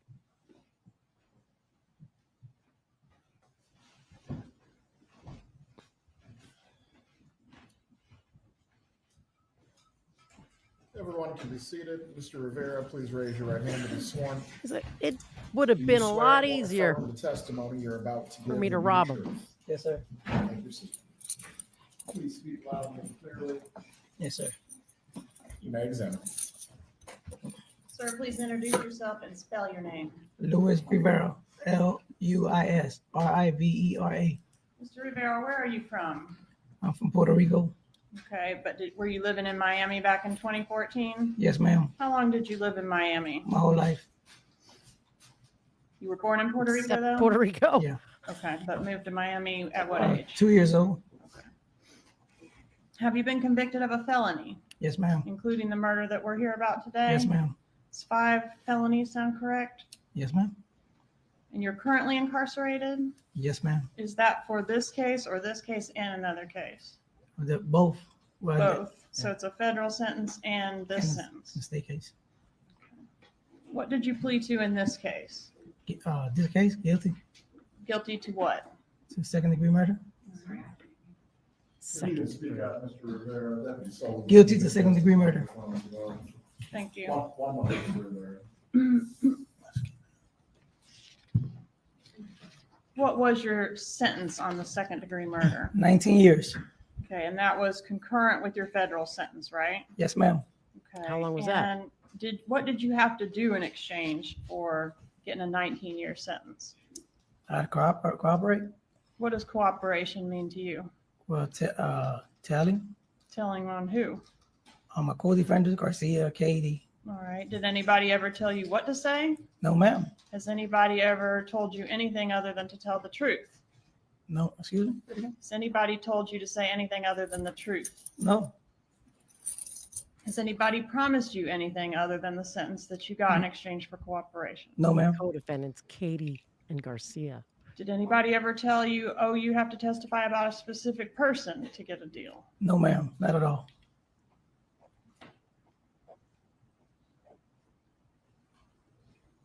Have you been offered anything on your federal sentence from doing this cooperation on this case? No.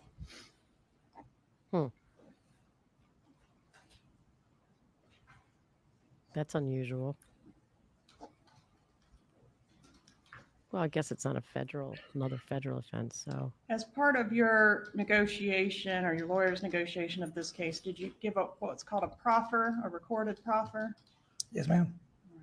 And even back then, when you gave the proffer, did anybody tell you what you needed to say there? No, ma'am. Were you hired to participate in the murder of Dan Markel? Yes, ma'am.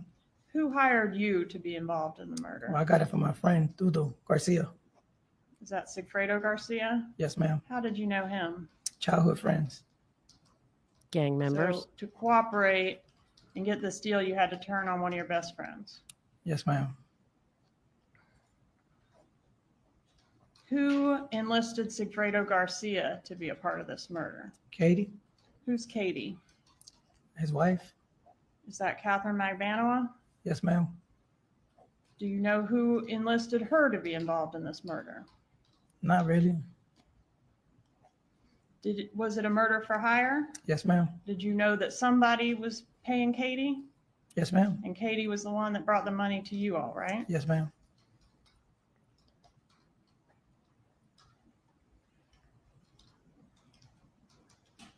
And what was the purpose of this murder as you understood it? That they wanted the kids. Who wanted the kids? Wendi. Okay. And did you understand that you were killing the father of the kids so that Wendi could have the kids? Yes, ma'am. Have you previously referred to a dentist being involved? Yes, ma'am. Who was the dentist? Charlie. And how was he related? Katie's boyfriend, side piece, whatever you want to call him. All right, so Katie was the wife of Garcia, but also the girlfriend of the dentist. Yeah. Did you I don't have think they any were legally contact with the married. dentist ever? No. Did you have any contact with any member of the Adelson family? No, ma'am. Everything went through Katie, right? Yes, ma'am. Says Tutu wasn't a gang member. Which What one's did the Tutu, him or dentist, the other guy? if you know, have to do with the lady in Tallahassee who needed her kids? I don't know nothing about him. I don't know nothing about that family. Who was in charge of getting the money after the job was done? Katie. How much were you to be paid for your part in this crime? 35. $35,000? Yes, ma'am. Dollars. Did you know the total 35 amount bucks. that the job paid? No, not really. Did you know how much Garcia got? 40, I believe. $40,000? Yeah. And did you know how much Katie got? No, I don't know. Can't remember. But I think it was like 40. I think total was be like 100, something like that. What's up, Caitlin? Somewhere in the neighborhood of $100,000. Yes, ma'am. Was it a one-time payment or math was it a isn't payment so- that occurred over time? What you got? His math ain't One-time mathing. payment. No. Sorry. What did you know about the man that you came to Tallahassee to kill? I don't know nothing about him. How did you know who to kill? Constituto. Garcia. How did he know? Katie. Did he have some information about the man you were here to kill? Yes, ma'am. Tell him what that was. I was a piece of paper with his picture on of his face and the address. Picture of Dan Markel's face Yes, ma'am. and the address of what? Where he lived? Of his house, yes. Did you and Rivera refer to each other? I'm sorry, you and Garcia refer to each other as brothers? Yes, ma'am.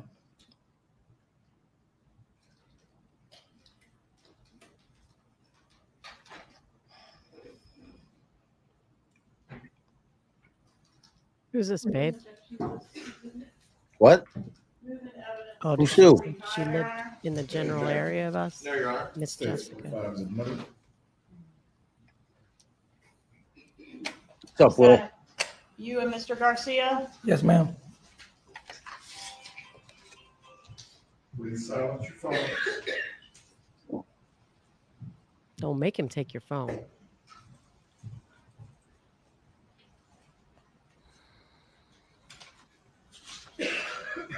Have you ever been to Tallahassee before you came for this case, related to this case? Never in my life. How many times did you come to Tallahassee related to this case? This case twice. So were you with Secretary Garcia both times? Yeah, Was that one time in June and one time in July? I believe so. Okay, and July was the time, second time was when the murder happened, is that right? Yes, ma'am. Was it just the two of you on both of these trips? Yes, ma'am.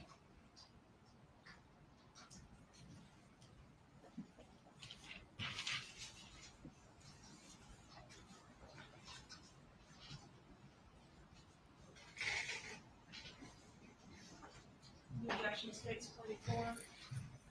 Objection. Introduce States 44, Your Honor. States 44 is admitted. Publishing States that's right. 44. Hi, Jessica. Who's this right here? Garcia. And this? Katie. Who's that? My baby mama. Your child's mother? Yes, ma'am. What's her name? Jessica.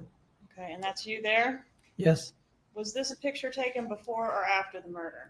I can't remember.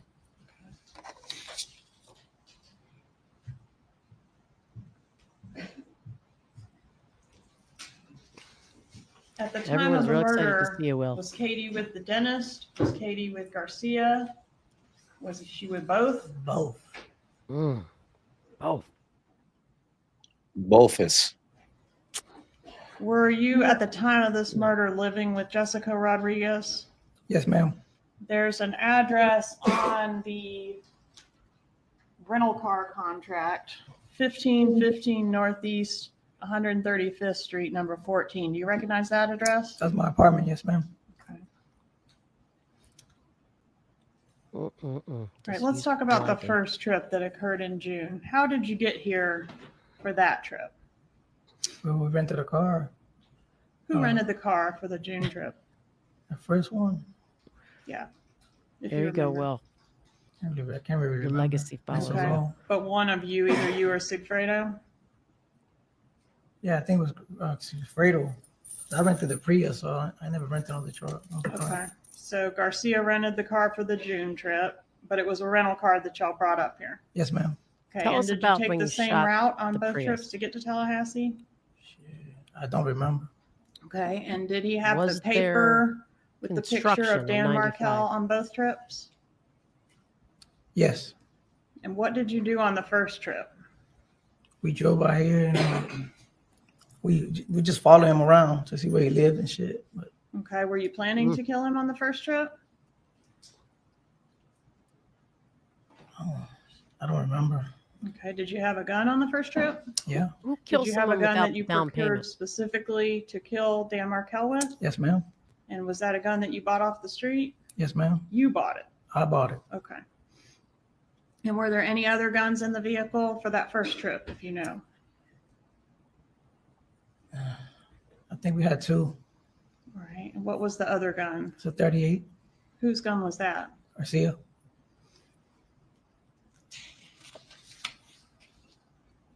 On that first trip in June of 2014, did you and Garcia go to Markel's residence? Yeah. And did you lay eyes on him that first trip?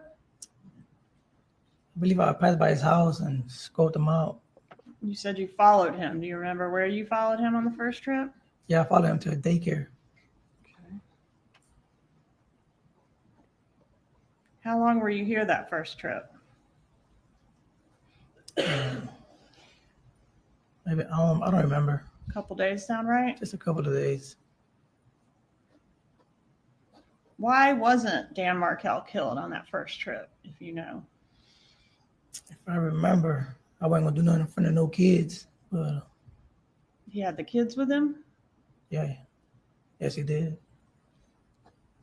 but for whatever reason, it didn't happen on that trip. We lost him. I believe we lost him.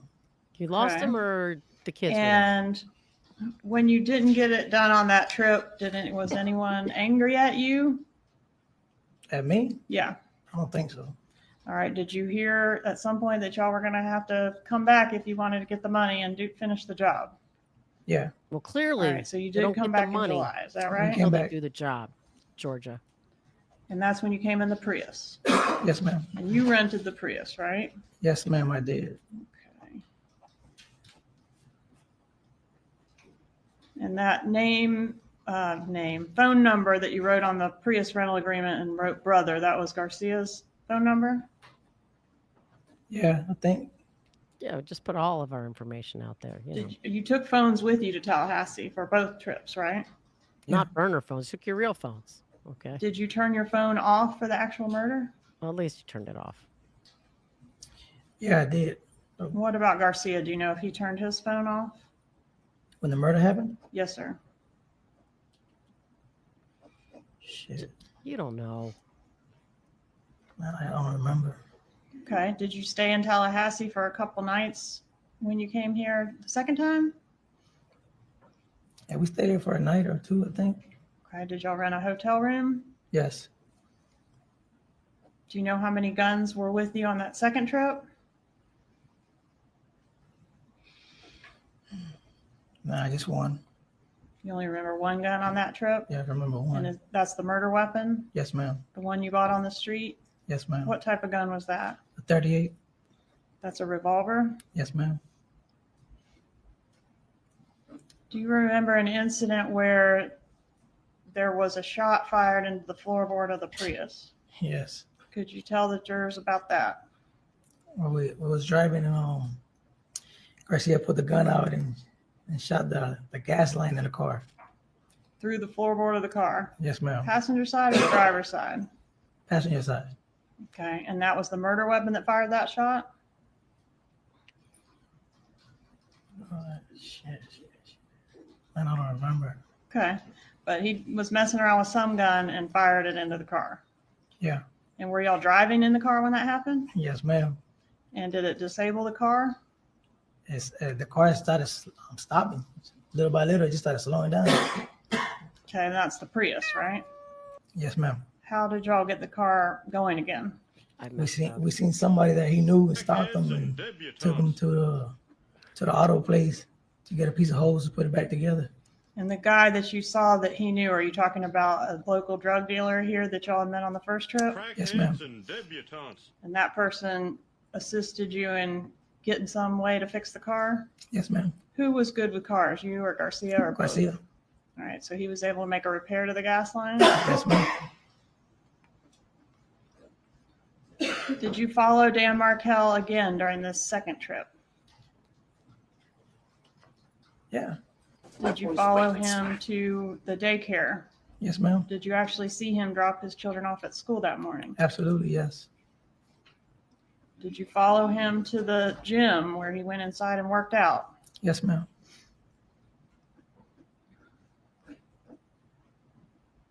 Was there a reason the murder had to be done on the day that it was done? I believe so. I believe he was about to leave. Who was about to leave? Markel. About to leave town? Yeah. How did you get that information? I got it from Tudo, Where did he get the information? from Katie, How did she know? Wendy. You think Wendi talked to Katie and told her Dan Markel's travel plans? Yeah. Were you present for that No. phone call? Okay. But somehow you learned that Dan Markel was leaving town the day after he was killed. Yes, ma'am. So it had to be done that day or he'd be gone. Yes, ma'am. Okay. And that came through Garcia to you from Katie. Yes, ma'am. And when you say Wendi, did you know who Wendi was at the time that all this happened? No, ma'am. Okay, but you did know there was a lady that you were helping get some kids back in Tallahassee. Yes, ma'am. Were you the driver of the green Prius? Yes, ma'am.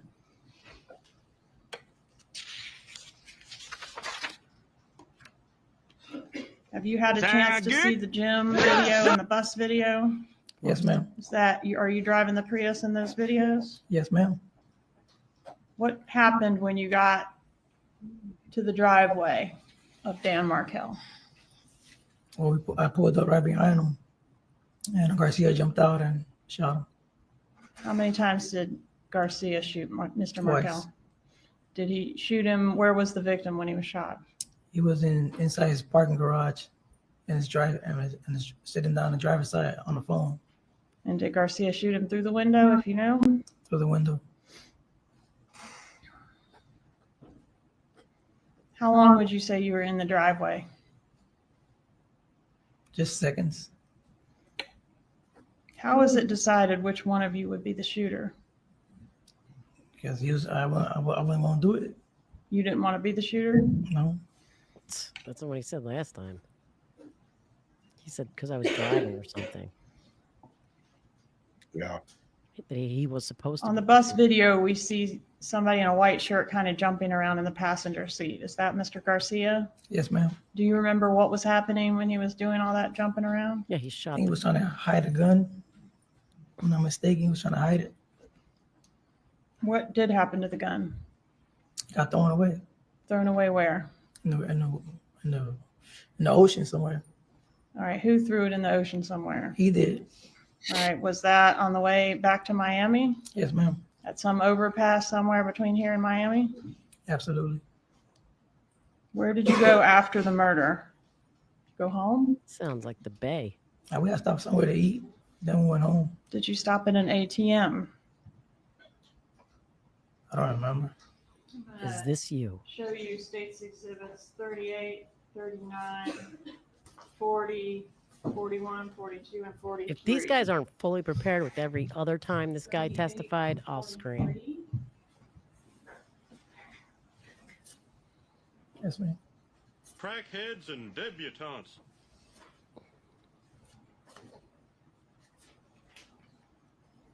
Are these images fair and accurate photos of you pulling through an ATM? Yes, ma'am. And the date, July 18th, 2014? Yes, ma'am. Pembroke Pines, is that on the way home from Tallahassee? Yeah. That's you at the ATM. Are you the driver? Yes, ma'am. And who's that in the passenger seat? Garcia.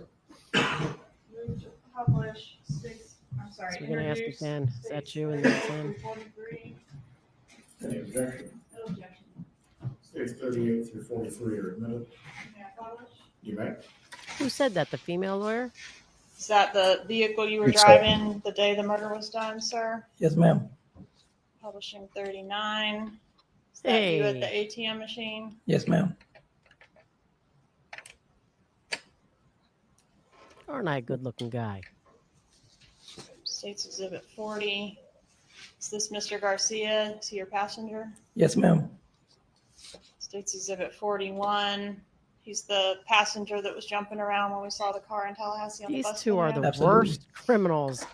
They use the ATM on the way back. Timo Hitman. Crackheads and debutantes. Do you remember when you turned your phone back on after the murder? Not really. Do you remember who was the first phone call that either of you made after the murder? Garcia. I don't know Who if I did buy Garcia this. call? Katie. And were you able to hear Katie on the other end of the line when he was talking to her? Yes, ma'am. And were you interested in that phone call? Yes, ma'am. Because she was going to be the one to get you the money, right? Absolutely. And was that phone call in reference to letting her know it's done and she's going to get the money? Yes, ma'am. And what did she say? When did you get the money? Saturday morning. She didn't ask. Was that the next day? The next day.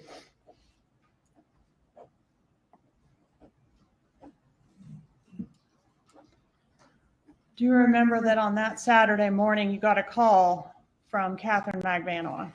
Yes. She was looking for you to give you the money, right? Yes, ma'am. And was that unusual for her to call you? Not really. She never calls my phone. She never calls your phone, but Sweet. she Yeah, couldn't so get a it's hold of unusual. Garcia, She couldn't right? get a hold of him, so she got in contact with me. And at that time, wasn't Garcia living with another woman? Yes. And that was the woman that goes by the nickname Shrimp? Yes, ma'am. Okay, and that's where you ended up rousting him out of, right? Absolutely. To go get your money, right? Yes, ma'am. Okay, so he wasn't living with Katie as a family at that time. Nope. Okay. So See, when you some say legal questions that you don't Katie care was about. with both of them, do you mean just that Katie was always kind of off and on with Garcia? Yes, ma'am. So she has other boyfriends, sometimes he has other girlfriends, but they always find each other again? Absolutely. Love story.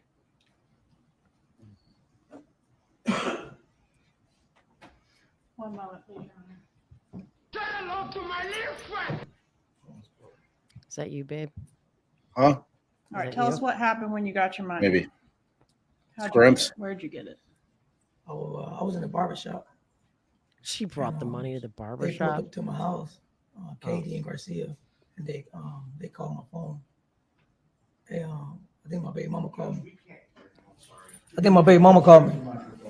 Well, they came to my house. Okay, I was- Katie and Garcia brought the money. Yeah, I was in a barber shop, and Okay. Katie and Garcia, they went to my house and brought the money. All right, and do you know where Katie got the money from? Were you there when Katie got the money? No, But you knew that she was supposed to go get it, absolutely. Go get and it. she did. Yes, ma'am. How much did you get? 35. Was there anything unusual about how your payment was packaged? Yeah, it was weird. It was stapled. Never Was it seen that cash before. money? Cash. All Okay, hundreds. stapled how? All hundreds. Hundreds of $1,000 stapled. Stapled into bundles of $1,000 each. Yes, ma'am.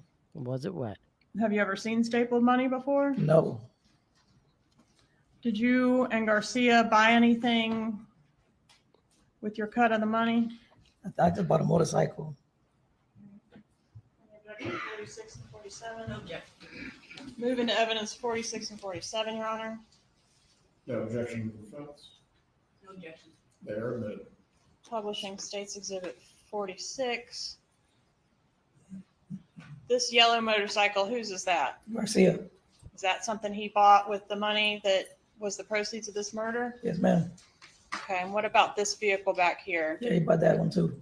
He also bought that with his cut of the money? Yeah.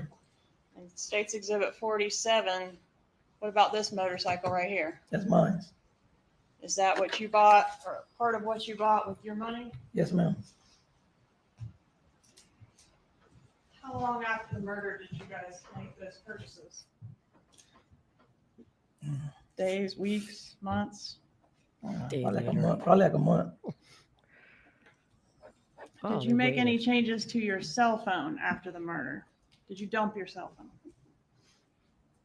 Man, I don't remember.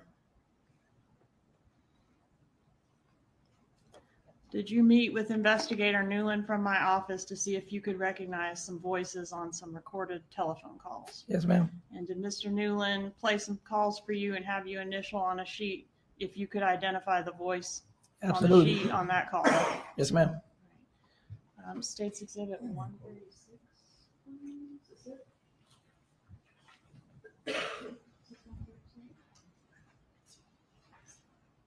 Here's an example of how anyone who knows your voice can identify it, which we saw in Richard Allen.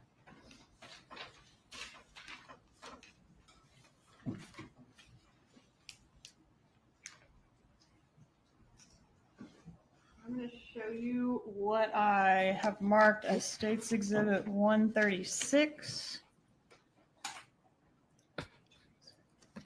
Moldy cash. Mash. Mash.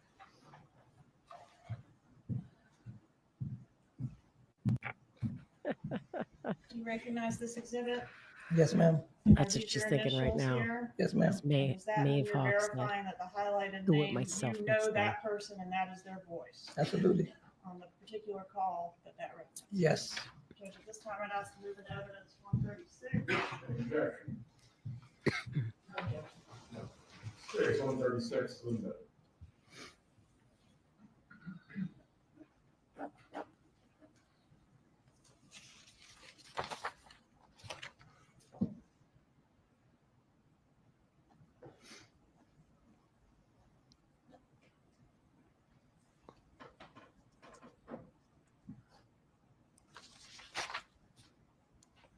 Giggle Glimmer.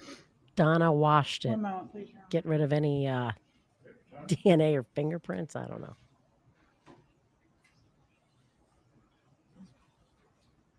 What did he say? Damn it, babe.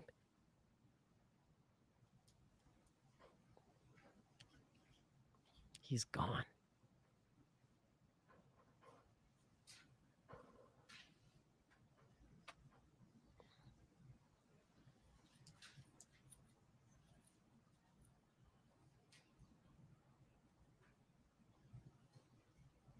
What's up? I was wondering who he kind of turned and talked to, but it wasn't that. Did you know where the dentist lived? Nope. Did you know that the dentist had a safe full of money? Nope. Did you know that the dentist was going to be paying for at least part of this murder? No. And if you had known that the dentist had a safe full of money, would you have driven all the way to Tallahassee to do the murder to then get the money? No. What would have been a better idea? Yeah, objection. Has knowledge of. No, it's speculative. Judge, go fuck yourself. Answer the question. What would you have preferred to do to get the money? Hallie. I went and robbed them myself. Did you suggest to Garcia on the way up to Tallahassee that y'all could just go to whoever had the money and rob them instead of doing this murder? I had mentioned something like that. Yes. But that Garcia said that wouldn't work, right? No. So pause it a sec. I think she's about to end. Nothing further. Cross-examination. So this argument she just made a lot more sense to me when I thought they knew who they could rob. Like, why go do a murder to get the money that we could just rob somebody for? It's like, yeah, Just sure. gank them. Right, but you didn't know who to gank, so We didn't know who to gank. right. So that's just going towards Charlie's thing. That's not a thing here. She has to remember this isn't Charlie's trial. The defense has not said that they were extorting him. Right. They're going to put Charlie on, not the defense. That's what you said anyway, right? That's what I've been led to believe. So Unless Charlie's going to testify on behalf of his mom, she didn't have shit to do with it. So the point of that testimony was to counter what happened at Charlie's trial, which isn't an issue here, and that is they wouldn't extort someone who they didn't know had any money, and if they knew they had any money, they just go rob them instead of kill somebody. But that's not what's at play here. No. Gang 30. All right, defense. Who's taking them, the guy or the gal? Well, I asked who made that objection, and I thought we said she did.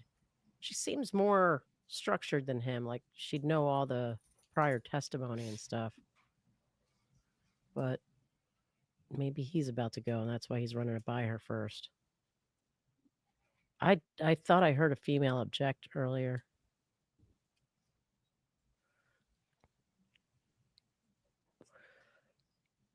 I just hope she says, my bad again. Spoogs. Emily hug. Hey, Spoogs.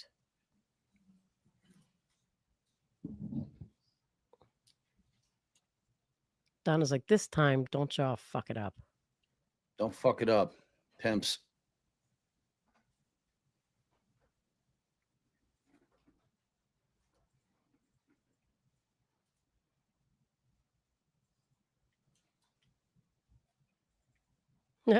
Shaboogs was a non-member for an hour, she said. Gotta Well, rectify that. That's too long. You lost your Too month count. long. She should be able to get her month count.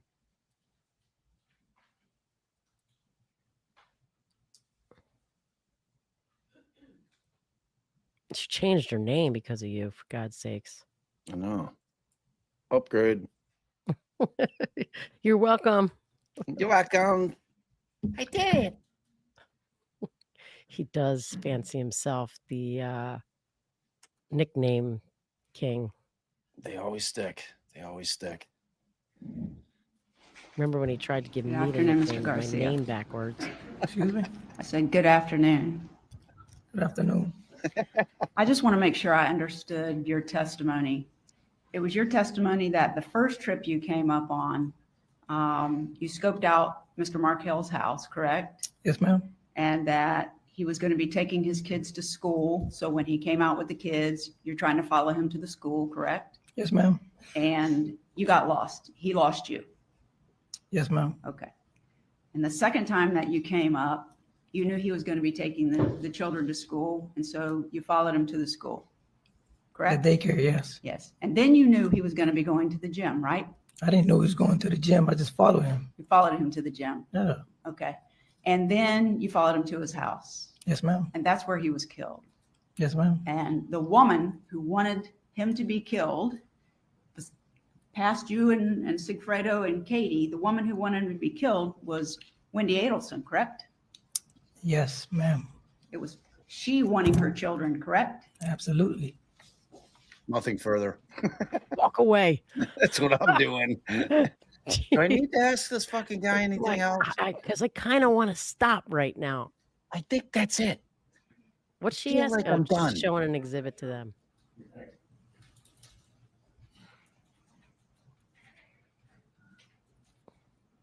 Absolutely, he said. Mr. Garcia, I'm going to show you what Mr. Rivera. Oh, I'm so sorry. I am so Twice. sorry.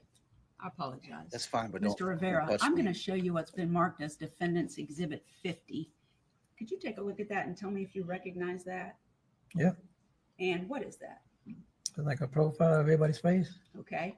And did you make some marks on this for me and then sign it on March the 11th of 2025? Yes, I did. You just hold on to that for a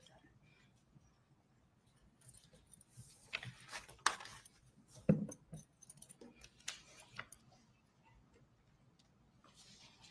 Mr. Vera, when we met with you that day, taking your deposition, I presented that to you. You gave us information about what had happened, pretty similar to what you talked about here today, correct? Yes, ma'am. And when we were done talking about those things and some information about Sigfredo and Katie, I presented you with what's in front of you as Defendant's Exhibit 50, correct? Yes, ma'am. And I asked if you would put the number 1 and circle it next to the person you know as Katie, who you said was in charge of this whole deal, correct? Yep. And did you do that? Yep. All right. And then I said, would you put a number 2 next to the person you say did this killing?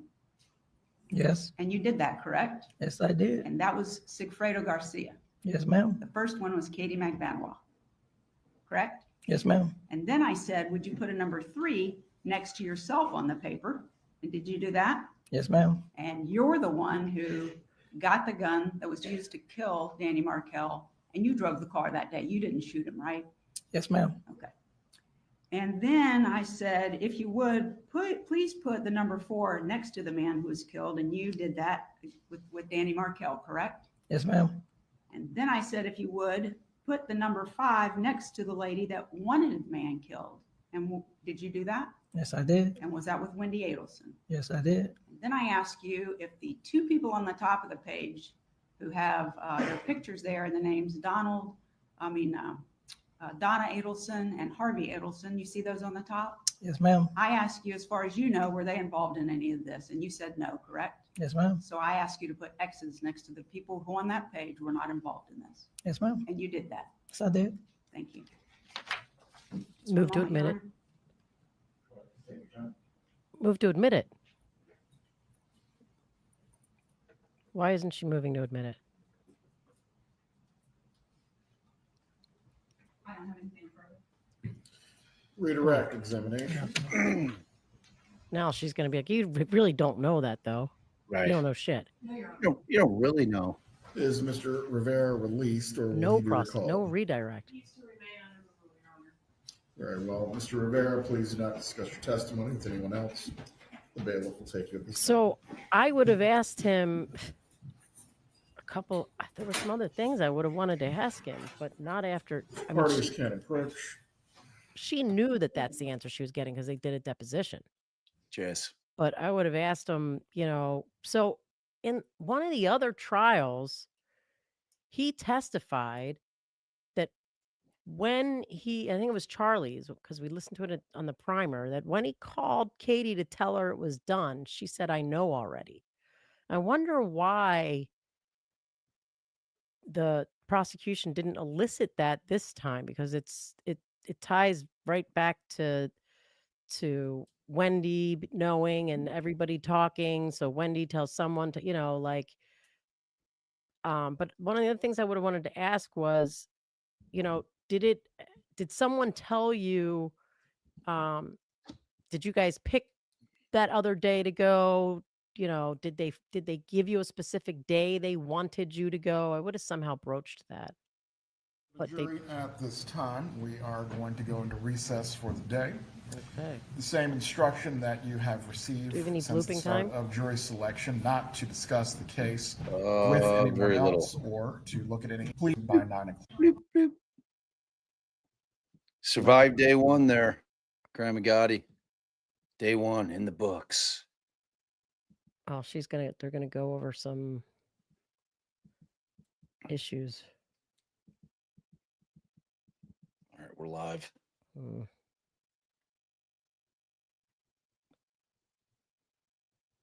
Maybe it won't be on the screen.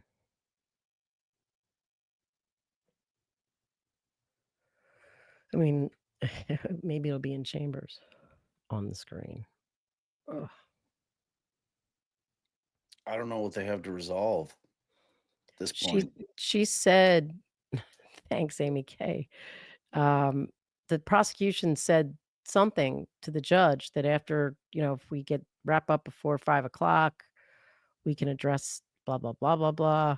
I forget what it was. Exhibit 60, the divorce. Yeah, but then the defense lawyer stood up and was like, I thought we resolved that shit. I don't know. We'll see. Oh. Well, but then he did say you had to lay the foundation. And I don't know. And then she said she might be ready to do it today. I don't know. Well, she said she was going to lay the foundation throughout the trial. That's what I was telling you. That crazy. She gets to say all the shit, and then to lay the foundation, and then they can enter it into evidence. So said, you can't unring a bell. Oh, and member for 21 months, OG. Thanks for your continued support. We greatly appreciate it. Greatly, greatly, greatly. Now, if y'all could talk to your friends, Actually, family, please report coworker, at neighbors, 9:15. get us to And by 60K. the time everyone has reported, we'll expect to get going with the trial by 9:30. Have a good weekend. Once again, do not discuss the case. Do not read or seek out any information about the case. Have a good night.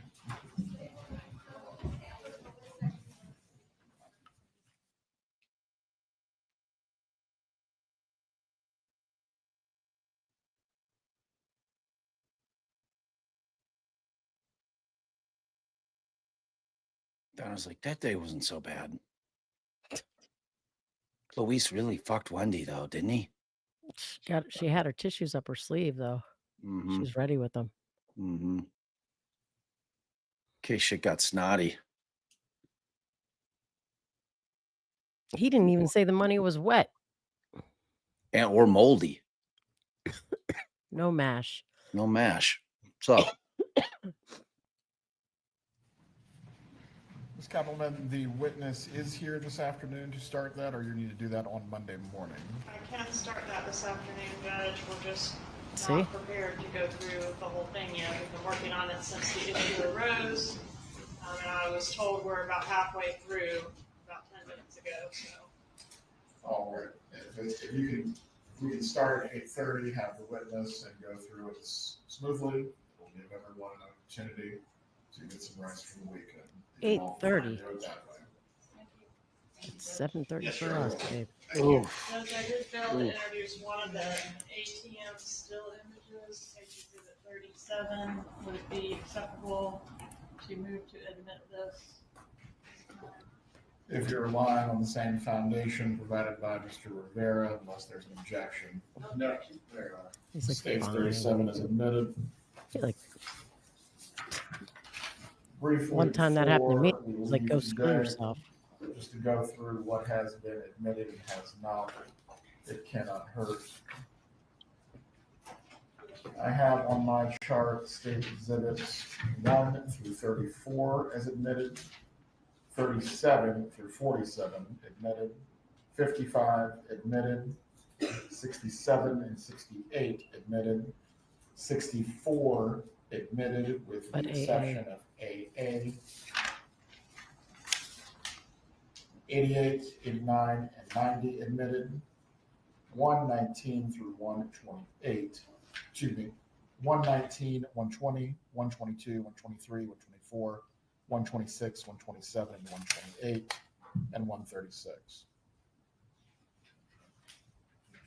Was one missing between 119 and 128, Your Honor? On my list, I have 119, 120, 122, 123, 124. So 121 I is believe there missing. was testimony from Miss Maltese about the eyeglass frame and the car, but I'm not sure if 121 was admitted. What happened, Judge, is Ms. Kappelman said that that's what she was requesting, but then when she said, I'd like to admit State's exhibit, it was 122 and 123. So I will move 121 into evidence at this time, Judge. Is there an objection? No objection. And after 128, Your Honor, you showed, what else? Why did After why did the 128, defense move in their exhibit? 136, and that's it. That matches my list. Now we have a demonstrative A and a demonstrative D, which have been used. And Yes. advised the court no longer accepts demonstratives. Would you like to make those items court exhibits for appellate purposes? Yes. And the foundation for 60 is ongoing at this point, also as to 64 AA. All right. 8:30 on Monday morning, we will go through any Bright and predicate early. or foundations that need to be addressed prior to the next witness. Have a good weekend, everyone. Sounds boring. Boring as fuck. Laying foundation. All right. Day one in the books. Day one of trial, at least. We did it, babe. We did it. Yep. We did it. We did so good. All right. Mods, we love you. We love you so, so much. We thank you so, so much for being wonderful human beings. Thank you for everybody that was so generous during the course of the day, whether it was through Supers, Venmo, Cash App, PayPal. We appreciate it. Subscriptions, All the stuff, all the new all the members. things. Aw, family hugs for all And y'all. we'll look into everything that's out there on the Emmanuel Yeah, I have Hollow. not seen any I've checked the sheriff's website There was a many, many comment times. It's earlier. not Was there? accurate. It's not Was there? accurate. Oh, I think they're probably, gonna wait until I think they wanted to get them in custody and make sure that they, you know, couldn't be doing more shit. Like that there's house something. fire that was in their neighborhood, like the next door house, the house right next door to them was on fire like 2 nights ago. Fucking some abandoned house. It's But we shady could as come fuck. back tonight if something exciting Yeah, if happens. some pops with it, we'll definitely pop And back in. here's what we need. All right. Fine. Bob and I have been talking about different Aw. possibilities for So a member only live this weekend. So Bob's going to put up a post. It'll be a members only post, maybe for some ideas, right? yeah, Or yeah, you I'll kind throw of something set up. on what we want to Yeah, we've do. got some concepts. We love the voicemails, but we don't only want to do voicemails. We want to do other things. So those will always be incorporated in our members' lives, but we're gonna try to figure out something fun. But we'd love to hear from you all. What you would like to have us do? Just hang out, talk shit, have a dance party. Shit talking dance party. Actually, it's the only time we can't get a strike, right? I think she's still. I don't You know. I can don't still know get what a to do. strike? I think so. I think The hell. they're crazy, even if it's like privated. I don't know. They're always rooting around in your shit, sniffing it out. All right. We love you guys so much. Thanks for hanging out with us all day. It's gonna pick up. You know how these things always pick up as they I thought it progress. was a pretty good day. I thought it was a great. pretty good Like day. we ended on a high note, And which I like Georgia that doesn't for. waste any time. No. She's not lollygagging. Yes, there's no lollygagging at all. She gets right She through her she witnesses. kerfuckles. She doesn't lollygag. Yeah, there was a little kerfucklery, but not much lollygagging. So, all right, y'all, we love you. Keep your eyes peeled. In the let's see, any update on the A. Williams case? You know Love you what? both. When we hang up, I'm gonna reach out. Melissa, do you mean Aaron Spencer? No, she's talking about the girl in our. Oh no, is that not what the little girl was in our area? If that's who Wow. she's talking about, no. And I just was talking about I was just talking about that with somebody who lives in Yorkville yesterday. Like there's been nothing, no movement on that. Allie hasn't gotten her FOIA returns yet. Nothing. No, I got to reach out today. I'm going to do it as soon as we hang up. I got 45 minutes before they're gone for the day.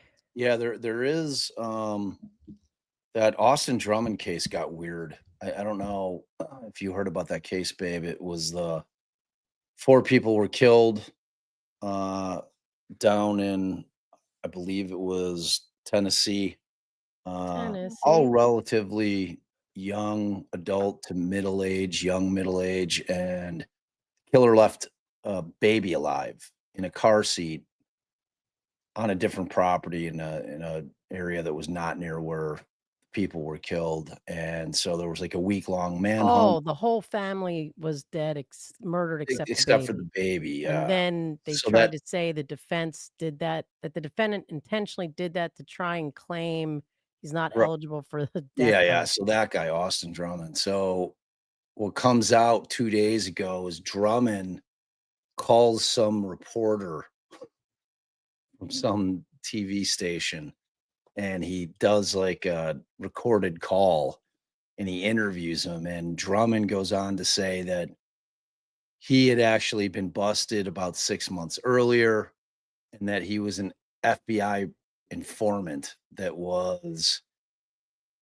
ratting on, I think it was Latin Kings or Vice Lords, or it was a gang, and that he got made for these busts that were going down based on his being a CI and him informing that he was made that day that the killings happened, and that there's no way that he would have, killed these people. He's like, I loved these people. They were my girlfriend's family, considered, little guy to be said the my same little thing. brother.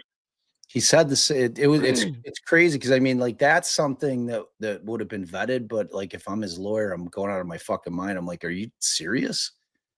Like, you're saying some crazy shit like that instead of telling me. But maybe he did tell his lawyer, and his lawyer wants to hold it back and present it at trial.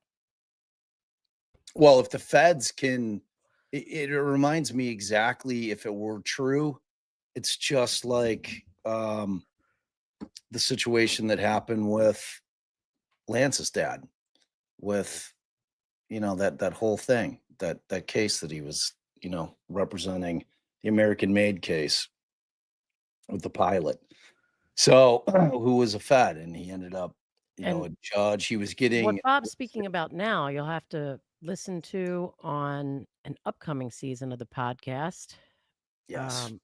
An interview with Lance Unglesby. Well, Louis Unglesby. Louis Unglesby. Yeah. It's he's a legendary Louisiana lawyer. I went down there and recorded with him for a few days, and he has some insane cases. You would think they could have vetted that out ahead of time. Well, that's what I'm saying. Like that's why, because that's like a thing. Like that could be like a thing where they're getting revenge on him. Right. For sure. And framing him up. But he went on the run, he went on the lam for a week. And he's like, because he was going to be murdered by these people. That was his excuse.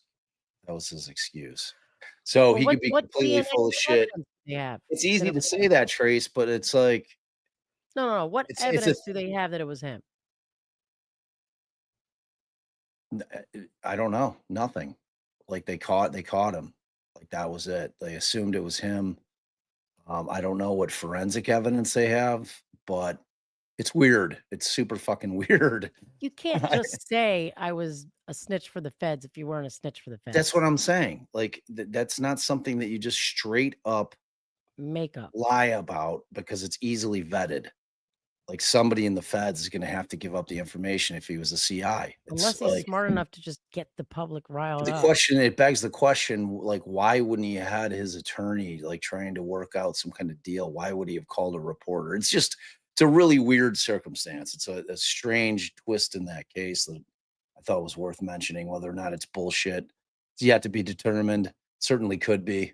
Now we're going to do some research into this, and maybe we'll talk about it on our members only live. And if you're not a member yet and you want to join, click the No, what do you click? The membership button? Join, subscribe. It's different. You can't do it on your phone though, for some reason. Well, you can, but you have to go to youtube.com. You can't do it through the app on an iPhone. It doesn't work because Apple doesn't play nice with anybody. So yeah, it's the feds aren't going to be real open with the fact that one of their cooperating, paid, whatever, snitch murdered a bunch of people. So it might have been hard for the state to even confirm that was even true. I mean, I don't know. It's a weird case. It's a weird case. It's like that made it weird for me, because at first it was like it seemed pretty clean cut, and then he throws that shit out there, so it like got my brain like working overtime. We'll look into this. We'll check into it. All right, y'all. We love you, because without you, I'm just an old man sitting around talking to his wife. Boop.